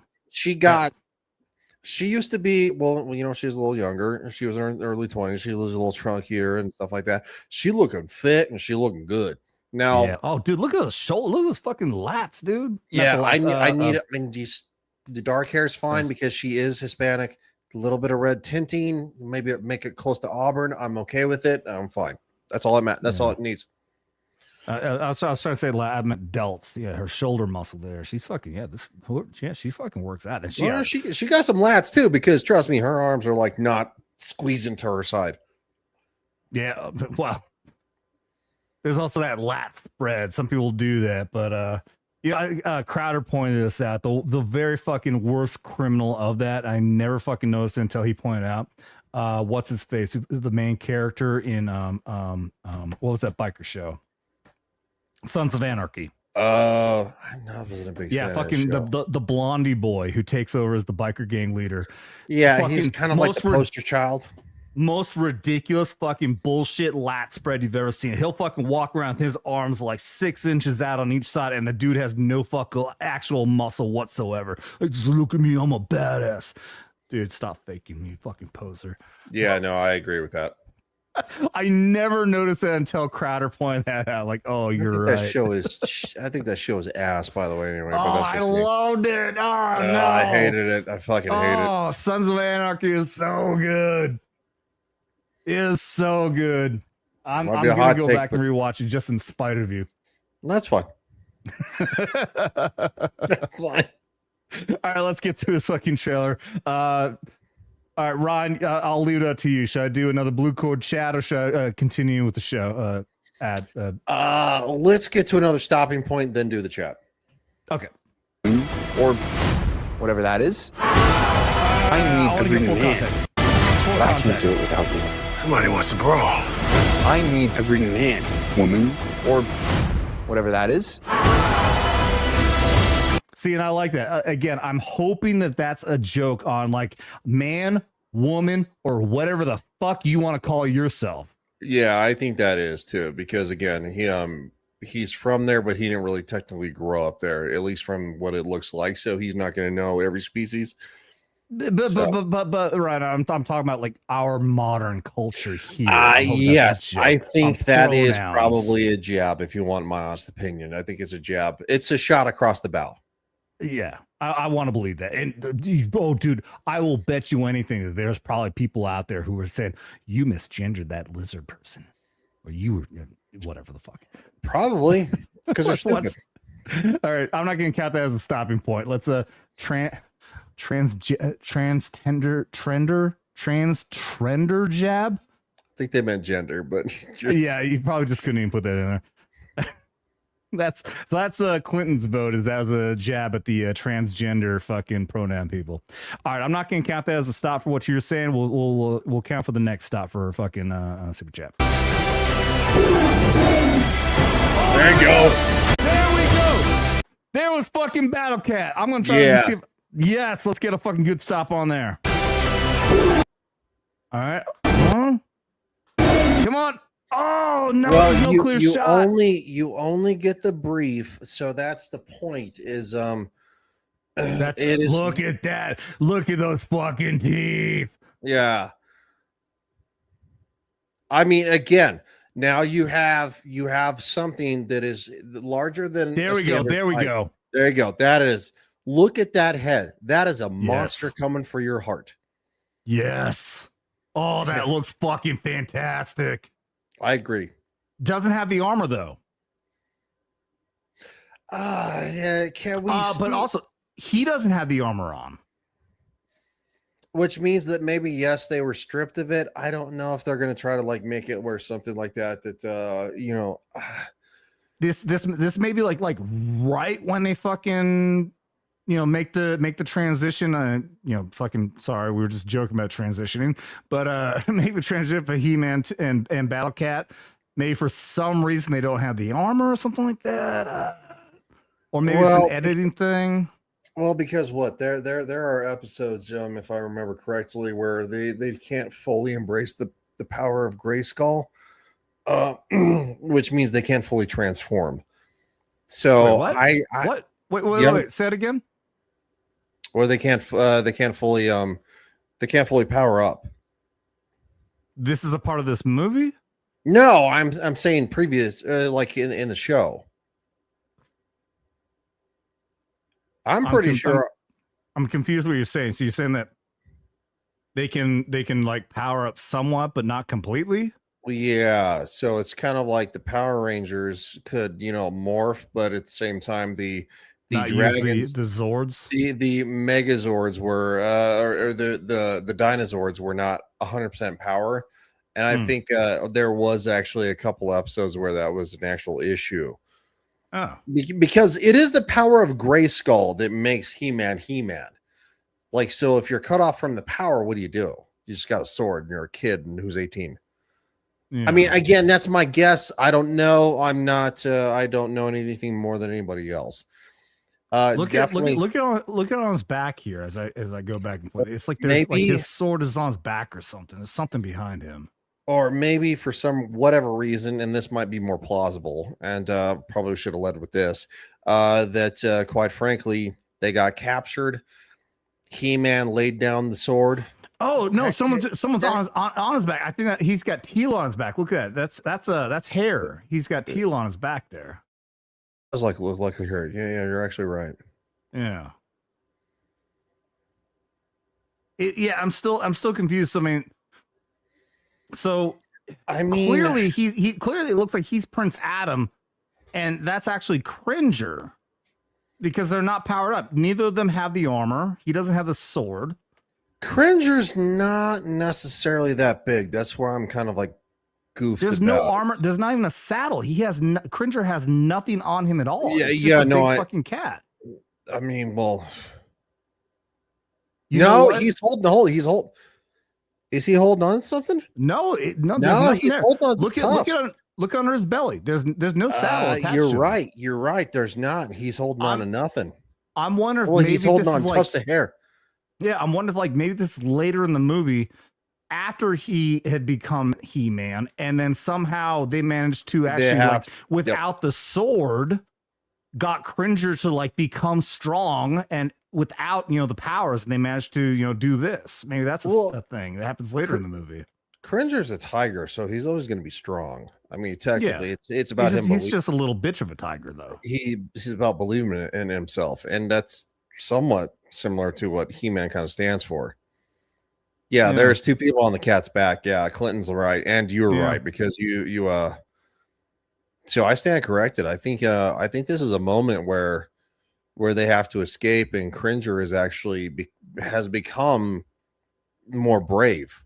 Yeah, Which you see in moments in the show. You see it in the animated show. You see moments of him actually coming forward and stuff like that, and it's rare. It could be like a hero's journey for Cringer.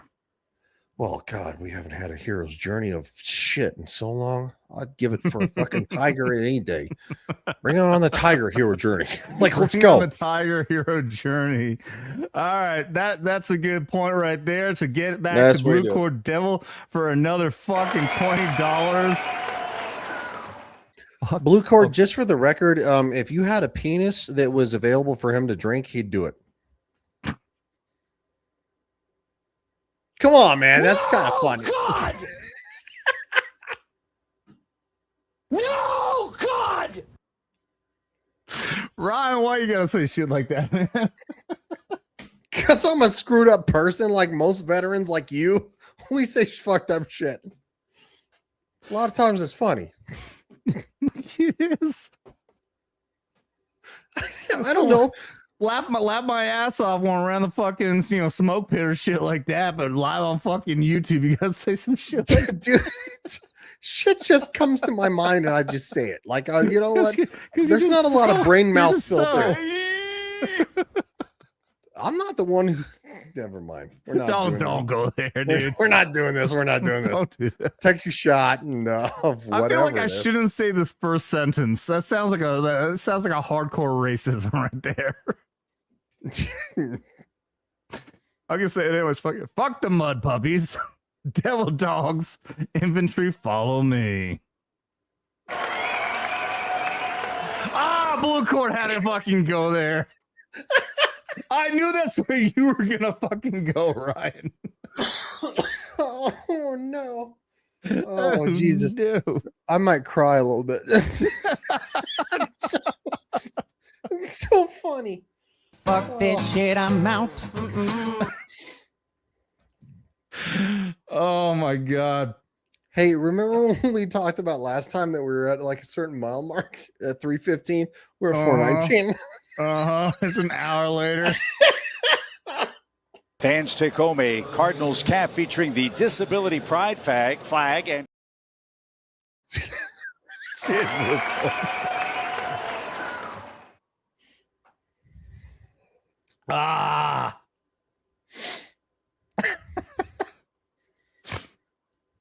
You're all the best fucking content is coming out now that I'm fucking trashed. Yeah. You know, I'm trying to say you're trying to get through And an hour and a half of a fucking trailer. And Masters of the Universe trailer. Yeah, well, that's why I said an hour and a half of a fucking trailer going on 2 Oh no, hours. no, we're almost 2 hours on this trailer. Almost 2 hours just on a Masters of the Universe fucking trailer. Blue Core Devil Mikey is waiting for that day. Yep. Oh yeah. I was gonna yeah. God damn fucking controls. I'm gonna play it again. Fans take home a Cardinals cap featuring the Disability Pride flag and thank you, Blue Cord. Oh, I fucking love so much that an announcer had that fucking Freudian slip. Uh-huh. Where it's like, you know, that motherfucker is like, we're going to talk about a disability pride flag. And he said fag instead. I love, you know, that was in his fucking mind. This faggot fucking shit. Oh, yeah. Well, absolutely. Freudian slips are a real thing. It absolutely is. Shout out to all the viewers that went up from since we ended the rocket stream to this. Yeah. Dude, we dipped down to fucking 2 people, which I'm pretty sure that was you and me, which meant nobody was fucking watching us like multiple fucking times. And we got like 8 people fucking. Dude, I love this. You know, I've done, you know, we've done streams with fucking Nerdrotic and had like fucking 1,100 people watching or whatever the fuck we did. And I'm happy as hell just to have fucking 6 of you in here. Like, I love every single fucking one of you. What numbers are you going by? I'm on YouTube alone. Oh, on YouTube. Yeah, just on YouTube. I mean, I got X says that we had 20 people watching, but I never can trust exactly what they're fucking actually showing over on it. X. Actually does go up and down. I actually tested that theory. You can actually see it rise and fall. So yeah, X is it's no longer something that it's like oh really. Every time somebody scrolls by, it counts as a viewer. Yeah, That's what it doesn't do that anymore. So you can actually this is probably roughly about 9 months ago.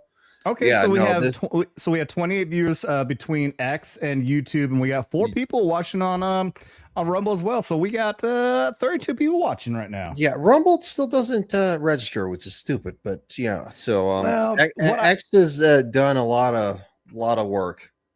What I learned, somebody explained to me. I don't know if it's true or not, but it makes sense because of the timing when Rumble came out with Rumble Premium.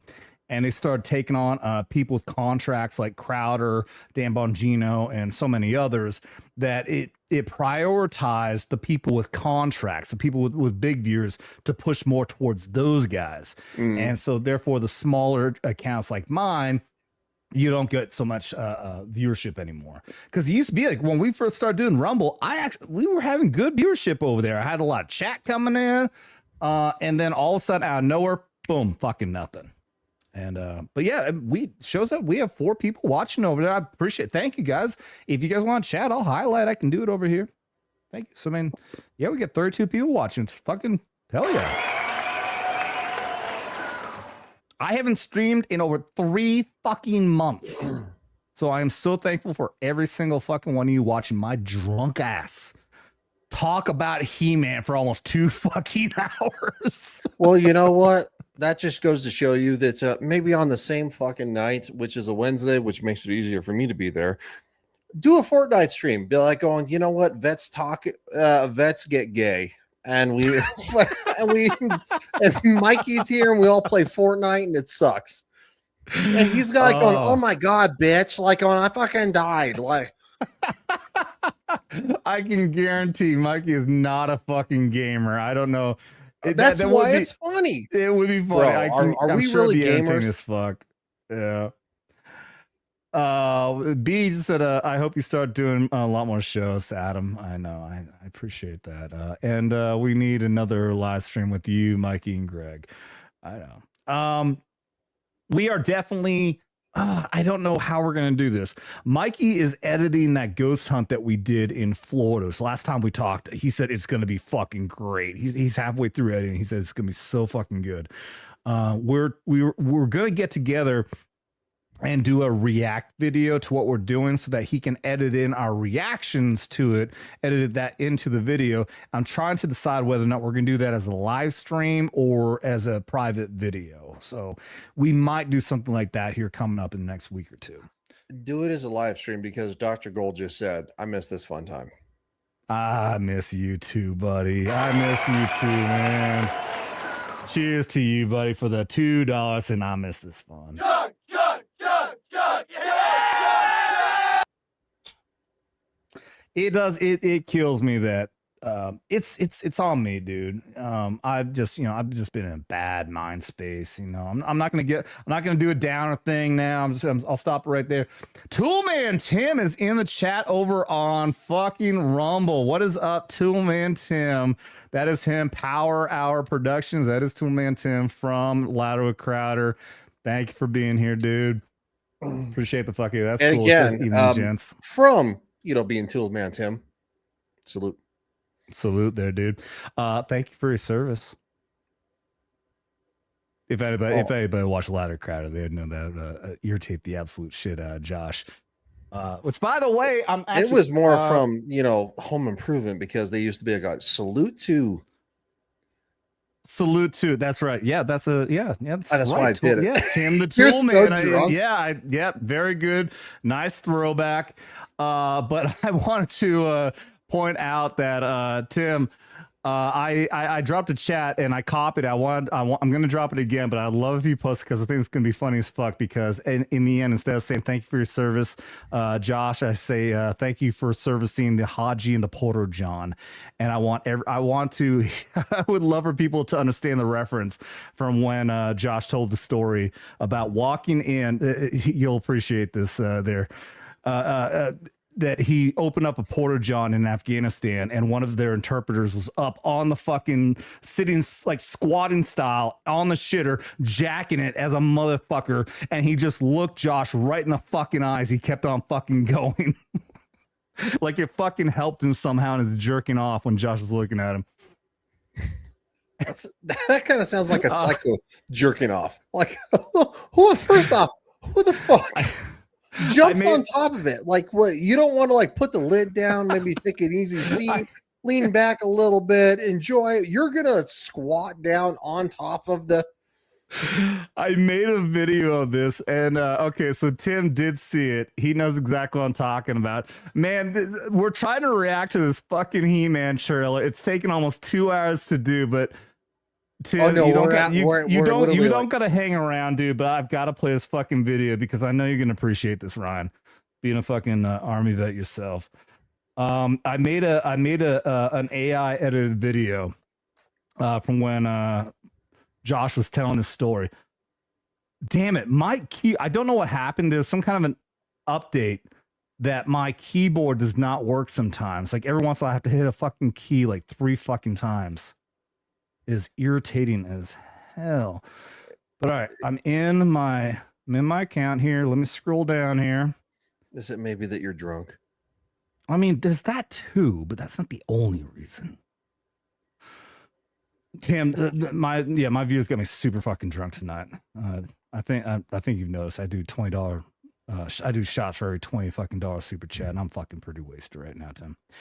Oh, I gotta get down. I've gotta fucking find this. Come on, where is? Here it is. Yes. All right, I found it. All right, I'm gonna fucking bring this up. Just for the record, though, you are Tim the Toolman Taylor, so.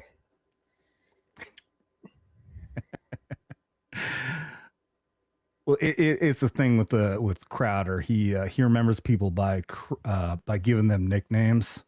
Well, of course. And obviously Crowder was a big fan, clearly, of Home Improvement. That's why Tim got Tim the Toolman. All right, here we go. Here is Josh Firestein, 2nd Ranger Battalion veteran, telling a story about a Haji jerking it in a fucking Porter John. Walking in on an Afghan soldier in the porta potty, just jerking it, just yanking that thing, going to town, squatted, by the way, in his same poop position. He was up on that thing and just going to town, and he just looks at me.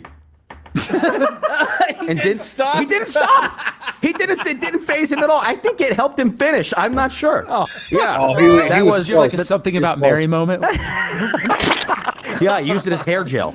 Walking in on a. So Yeah, I'm he gonna give was myself applause on that. I was proud of I that. mean, let's be honest. When you're almost there, what are you gonna do? You're gonna stop? You're gonna finish later? Like, you might as well finish now and just walk out. Be like, "Oh, sorry, bro." By the way, I edited this. Is Gerald Morgan Jr., their CEO of all things, over there at Ladder Crowder, who gets picked on a lot, called gay, and a lot of other stuff. So it's a lot of fun to put him in these edits. But yeah, there's Gerald Morgan Jr. There's a Haji jerking off and pluging all over Josh. And I get Tim dipped out. I'm not a vet. That's all you guys. Well, I don't blame you. You already highlighted that right before you. I was gonna make a joke, but you killed it. That's all right. What was your joke? Well, that's never mind. Hold on. If I have to explain it, it's not funny anymore. Like, you can't file the joke. I still just appreciate the fact that, Tool Man comes around here. That's the producer for Ladder Crowder. We've chatted a couple times. I want to get him on because Professor Savage Dad, who you know, right? Yes. Professor Savage Dad created if you haven't seen it, a gay pony man with Gerald Morgan Jr. As a character. If you haven't seen it, this is Pink Pony Man. And that has become a long-running joke on Louder Crowder. They highlight that a lot, and I have made multiple videos now with AI-generated music in the background and everything. So Professor Savage Dad created the meme with the gay pony man as with G. Morgan Jr., and I created that animated. And at some point, I've already hinted this at Tim. I want to get Tim, me, and Professor Savage Dad on to talk about the origin of the Gerald Morgan Jr. gay pony man, and then me turning that into a video meme. Tim also, I know this is his idea. On Louder Crowder, if any out there haven't been watching, check out Louder Crowder. I am guessing, Tim, correct me if I'm wrong, I think Tim created the idea for the clip competition on Crowder, where you put, if you create a clip, it gets over 10,000 views on some channel or whatever, then they will they'll highlight your channel, and then throw some merch at you. And I'm pretty sure that they did that because of the work that I did creating these multiple different videos. And I just submitted mine like today. So it'd be very cool if he just hopped on here because he saw it, and they might highlight mine. I might be on Crowder tomorrow is what I'm thinking. I hope. I do have a question. Are we going to finish the Masters of the Universe trailer? Let's fucking do that. I know. Before we do that, Dr. Gold. No, I already highlighted Dr. Gold, right?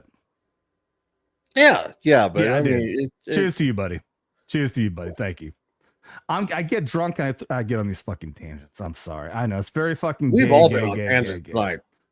Oh my god, it's because both me and you haven't streamed it so damn long. It's like we're trying to get it all out in one fucking load. Trying to bust all that fucking nut.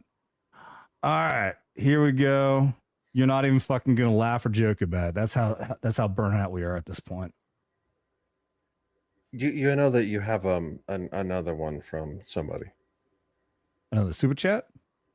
No, dude, read the comment.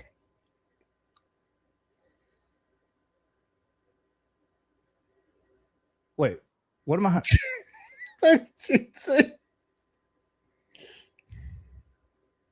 Yeah. Oh, you highlighted that. I was so confused. I thought you were telling me I had anyways, it's supposed to be a recent clip, but we may make an exception to troll Gerald. We'll see. All right, fuck yeah.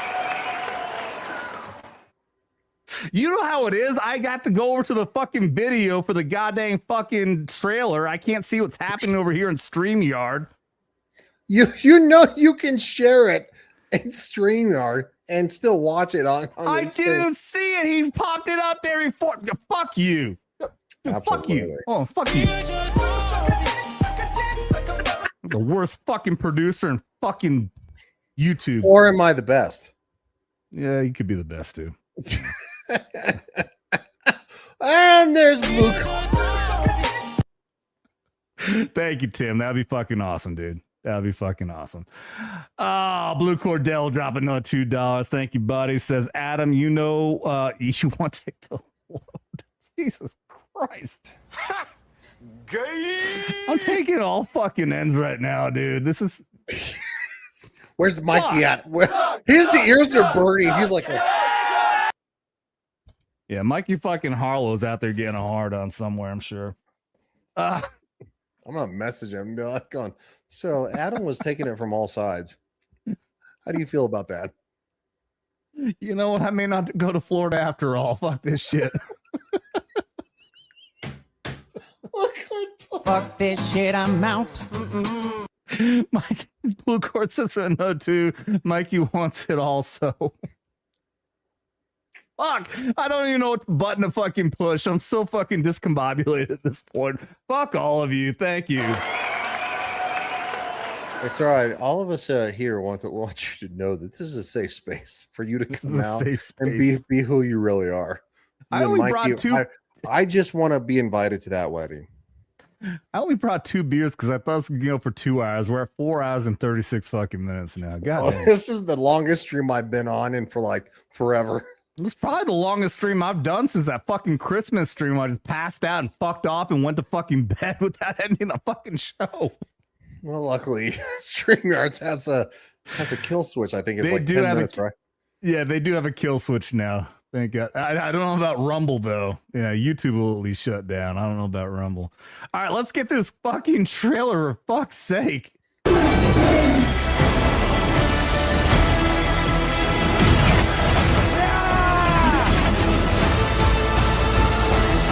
may have the power, but you're too scared to use it. Trust me. No, that doesn't sound right. Fuck no. You have God! You have the power, but you're too scared to use it. It sounds so bad. He sounds like Jim Carrey trying to be a villain from a movie. Yeah. But you're too scared to use it. Is it because of the big He dog? sounds like he has like he sounds like he's got like prosthetic teeth in or something. There's something weird about it. Saying. The big jaw, like, is he trying to like speak through that or something that we don't know? You're too scared to use it. You know what? You're right. I think they are trying to intentionally make him talk like he doesn't have fucking lips and fucking cheeks. I think that's what they're trying to do. Yeah, that actually makes sense. Right? Yeah. But you're too scared to use it. Yeah. Yeah. That's exactly what they're trying to fucking do. Oh, God. Blue Cord. It never ends. No, it doesn't. Blue Cord for 5 says Ryan. I'll be another usher for Adams and Mikey's wedding. Fuck off, dude. I support this, by the way. I really do. I love to see people come together. Yeah. No. Fuck this shit, I'm out. Even if sometimes they have to do it like this. I'm here for love. Get the fuck back in here. I can see you behind the stage, you dumbass. I was wondering what you're like even Fucker, no, I don't want to be on top of you. That's weird. I'm not Mikey. You know, every time you try to make a change, I'm gonna make that fucking change. So you just fucking keep on going back. So and forth what you're saying is that you like men on top of you? Dude. I'm too drunk to come back with witty fucking witty retorts or whatever the fuck. This is not fair. Well, quite frankly, you're too drunk for the power. Okay, Skeletor. That's a perfect. Yeah, that's a good fucking imitation. Jared Leto's fucking Skeletor. That actually sounds really accurate. Trust me, I know how to use it. All right, that sounded gay.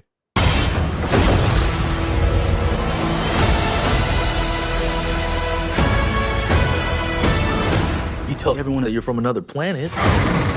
All right, who the fuck is that faggot? Probably somebody from LA. That is a gay-looking motherfucker right there. Well, technically, he's supposed to be an orphan from another world, and he's probably taken in by a lovely Hispanic company. Family. He looks like he has the gay version of the Fresh Prince from Bel Air fucking afro. With the gay son. Yep. That might be some of the game representation right there, because there has to be that. It very clearly is. It very clearly is.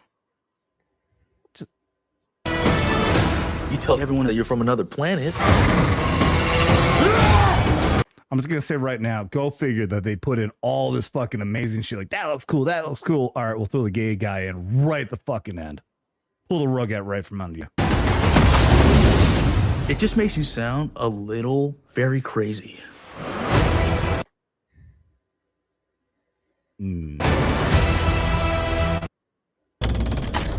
Fuck off. I don't know what to think. I mean, I'm going to go in with cautious, resolve. Cautious optimism. Yeah, I don't even know if I'd call it optimism. Yeah. Especially because, quite frankly, you're from another planet. It just sounds a little gay. You're telling everybody that you're from another planet? It just sounds weird. It does. I feel like it's Jared Leto doing this. I'm Ace Ventura, and this is what I do. It feels like a bad Jim Carrey impression. He's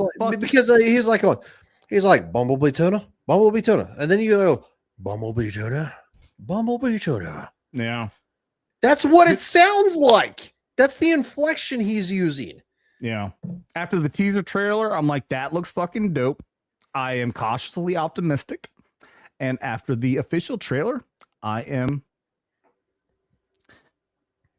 don't even know what to say. I'm like, I'm just cautious and expecting it to be a fucking dumpster fire like everything else Hollywood fucking turns out now.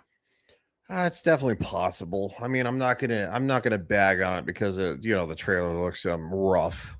Again, because quite frankly, are the days of the MCU Infinity War Endgame trailers kind of coming to drastically done? Yes, to where it's like you watched it and you went, when you saw Captain America, and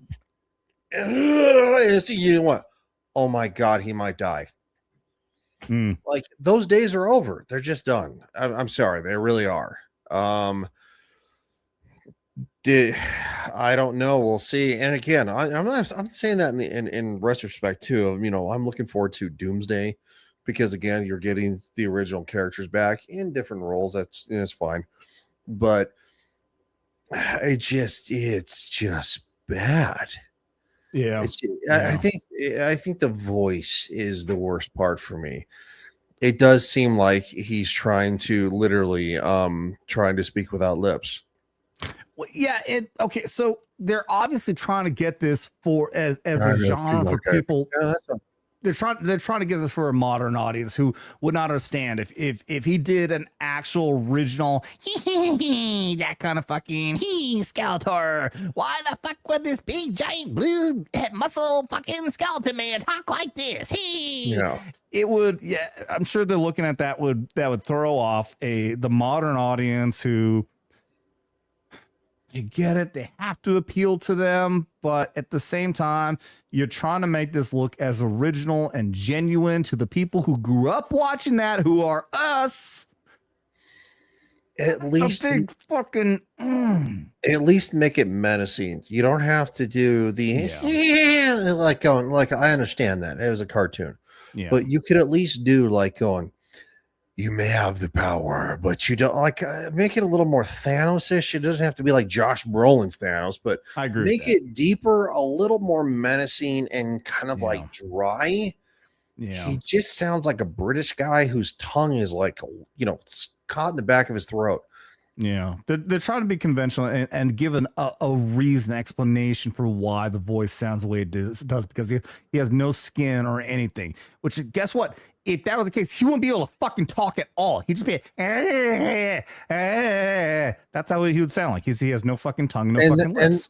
And that kind of feels like Jared Leto's interpretation, because everything that Jared Leto does, there's a Jared Leto interpretation, and it's usually not good. Jared Leto's Joker, it's not good. If you wanted to make him a mob boss in some random other universe that's not Batman, I mean, I could probably give you some leeway, but again, like, yeah, he's talking like he doesn't have a tongue or lips, or like, you shout the power, and you know, it's like, what the hell is that? Got a lisp? Yeah, I mean, nothing scarier than a lisp. I'll tell you that much. We don't need any explanation for exactly why. It's just a skull, and the rest of his body is muscle and skin. We didn't need any explanation for why he could even fucking talk, let alone talk the way that he does. He's a magical creature. That's just a mystical, fictional thing. He's a sorcerer. What do you want? He's a sorcerer warrior. Yeah, we don't need any explanation for why Prince Adam could even turn into He-Man. We don't need an explanation for that. We don't need him to literally sound like he doesn't have lips. Just fucking, that's a bad decision. I'm hoping for the same reason like we were talking about, and I mean, we're talking serious nerd shit here. I appreciate so much everyone who's fucking watching, hanging on this long. We're nitpicking like Gary does for so many shit at this point. But yeah. Well, and that's the worst part. The voice is the worst part. And again, I'm not saying this is Jared Leto's fault. I don't know that it's his fault. It's the director's, guaranteed it's fine. The voice is just well. Then again, a lot of these fucking actors, though, they really do pressure directors into a lot. Like, I think he doesn't have lips, so I don't think he should. I think he should kind of like this. Well, because what? There was something that I saw on Twitter that Ryan Gosling gained like, I don't know, 60 pounds to play a certain character in a certain movie. And the director was like, going, no, dude, no, that's not what I envisioned. So I don't want to, I was going to cast you, or you were in the running, but I don't want to do that. Your interpretation is not what I care for. And that's fine. It's a little extreme, but quite frankly, it's one of those things that, again, I just don't get it. And it goes back to that Transformers 1 thing. He was not Optimus Prime. He became Optimus Prime. How hard is it for Peter Cullen to have 20 lines? Yeah. Because when he says this, I'm Optimus Prime, you know the voice, and that's a rough interpretation. Yeah, I mean, you're right. I mean, Autobots rule out. Like you rule out. You know the voice. Yeah. Absolutely. So again, I don't need Skeletor to be like on. And even Dr. Gold here, who's a Zoomer, the dude is like, I don't know. Tell me, I think he's like 22 now. He's only 21 when he started watching our show for $5. Thank you, buddy. Says, do people not know the Skeletor? I think Skeletor voice thing. It's been in a lot of games and media. Yeah, you're right. Even like that fucking 2002 version that I was watching, same fucking voice. I'm sure even in the awful fucking what's his face fucking version is probably the same voice too, right? Which part? Sorry. What's his nuts? Fucking Clerks, dude. That piece of shit. Fuck. It's right there. But even in his Kevin version, James. Kevin James. No, even not in his Kevin version James. Kevin Smith had the fucking had that version, right? Yeah. Even if you want to do this, everyone, multiple fucking generations, multiple generations have watched He-Man and Skeletor and know that that's his fucking voice. And if you want to actually just go that direction and you want him to laugh kind of like a hyena, and again, that's fine. It's what the lore is. You can also have a moment too where he sounds like he's being super evil, and it goes from, and he's like, I will. And it transitions, and you're like, oh, yeah, dude's being like extra. I don't know. It's voice acting, and I don't know what the fuck that. It's one that I didn't like, but is still better than this is fucking. Oh man, I just had the fucking name in Transformers when it came with the live the jet. Oh, Starscream. Starscream, yes. Starscream was another fucking high-pitched fucking character, and they transitioned it to more of a lower tone, yet still kind of similar, just a very menacing fucking voice. Yeah. you know, he was like, he was always a creep. He was always an ass kiss. He was a little fucking creepy. But he's like, Master, I'm sorry.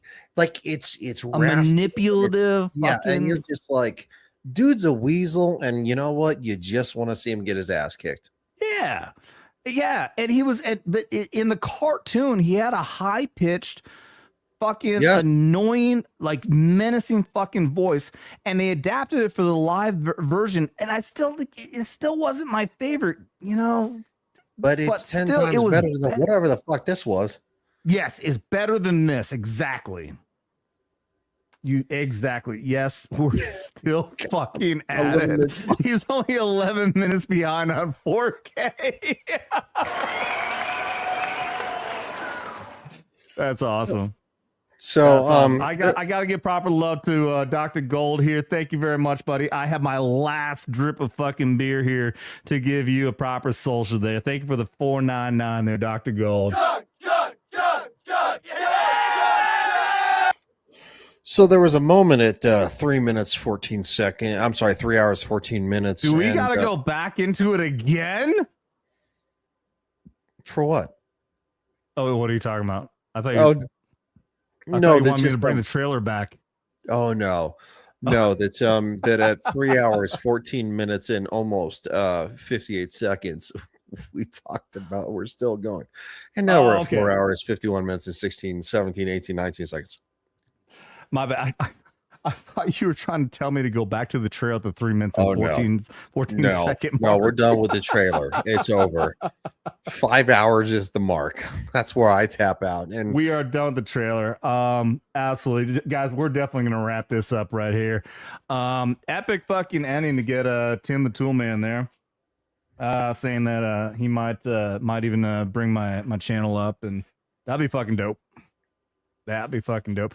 Actually, I haven't. I'm sure he's dipped out, but I have an idea I want to pitch to him. This wouldn't be anything super secret. Is it your sexuality? Yeah, I'm gonna reveal that. I'm super fucking gay. Yeah, you got me. God, I'm glad the Legion of Memers aren't here anymore. I might still be around somewhere. I might know somebody I might be able to contact. They're in little specks. I don't know if they're watching or not, but Alf Devil, I'm gonna give you a shout here real soon. Just kidding. No, on Crowder they have a character. The name is escaping me, but he's a very incompetent, like overweight guy. He's always smoking cigarettes. And they always have him like our on the ground correspondent, and they tell him to like go to like the DNC or the RNC, and he ends up going to something completely fucking wrong, like the wrong location. And it's a running fucking bit. It's funny, but I want to pitch to Tim there for an idea for our military on the ground correspondent, because I have a fucking blue a green screen here that I can pull up. I'm like, give me a fucking bit, because they ran. Have you seen the clip of North Korean special forces showing what they can do, and all they do is just beating each other with sticks and breaking bricks and shit? No, I don't really watch a whole lot of Crowder. It's not just on Crowder, but it's a viral video that's going around showing like, oh look, this is how fucking great North Korean troops are, when it's ridiculous fucking, comedy, bullshit acts that they're doing. As I have this idea, I want to pitch to them and say, here, our on the ground military correspondent in North Korea. Hey guys, I know they're we're watching them, and they're hitting each other with sticks, and they're breaking bricks with their head. I'm not really sure what's going on. I'll be strapped up with my body armor and my AR-15. And wait, one of them's coming at me with a stick right now. Hold on. So anyways, this North Korean, I'm not really sure what they're doing, because it kind of looks like a circus act right now. And some of them are coming at me spinning on their fucking heads right now. Hold on.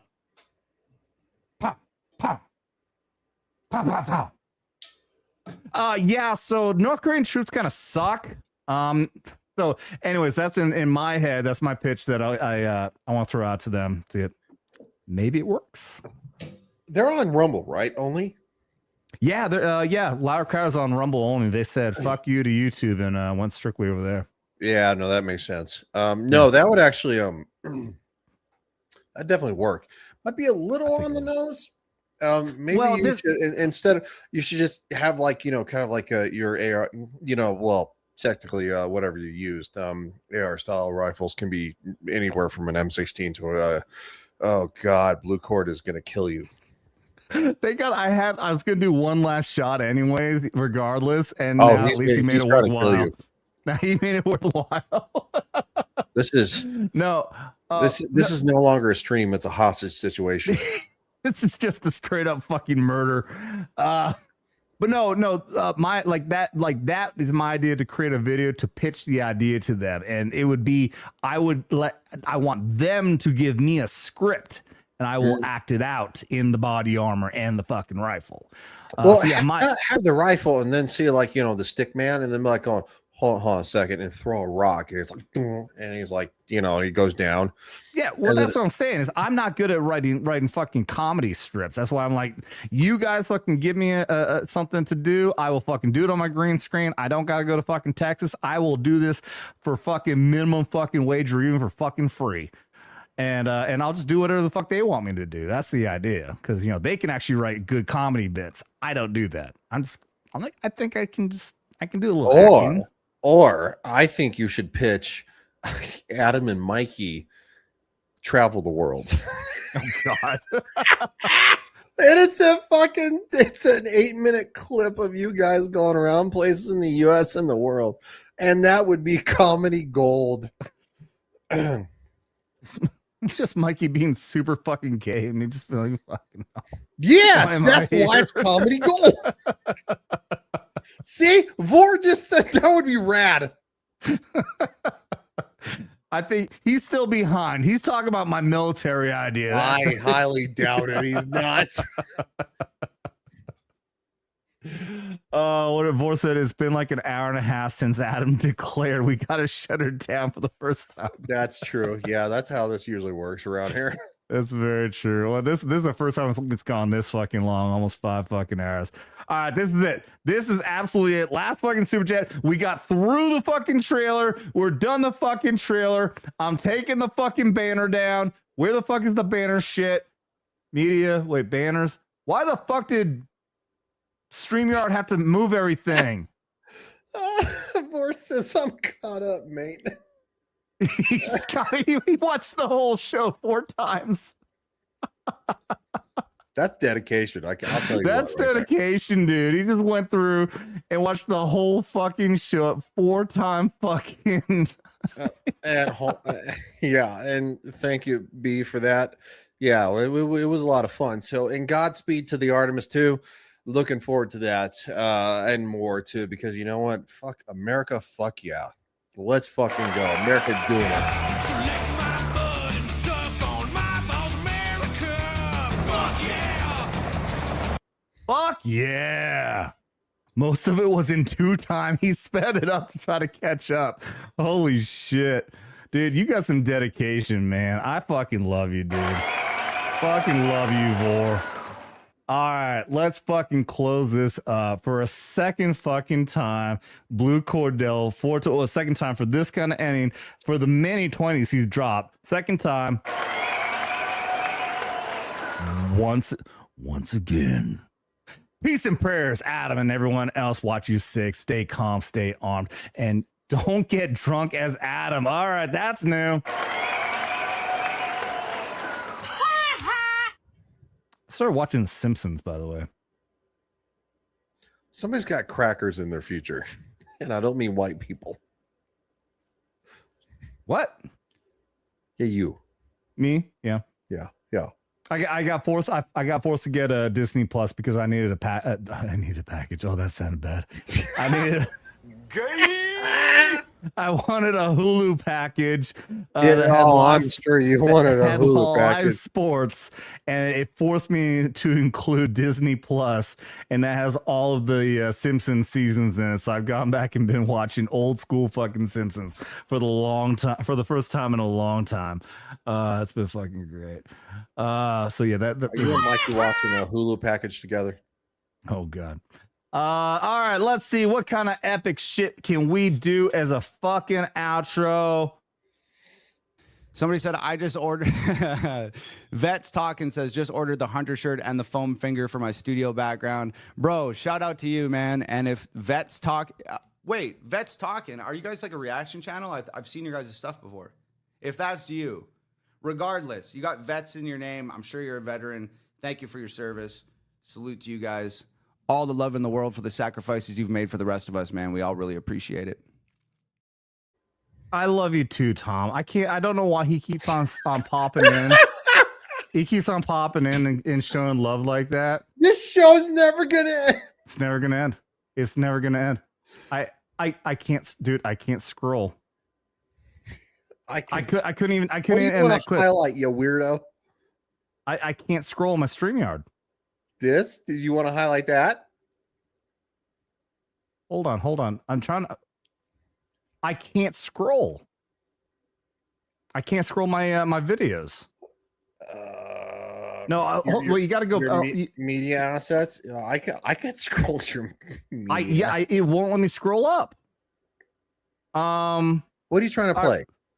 Well, just go back to the original because we still got to do a shot for the other one. Okay. Oh, it's like a train wreck. This is a total fucking train wreck. Go back to the other one. All right, let's okay. We'll do a shot for that.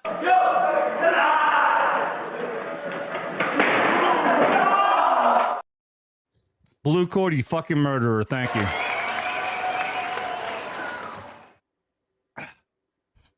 All right, go ahead and pull up the last one. Well, yeah, you got it. Oh, good grief. See, now you're working as a producer. You know, you well, yeah, because we don't want you to pass that on stream again and be like, oh. Nobody needs that image because somebody's gonna fucking post you. It'll be fucking me contacting somebody else to post you and put Mikey just slightly above you with your mouth open. Blue Corp for another 20 says Mikey's gonna call you soon. Fuck you. Why do I put up with you fucking people? Fuck this shit, I'm out. I don't know what this video. This is a newer one. I don't know. What Or is evil and inhumane? Would that be like murdering a nursing student who was jogging? Okay, I don't remember why I put that on here. I'm sure I had a reason, but that's dark as fuck. We're not going to end on that. We'll end with. Put a chicken in and make her name it gay. And.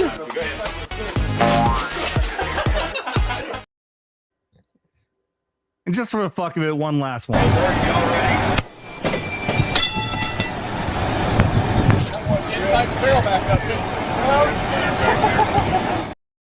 Thank you, Blue Cord. Fucking legend. Oh. Right. We're done. I think you're done. I'm done. I'm passing out. I'm sleeping. What the? Oh my God, it's only 9:30. What the fuck? Dude, we've been streaming for 5 hours and 3 minutes. I forgot we started at like 4:30 in the afternoon. Yeah. It feels like it's 2 the in launch the morning. Well, it was an hour before the launch. And technically we didn't start on time because you had problems and so did I. Your problems were worse than mine. It's not my stream. Erectile dysfunction, I know. I completely forgot that we started so early. I thought it was like 2 in the fucking morning, dude. No, there's no 2 in the morning. Holy shit. All right, we're going to wrap this shit up, dude. Welcome to what Skinamax Saturday used to be. Yes. This is some OG fucking drunkenism right here. He's liberating your liver. Or he's deporting your liver like a Muslim ought to be. Yes, I agree with this. All right, we're gonna fucking wrap it up. No more, no mas. Let's wrap it up here. We've been going for 5 hours, 4 minutes. Awesome fucking show, dude. The rocket launch was epic. Those fucking people are orbiting our planet as we speak, on their way to the fucking moon for the first time 53 fucking years. That is cool shit. I fucking love it. America, fuck yeah. Ryan, thank you for being here, dude. Yeah, absolutely. No, I had a lot of fun, man. It's been I haven't done a stream in probably well, shit, 2.5 months, year, 3 months. Yeah. So this has been great. Been too And long. if you guys want to see more of this shenanigans, I guarantee that once the because this is a actual historic flight of man, we're going to be probably doing another stream. And and Adam should reach out to Mikey and see if he wants to be here too. Oh, he's going to kill you. Oh, he's trying to kill you.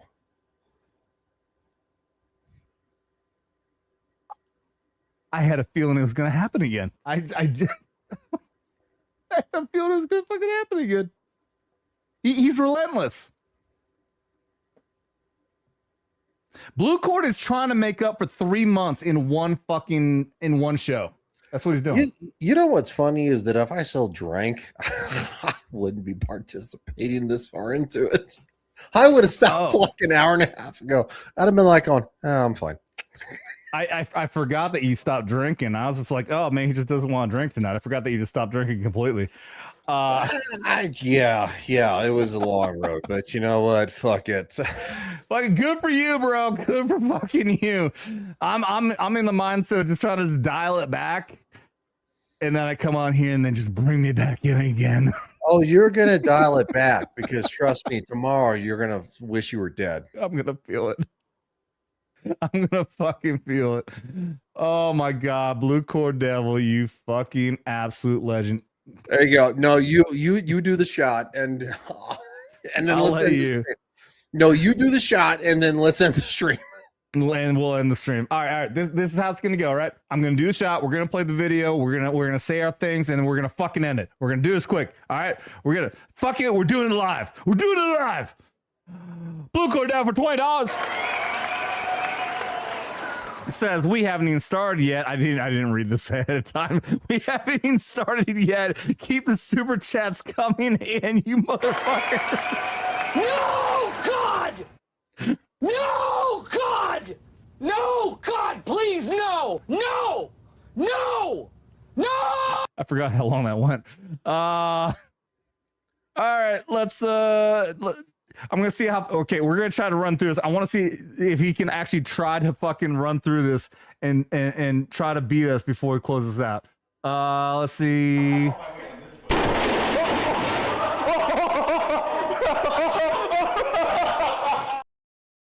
Thank you, Blue Corp, for another 20. Don't tempt him because he's gonna do it. I kind of have a feeling he's gonna do it regardless. Yeah, I can. I can scroll in other sections on streaming, but I can't do it with the media assets. That's really weird. So what? Yeah, go ahead. Do it now. For $2, he says, "Your fault, Adam, for leaving me hanging." I guess that means over the last 3 months. Chug. Chug, chug, chug, chug, yeah! Clinton says, "I just finished a 10-gallon whiskey run before this ended." Motherfucker. I love the man's tenacity, but hey, Blue Cordell, I don't have his address to send the ambulance, so if you do, get it on standby. You said Matt? Who's Matt? I didn't say Matt. I said Blue Cord Devil. I don't have his address on standby.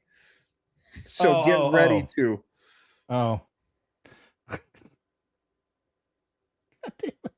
I think you're allowed to roll things over. I think Blue Cord Devil is going to fucking make fun of you until the end of time. But if you don't roll things over, we might witness a murder. We did that one time when he dropped a $500 super chat by accident. Fraggle Rock. Yeah. You weren't there for that? No. Yeah, that was that actually happened before not long before our first show with Nerdrotic came on.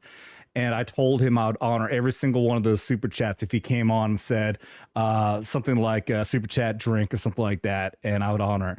Yeah, he dropped it by. I think he thought he was doing a 50. He did 500 by accident, and just I tried to refund it, but YouTube doesn't let you do that. And I felt really bad because when Gary came on, like I said, we had like 1,100 people watching at one point. I can't remember what the peak was, but I missed it. I felt so bad. I know I apologized to Blue Cord already, but I felt so bad because he was trying to drop them, and all I could see was super chats. So I had to roll through those. But yeah, he dropped a fucking 500. Wait, that was when Gary came on? Yeah, the first time. Okay, then I was there. No. He dropped it before Gary came on. Okay. And I told him, anytime you come on, you drop we had an agreement on him saying something.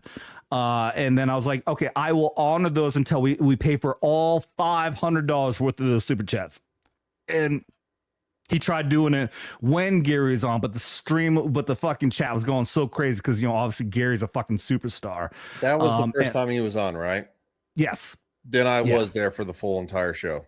Yeah, and that was one we had some controversy because a certain somebody was fucking up the background. That was my first fucking producer who shall not be named. Well, I mean, sometimes people just want. It was a hodgepodge. Everybody was excited from Gary. I'm not gonna name names. We're not gonna go into it. We're not gonna go into it. Nope. We're not gonna do it. Vatlaw chat is Vatlaw. What's up, man? Haven't seen you in a hot minute. What's up, dude? All right, Blue Cord.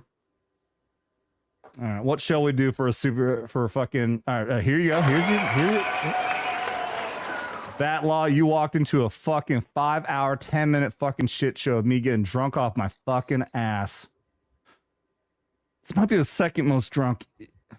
Man, I would have to go back. Might be the second most drunk after the Christmas stream. I don't know.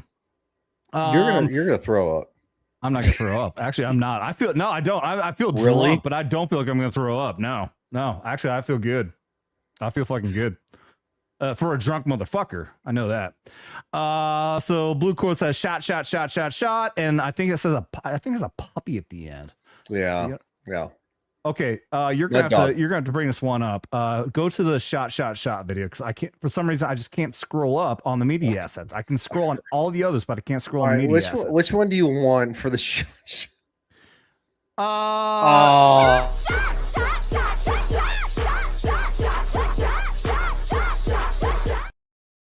think that's what he's asking for. Probably. He's got the shot with the puppies at the end. So yeah, he was asking for Dermy's puppers. Clinton, I forgot about that one. Hold on.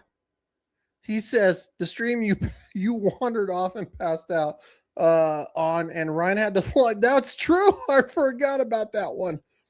Wait, which one was that? You don't remember that one, dude? Well, obviously not. I fucking passed out, blackout, it was like drunk. 2.5 years ago. Where I wandered off and passed out, and Ryan had to log in to kill. I left and had to come back because I was getting my Twitter, it's still Twitter, notification was getting blown up there, and they're like going, Adam's drunk, like going, oh, good mother puss bucket. You're an evil man. I'm so glad you're not one of my subscribers. All right. I want to find out because I do remember hearing about this after the fact that somebody had to get you to turn the stream off. I do remember that. Yeah. What show was that though? It was Gal. Gal had to contact me. She's like, I can't end the show, Ryan. She's like, you're the only one who can end the show. And so I got what show? What show? What guest? What was the topic? What was that? This was a Skinamax Saturday. Well, I mean that was always the fucking big drunken ones back in the day. So I mean, again, I'm saying back in the day. It feels like I'm saying back in the day, like that was 10 years ago. This is fucking. I mean, I think it was years Gal. ago we did this. I think it was Dermy. It was Devil. It was Horny Alf. It was just the regular crew, but. Wasn't anything special? I don't think so. Because I mean, the Christmas show is a big special one. I mean, we I had think you got monetized. I think you got monetized. That's what it was. You blew up because this channel blew up really fast, and you got monetized. Early on, yeah, when we were celebrating the monetization, yeah, Blue Cord was a part of that. Yeah, Blue Cord was a big part of the early monetization part. Yeah, and yeah, I got a message from, I think it was Gal and Devil. They were both blowing my phone up on Twitter, and Blue they Cord, said, you're Blue Cord, you're in the. You can hear us, dude. Do you remember this? Do you remember what episode this was? Because yeah, I know what you guys are talking about. Sorry, I didn't mean to interrupt you. But he did say $20 first. First most was you going to the bathroom and never coming back. Yep, it was something like that. You wandered off, and like I had to go to bed because I was literally working for the post office then still, and yeah, you wandered off to go to the restroom. And I think you ended up, and I think you actually kind of passed out in the bathroom. I don't think I've ever thrown up.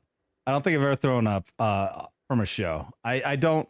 I mean, I've been blacked out. So I mean, maybe it happened. Yes. But yeah. There you go. Clinton House. Yeah. Monetization stream. Alpha wasn't even monetized yet. Okay. I think that was after I did Tom McDonald's America. It was the first time I did I wore my camouflage. It's not a uniform. I don't know what they fucking call it, but it has camouflage sleeves and everything else is a mesh, so you can wear body armor over it. I think I wore that because I wore that with the body armor. But I wore on the stream, I wore just that in celebration. Like, hey, I was wearing this when we got monetized. Let's fucking go. I think that's what it was. I don't remember 100%. I just know that I went to bed, and all of a sudden, like an hour and a half later, or not even that, maybe 45 minutes later. Yes, I do. I wonder if you guys died. I was getting my phone blown up on Twitter because Devil, and I'm pretty sure it was Devil and Gal, and maybe even Alf, where they were like, we can't, because Gal had like limited powers or something like that at the time. I can't remember. No, I don't think Gal was. Gal was not even a part yet. No, I think she was, dude. No, I really do, because they said Gal can't end the stream. I'm almost 1,000% positive. They said Gal cannot end the stream because because she was a light moderator, so to speak, and I had full powers to end the stream and stuff like that. It could be because I think I had Ryan on before I got monetized. I think I managed to get Ryan on before I got monetized, and Ryan was the one. Was the reason why we even found Gal, because she popped in the chat and Ryan was the one who said, "Hey, this is a Marine vet. You guys should talk to her." And probably yes. We got her on. So I think you could be right. It was the very early days, man. I mean, it was the Wild fucking West. That's all I'm gonna say. Yeah. I mean, Ball Busters was the Wild fucking West. Yeah, there you go. Clinton House says Ryan is correct. Gal was on the stream, but had no high admin powers. Yeah. I mean, she's just fucking. And Blue Cord just said it too. Yeah. And she's a jarhead woman. Of course, we're not going to give her any fucking. And of course, because technically, I mean, we were all drinking then. So like, I was like, I've had enough. I got to go to work. Like going, I'm going to drink some water, eat some food, and go to bed. And then my phone's blowing up, and I passed out on the couch watching TV. And then all of a sudden, I look at my phone. They're like, going, "We need you, we need you, we need you," because we can't end the stream. And I'm like, going, "Oh shit!" And I think it went for like what, another 15, 20 minutes. You tell maybe me. 30. It might have been 30. I don't fucking know. Honestly, shit was wild, dude. I can't thank you and everyone else enough. We were some wild motherfuckers. That's all I'm gonna say about that. we gotta go back at some point. We gotta go back and fucking revisit this shit. Oh, we gotta go back and revisit. It's so crazy to think this is only a few years. It's only been a few fucking years, man. There you go. Clinton says 30 to 45 before you killed the stream. All right, man, you guys are awesome. It's absolutely amazing that you guys, that we got fucking Blue Cord, we got Clinton, we got everyone else here, been following this for 3-4 years now. I think we just crossed the 3-year anniversary in December was when I started the channel. January was when I first did the first fucking show and live stream. It's only been 3 years. Well, it's only been 3 years. That's all. That's crazy. Like what Vor said, I'd watch that. If you ever do a panel, maybe let's let's. Oh, good fucking grief! I haven't done your last shot, Blue Cord. Fuck. Maybe let's in time as you get back into the saddle, and we can plan it. Maybe get some of the old gang back together, and at least I have. Let's make it on a night that I don't have to fucking work because that night sucked. It's wild that it feels like if we were going to do something like that, it feels like it's wild like we're doing a Friends reunion 20 years later, and it's only been 3 years. Yeah, but in YouTube years, that is forever. Yes, and we were saying that earlier. That's what feels so fucking weird that in YouTube years, and I don't know how to explain that. It feels like when it feels like I got monetized 10, 20 fucking years ago, and it's only been 3 fucking years I've been doing this. That's what's so weird about this. I can't explain it. I mean, we all came together because of a fun thing, right? You know, because of the fellowship and the 199 and all that kind of stuff. 199 didn't even exist. No, the 199 199 didn't even exist. I know, but it was the 199 technically. I mean, it hadn't been a thing, you know. So you know, it's one of those things that we all came together because we kind of hated the state of Hollywood and entertainment, and you know, so it's one of those things that, again, we all went on different paths. You know, I'm doing video game stuff. You're doing, you know, your thing. You're getting back into it. And it's like, you know, sometimes friends can come back together, even though we're doing our own things and we're all busy. If you plan it right, just kind of like, let's see what meshes together, and plan 3 hours, which can probably turn into 6 hours. Like, you know, because 2 hours turned into 5 hours and 20 minutes. 5 hours, 20 minutes, and 55 seconds. Yeah. So I mean, it's just, you know, we'll just see what meshes, and there's nothing wrong with that. You know, every you know, you meet people in the night and stuff like that, and you love them to death, and you always remember them. And sometimes you don't always get to talk to them as much as you. My best friend's from the military. I don't talk to him every day. I barely talk to him every couple of months. He's my best friend, and quite frankly, I mean, he's got a family, like, you know, and he's got his own responsibilities.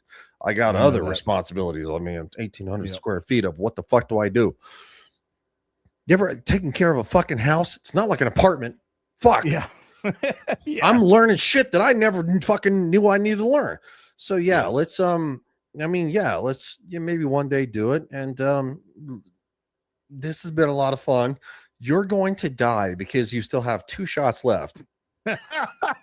And before I do that, Blue Cord says yes. At least we have met. Yeah, we met when we went to the hurricane support out in North Carolina.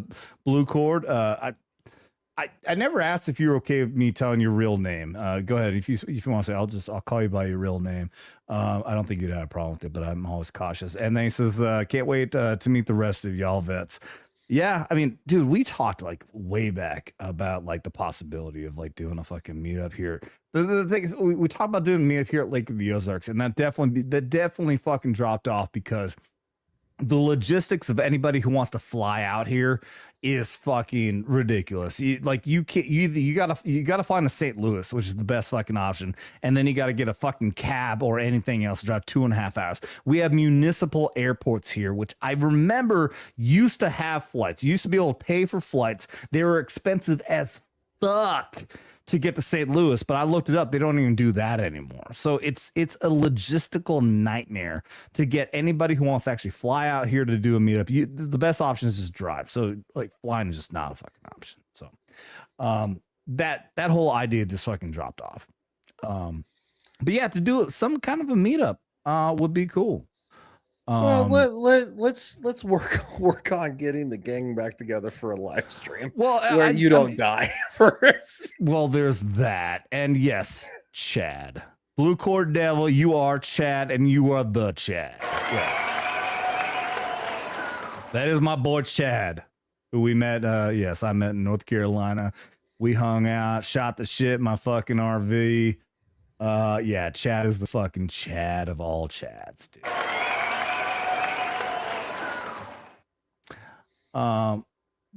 You also left this stream very early as well. I think it was after the other one, though. I don't even want to say it. I don't think I even want to fucking see it. I want to see Rob it. quote that. Well, Well, I'll get there. wait, that's the Christmas stream. I know that one. That's the Christmas stream. The one with X-Wing and Yeah, Big Rob? X-Wing and Big Rob fucking finished it out. That's definitely the Christmas That's stream. right. I Yeah. remember seeing that one. I was Yeah. going to try to make it and I couldn't. Yeah, that's the Christmas stream. That was I hate to say it this way because I love you guys. You're donating, but it was the most profitable. It's the most money I've ever made on a fucking live stream. It was insane. Yeah, I think I've said this a few times now already that like, yeah, I think I remember turning off my fucking camera and then going to the bathroom, taking a piss. And this is my theory.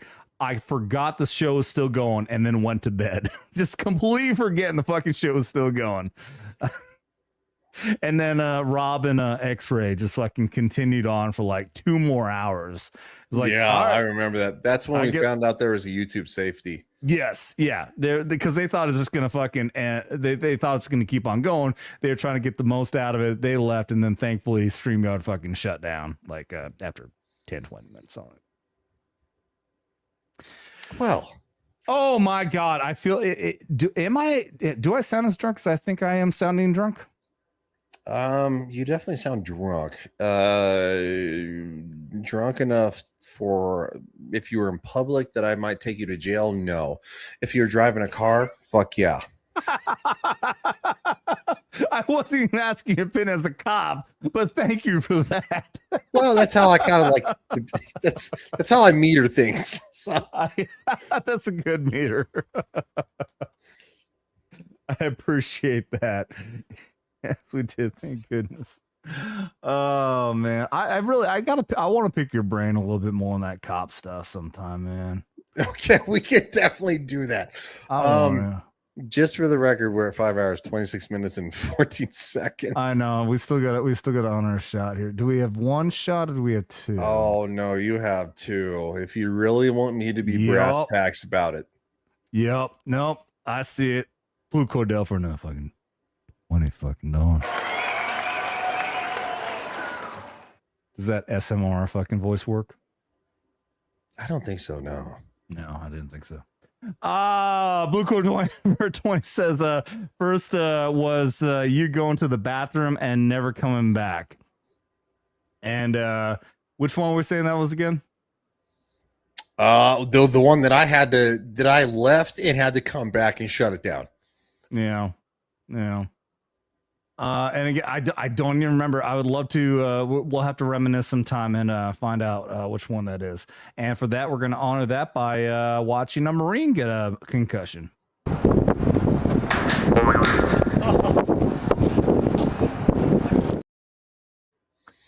My very first fucking video I ever made to be the introduction to Vets Talking started with that video right there. Did it really? Yes, it's if you look up into the video history of Vets Talking, go to oldest video. I have a video where it was me on the Legion of Memers podcast talking about it, and I edited in video clips, and that was the very first video. Technically, that is the very first clip that ever appeared on Vets Talking. That's pretty fun. And I'm applauding as Blue Cordell once again tries to fucking murder me. Thank you.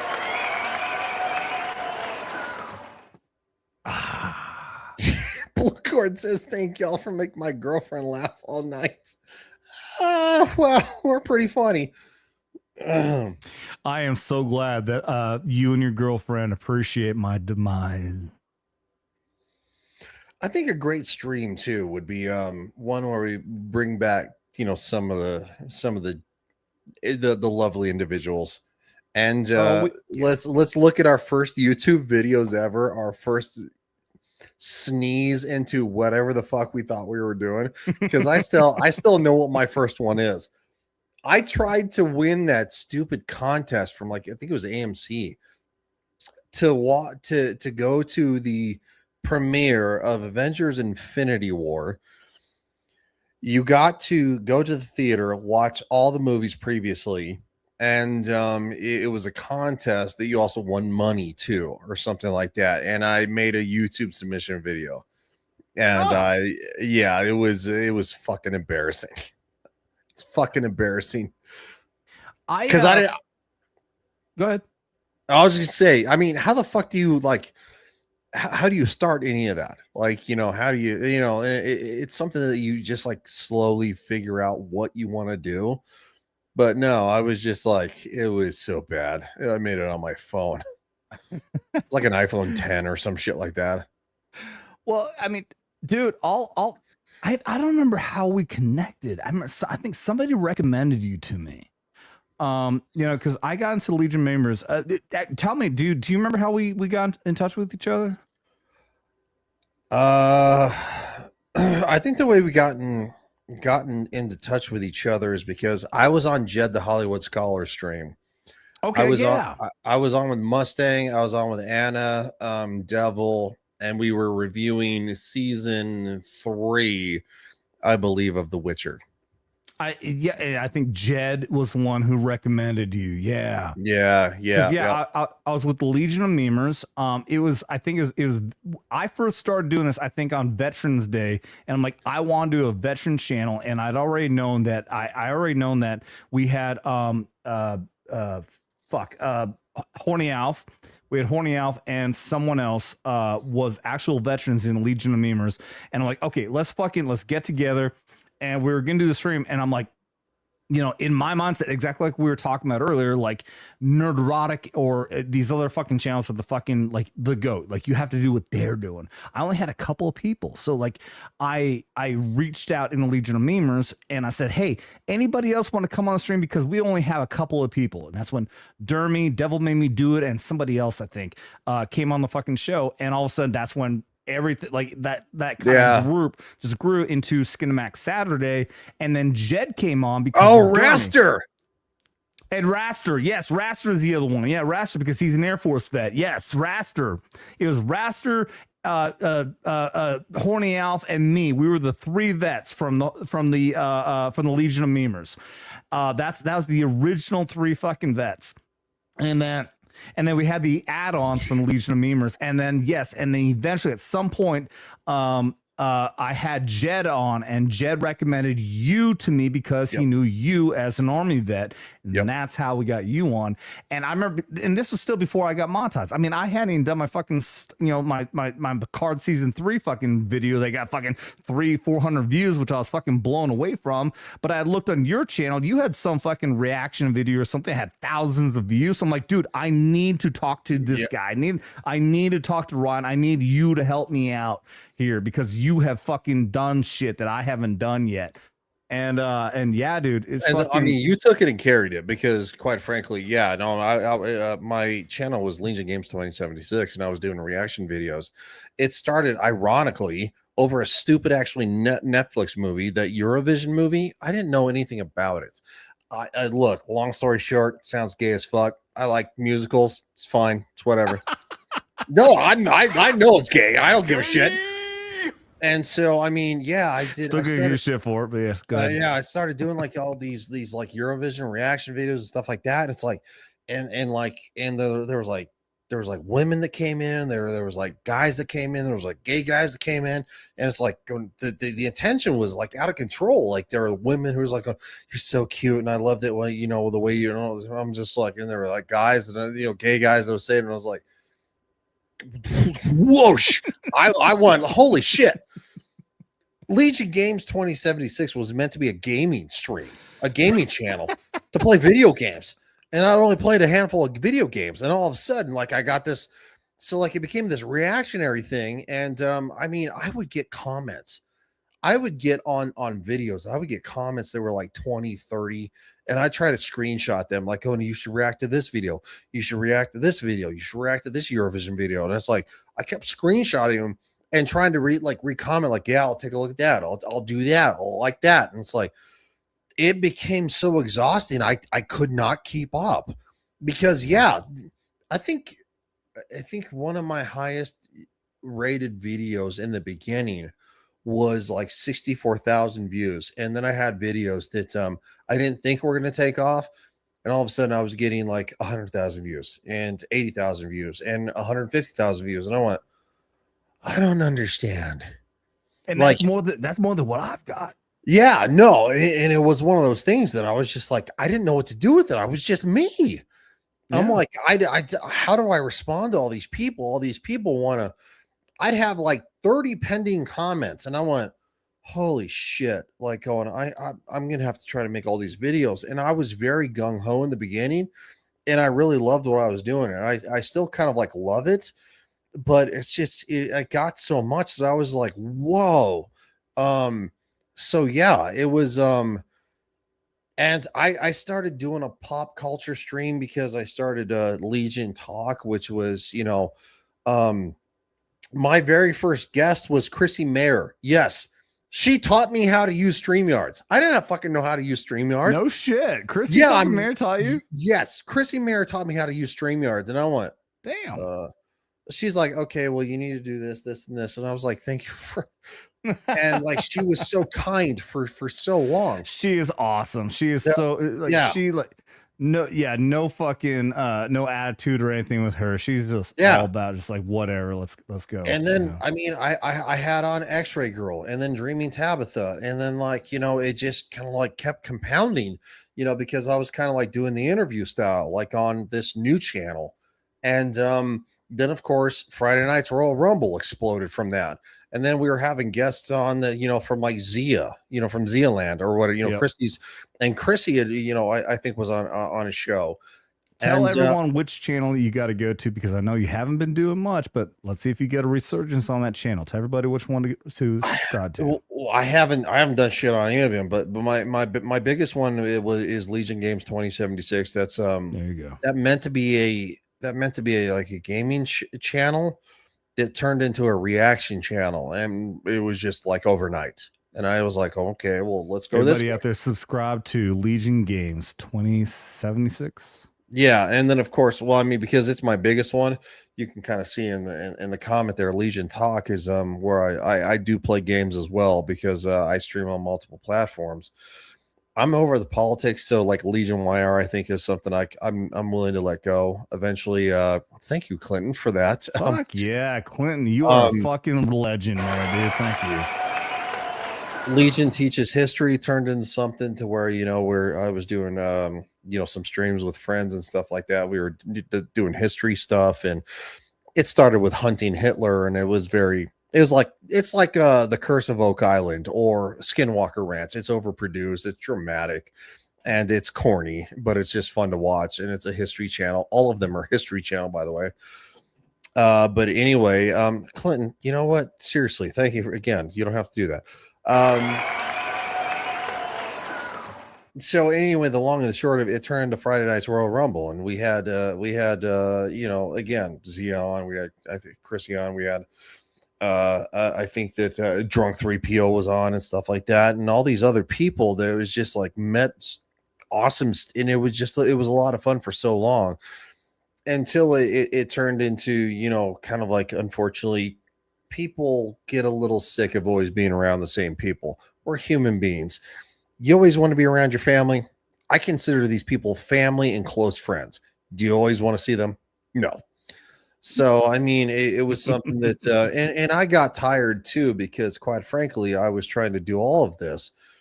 And there was always jokes in the chat too, that we were the Friday Night Royal Rumble. I'm sorry, the Friday Night Tights after show.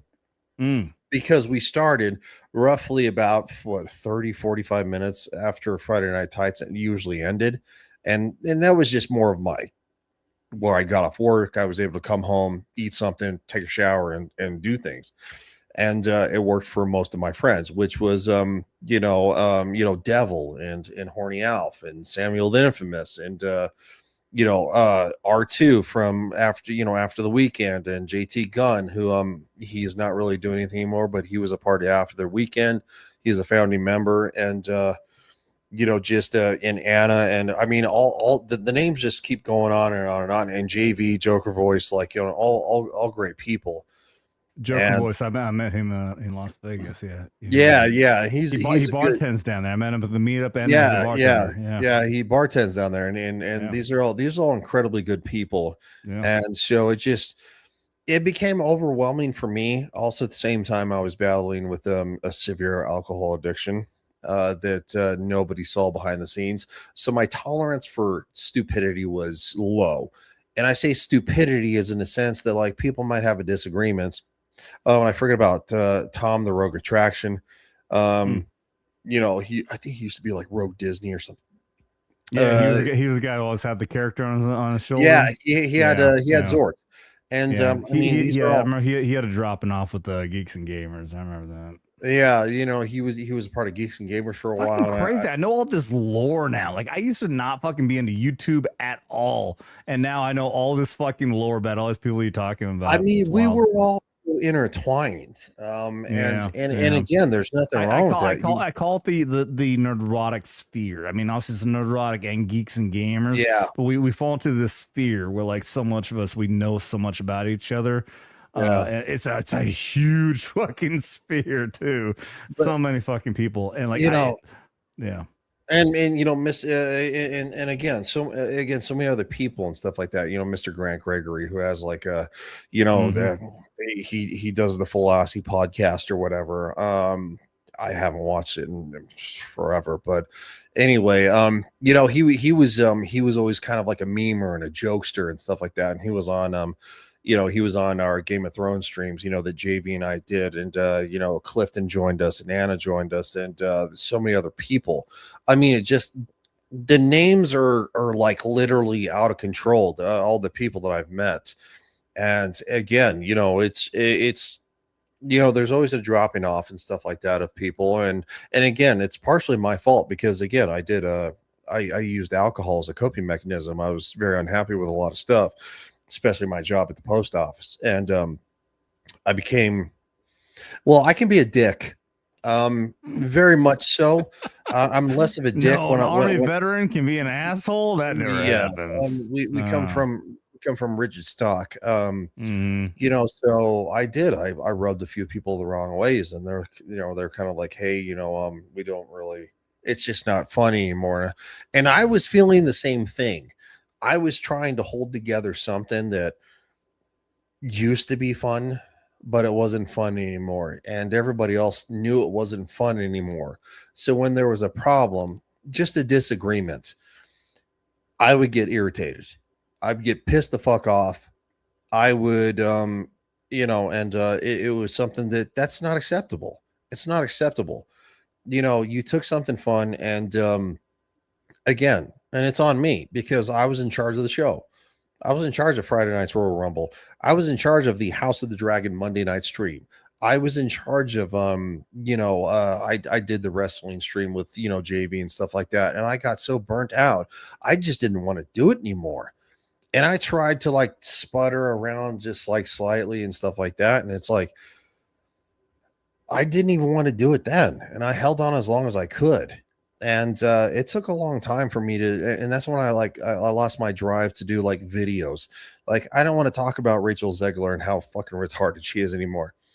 Like, you know, I don't want to talk about how the Acolyte sucks donkey ass. And I don't want to talk about Supergirl technically on my channel and how that Millie Alcock's like going, well, because of my sexism. And it's like on the tired trope. Like, I don't care. Why I didn't even have it as a topic talk? Yeah. It's just it was one of those things that I don't care. And again, you know what? You're responsible for yourself foremost always. So you take responsibility for the actions that you did, and it did. I became kind of like a douche.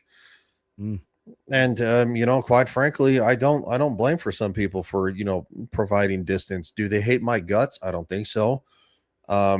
Most of them still, but you know, I mean, it's and, you know, and different shows go different directions too. Like, you know, Ballbusters went a different direction. You know, you used to be on it, and I think that for a long time Devil was on it, and Alf tried to be on it, and it's like it's just different things because different people in life go different directions. YouTube life changes so fucking fast. Oh, it changes It's rapidly. insane. It goes so fast. It's like high school. It's like high school. And yes, that's in a good way. That's a great fucking example. You're right. It's in a good way and in a negative way, because high school, we always look after it's over, we look fondly on it and you're like going, I really appreciated that. It was a fun journey. I'm glad I did that. And then you get to college and it's kind of the same thing. You do the same thing. And so, no, I'm not going to sit here and say that anybody is more to blame than I am, because it is my fault. They were my shows and I was burnt out that I became a little insufferable. Probably massively insufferable because you know what, in your mind to you, you're like, oh, well, I was a little insufferable. I was a little grumpy and that's not fair to everybody and stuff like that. To them, they're probably going like, dude, what the fuck is this problem? Like, and it's like, well, if there's a disagreement, I mean, we're all adults. Can we like get through the disagreements? And, and again, there were times that it'd be like, broom, broom, broom, broom, broom, like text message chat in Twitter.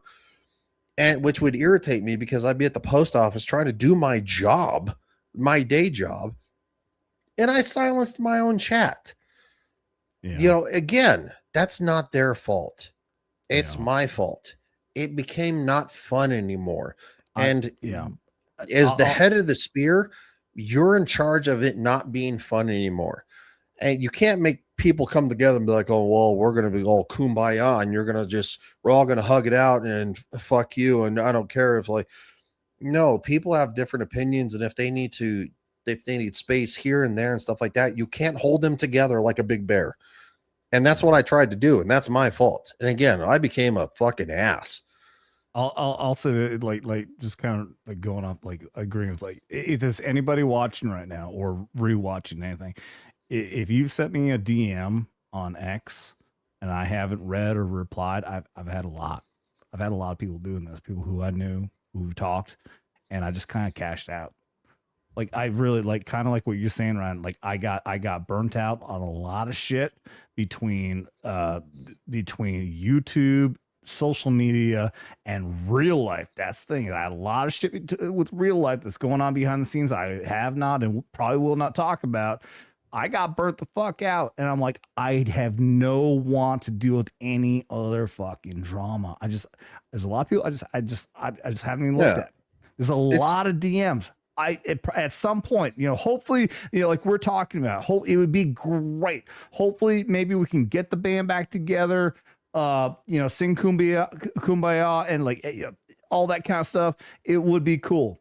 But I have cashed out on so much. Which is absolutely understandable, man. I mean, nobody blames you for that.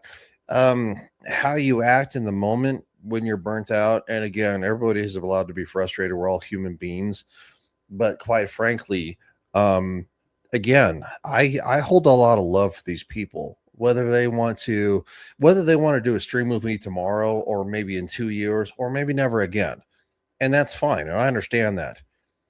I hold no ill will towards that anymore. I held anger for a long time because I was like, you know what? I brought these people together and I felt like they knifed me in the back. No, that's not what it was. These people came together because I became friends with them. They became friends with each other. And quite frankly, because I was trying to hold something together that I didn't have any love for anymore. I didn't have any passion for anymore. I didn't want to do anymore. It became a chore to me. So I treated people who were friends like it was a chore. And that's not fair to them. Now, their actions after said fact is relevant because that's how they feel. And a lot of people don't understand that, right? Because, it's like, well, I did something. I tried to apologize for it. I may have screwed up, or I screwed up 10 times, 20 times, whatever. Or it's been a couple of years. You're like, you should have forgiven me. The thing is, no, because how they feel is how they feel. And, this is the kind of behind the scenes thing of YouTube that you're going to see on bigger channels and smaller channels too, that do panel streams. They rotate like a revolving door, because somebody might get irritated with somebody else about something. It might be minuscule to one person, that's big to another person. They disagree, they can't reconcile, they don't want to be a part of the show anymore, and that's just the revolving YouTube door. And so again, no, I'm responsible only for my actions. My actions are my actions, and it's what I did, and I own those actions. So no, I mean, if there was good, to be a panel that you wanted to put together tomorrow of the old people, the old guard or whatever, and if somebody was like, hey, I don't know if I want to be around Ryan, because we haven't talked in a long time, and him and I, had a massive disagreement, whatever, they're allowed to feel that. And quite frankly, it's my job to understand how they feel and say, you know what, I made them feel that way because, quite frankly, I was a grumpy fucking dick. I was a grumpy dick. I really was. So a limp grumpy dick. Yeah, I was a limp grumpy dick. And it happens to the best of us. I would say don't hold a grudge. If somebody did you wrong, don't hold a grudge. Or if somebody who is your friend, who is your friend, you haven't talked to them in a long time because they took somebody else's side that maybe you had an issue with and they had an issue with you. Maybe they saw the side of where you were being a fucking douche. They still care about you, but you know what? They decided to take the side of the person who is being less problematic. And that's how it is, because on a live stream, if you have somebody who spurgs the fuck out, wants to say all these heinous things, wants to say, F words and N words and stuff like that. And it's like, no, do you want that person on Niggers? Yeah, I got you. Yeah. Do you want to, do you want that person on your show? No, I don't want to.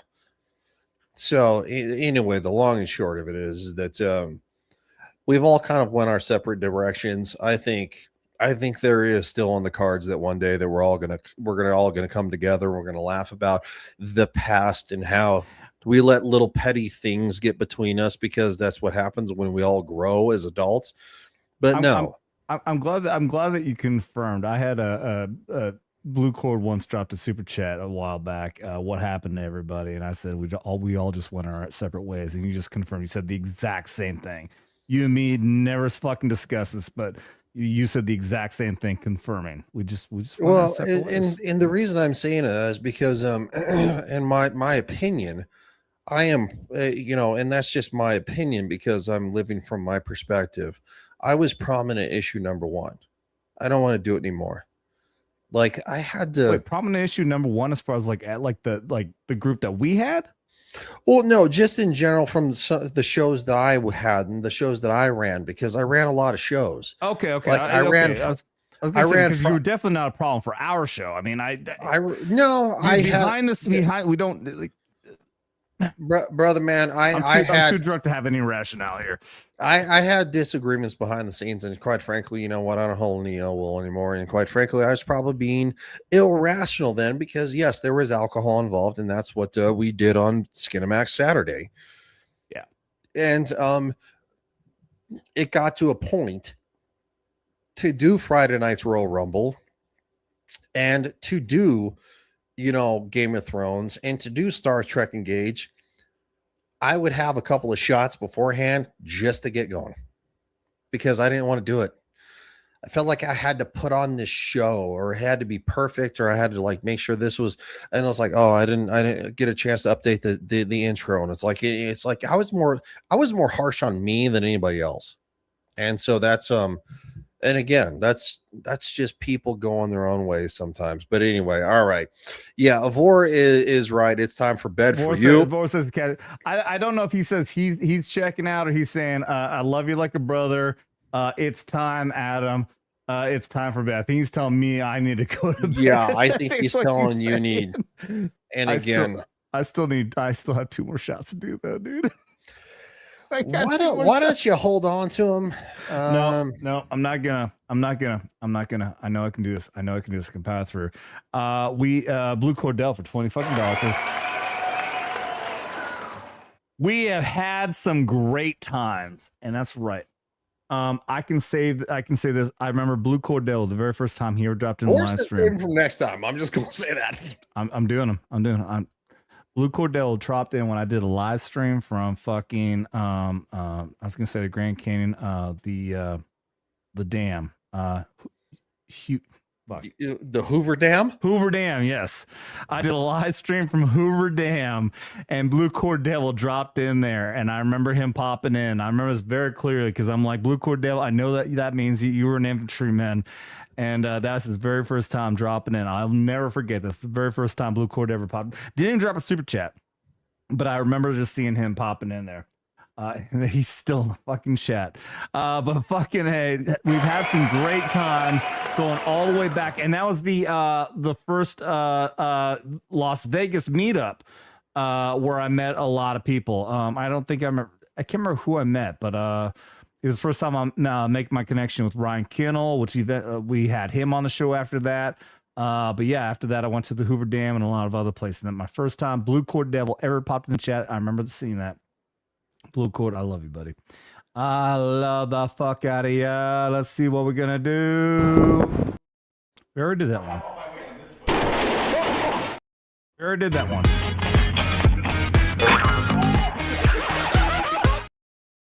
That one we haven't done. Boris says this is the song that never ends. I mean, I could end it if I really wanted to, but it's not technically my show. So unless he gets piss ass drunk and falls out of his chair. I'm not asleep yet. I haven't passed out yet. I have not passed out yet. Blue Cord for 2 says, I'll never diss any of y'all. Love y'all, bros. I know, man. You want to talk shit? You want to call me a fucking pogue? You can do that. And I will act like I'm upset, but I'm not really, dude. I know. It's all in fucking good fun. I love you, dude. He's going to do another shot, and I'm going to go to the bathroom. I've had to pee for the last 2 hours. I'm not joking. Go take a fucking piss. I'm out of beer. I have a little bit. I can't believe I haven't had a piss yet. That's fucking wild. Because I've been drinking nothing but fucking whiskey, but I have a little bit of water left, so chug to you, buddy. Chug, chug, chug, chug. All right. I said, like I'm drinking a fucking shot of fucking whiskey. All right. I'm going to wait for him to come back to on this last shot, and then we're going to close out. We're going to close out. We're going to... Dude, we're gonna close that. Blue Cord, you drop one more fucking chat. I don't care. It's gonna be the last fucking one, and we're gonna close this fucking stream. Dr. Gold says, I'm glad I can be a part of this community. Glad to have you, buddy. Appreciate the fuck out of you, man. I appreciate the absolute fuck out of you. Also, I wanted to, before I even read this, I want to give so much love to Clinton, Dr. Gold, and so many others out. Obviously, Blue Cord, all of you members out there who have continued your membership, even though I haven't even been streaming. You guys are absolute fucking legends. I can't thank you enough from the bottom of my heart for continuing your membership after my failure. This is my failure for not doing streams. You guys are out there to support me, and I'm not even doing what I should be doing to provide what you're paying for. So I can't thank all of you enough. All the members out there who were monthly subscribers, members giving monthly, your hard-earned cash, or just money in general to me when I wasn't even doing anything. I feel fucking terrible for that. I definitely want to do a members only show at some point. I mean, that's something I should be doing like on a weekly fucking basis to show love to you guys. Just do some members only. Maybe we'll do something where you guys can come up on camera. We'll do something like that. But I have to show some love to you guys because you guys are absolutely fucking amazing. You guys have been paying monthly as members to this channel, regardless of what level you guys have been doing it at. And I can't thank you guys enough. And fucking Ryan has just completely dipped out right now. But guys, thank you so much. Right on, dude. Bluco says, oh, he came back. I thought you just fucked off and went to bed. No, I hit the wrong fucking button. Of course you I'm not used to this Brave browser, so there's like the buttons are different. I all I heard it was like that you're gonna do this, you're gonna do that. And, I'm like, oh, this motherfucker's gonna pass the fuck out. I was gonna make a comment, and then I like went to scroll and I hit the button. It went over the X button and like, whoop. And I'm the one who's fucking drinking, and you're the one who's fucking sober. Go fucking figure. All right, we got one last fucking super chat to go. And Blue Cordian said he's done. He's not dropping another one. This is it, everybody. This is it. We're coming up on, we're 2 minutes from 6 fucking hours. It's probably one of the longest streams I've ever done in my life. The fucking the Christmas one went for 8 hours, but I think I dipped out at 6 hours. So this is like one of the fucking longest ones. He said he's not gonna drop anymore, but then he drops this for another fucking 2. Says, I'll never diss any of y'all. Love y'all, brothers. Love you, man. Or that might have actually already been there. Never mind. Yeah, that was like 8 days ago. Yeah, cheers. I'm fucking drunk. What the fuck do I know? Thank you for the 2 minutes. But for $20 fucking dollars, the last fucking 20 says, thank y'all for making my girlfriend laugh all night. I appreciate the fuck out of you and your girlfriend, Blue Cord. Chad, you are the fucking Chad, dude. Thank you. Thank you to your girlfriend. Let's go with pick something, Ron. I can't scroll up. Pick something. Pick all right, hold on. It better be fucking good, dude. They don't know what the fuck they're doing. God damn it. That's not what I didn't pick that.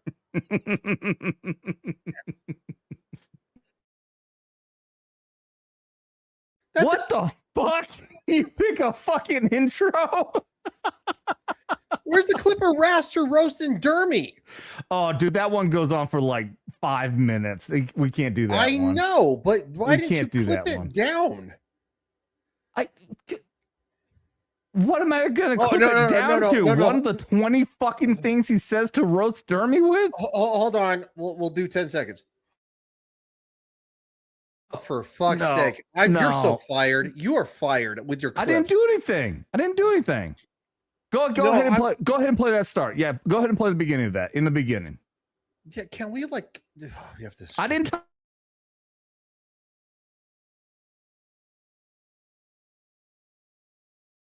Mr. Rastercaster, first time out here, first time ever hearing your fucking voice. I always thought you were like 65-year-old crusty old man, but turns out you're not. What's up, dude? What's up? What's going on? Like you said, I'm Rastercaster, soon to be future channel of Rastercaster. Yeah, I'm spiritually endowed and very, very crusty. And don't even look like that, Dermy. Look at your mouth. Yeah.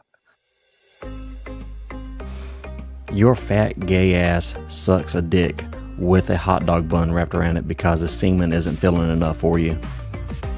No, I'm better than you, Dermy. Shut the fuck up. You knew God hated you at an early age when your parents rolled you into church for the christening by the priest as a baby. The priest thought you were so fucking fat that the ordinary ceremony wouldn't even cover your ass.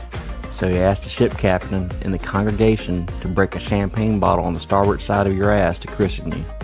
Yeah, his fat gets the alcohol absorbed before his blood does. Jesus Christ, Dermy. The only benefit of you shaving that fucking thing you call a beard is that I can get a more accurate chin count on you. Yeah, you suck. All right, shut the fuck up, Dermy. Yeah, shut the fuck up. Your channel should be demonetized on the excessive adipose tissue display alone. Hey, Ryan, let's take it. Let's break that down a little bit. What do you know about Dermy? When you decide to go by the name Dermy Wormy, I'm pretty much just gonna assume you're a freak. All right. You look like you were conceived when someone gave a blowjob to Haggard from Harry Potter and then burped into an empty bucket of KFC that acted like an artificial womb. Why is everybody mean to Dermy? He seems like a nice kid. Shut up. No, hell no. You shut your mouth about that. I don't care if you're a culture casino. You shut the hell up about that shit. He's a piece of shit, degenerate bastard. He's not even human. He's not even human. He doesn't even need rights. You look like if Hodor and Thomas the Train had a butt baby. You might not hear me say this, so don't. Someone's gonna probably clip me from saying this. Dermy's right on a part of things.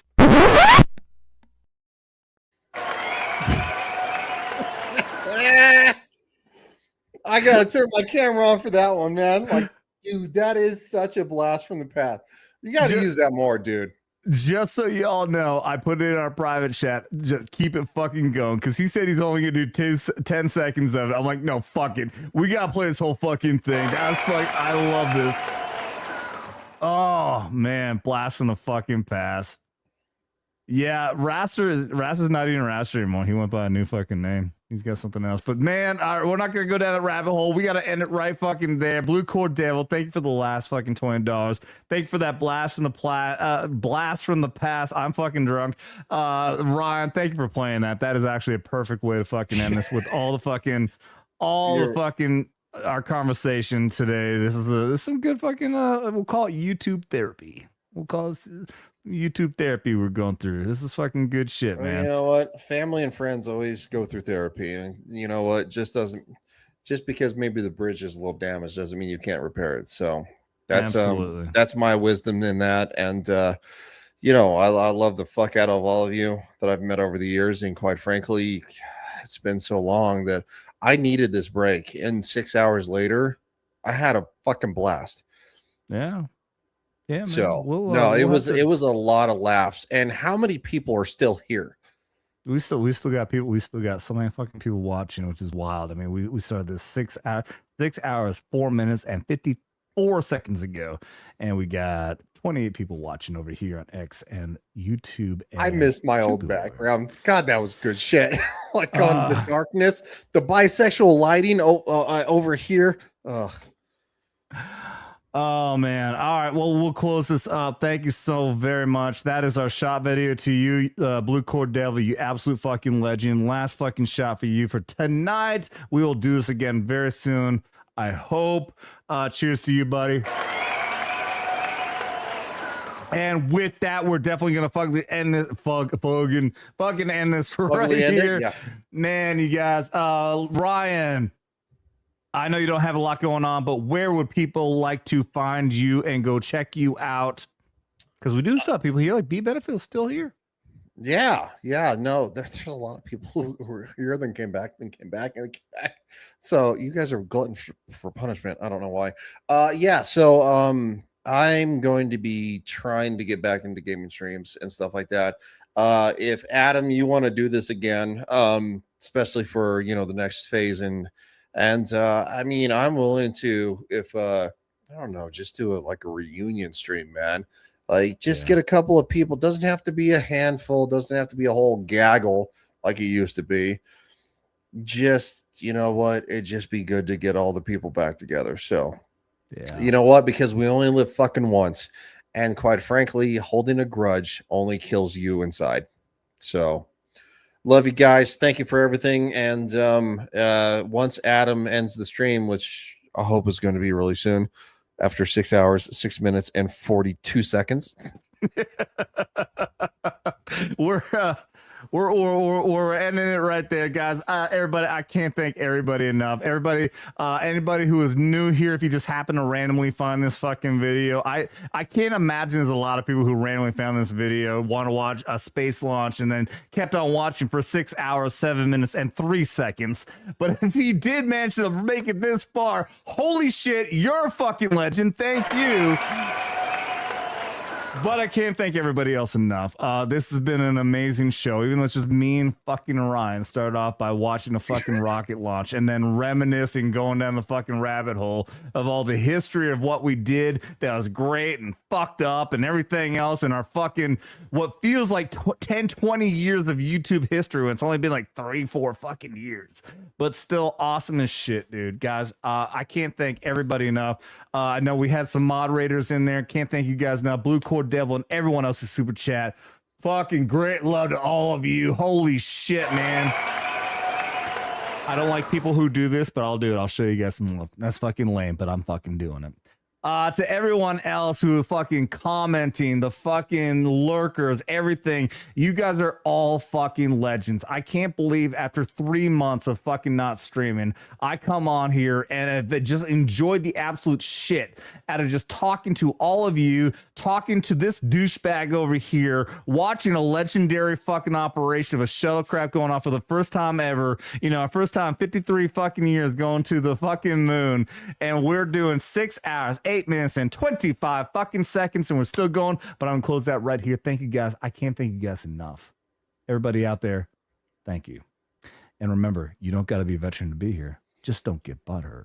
Share us out there with everybody, because you don't got to be a veteran. I fucked my own thing up. I fucked it up. You don't got to be a veteran to be here. You just don't gotta get butthurt. You've been gargling a dick and Open the door. Oh God! Ah!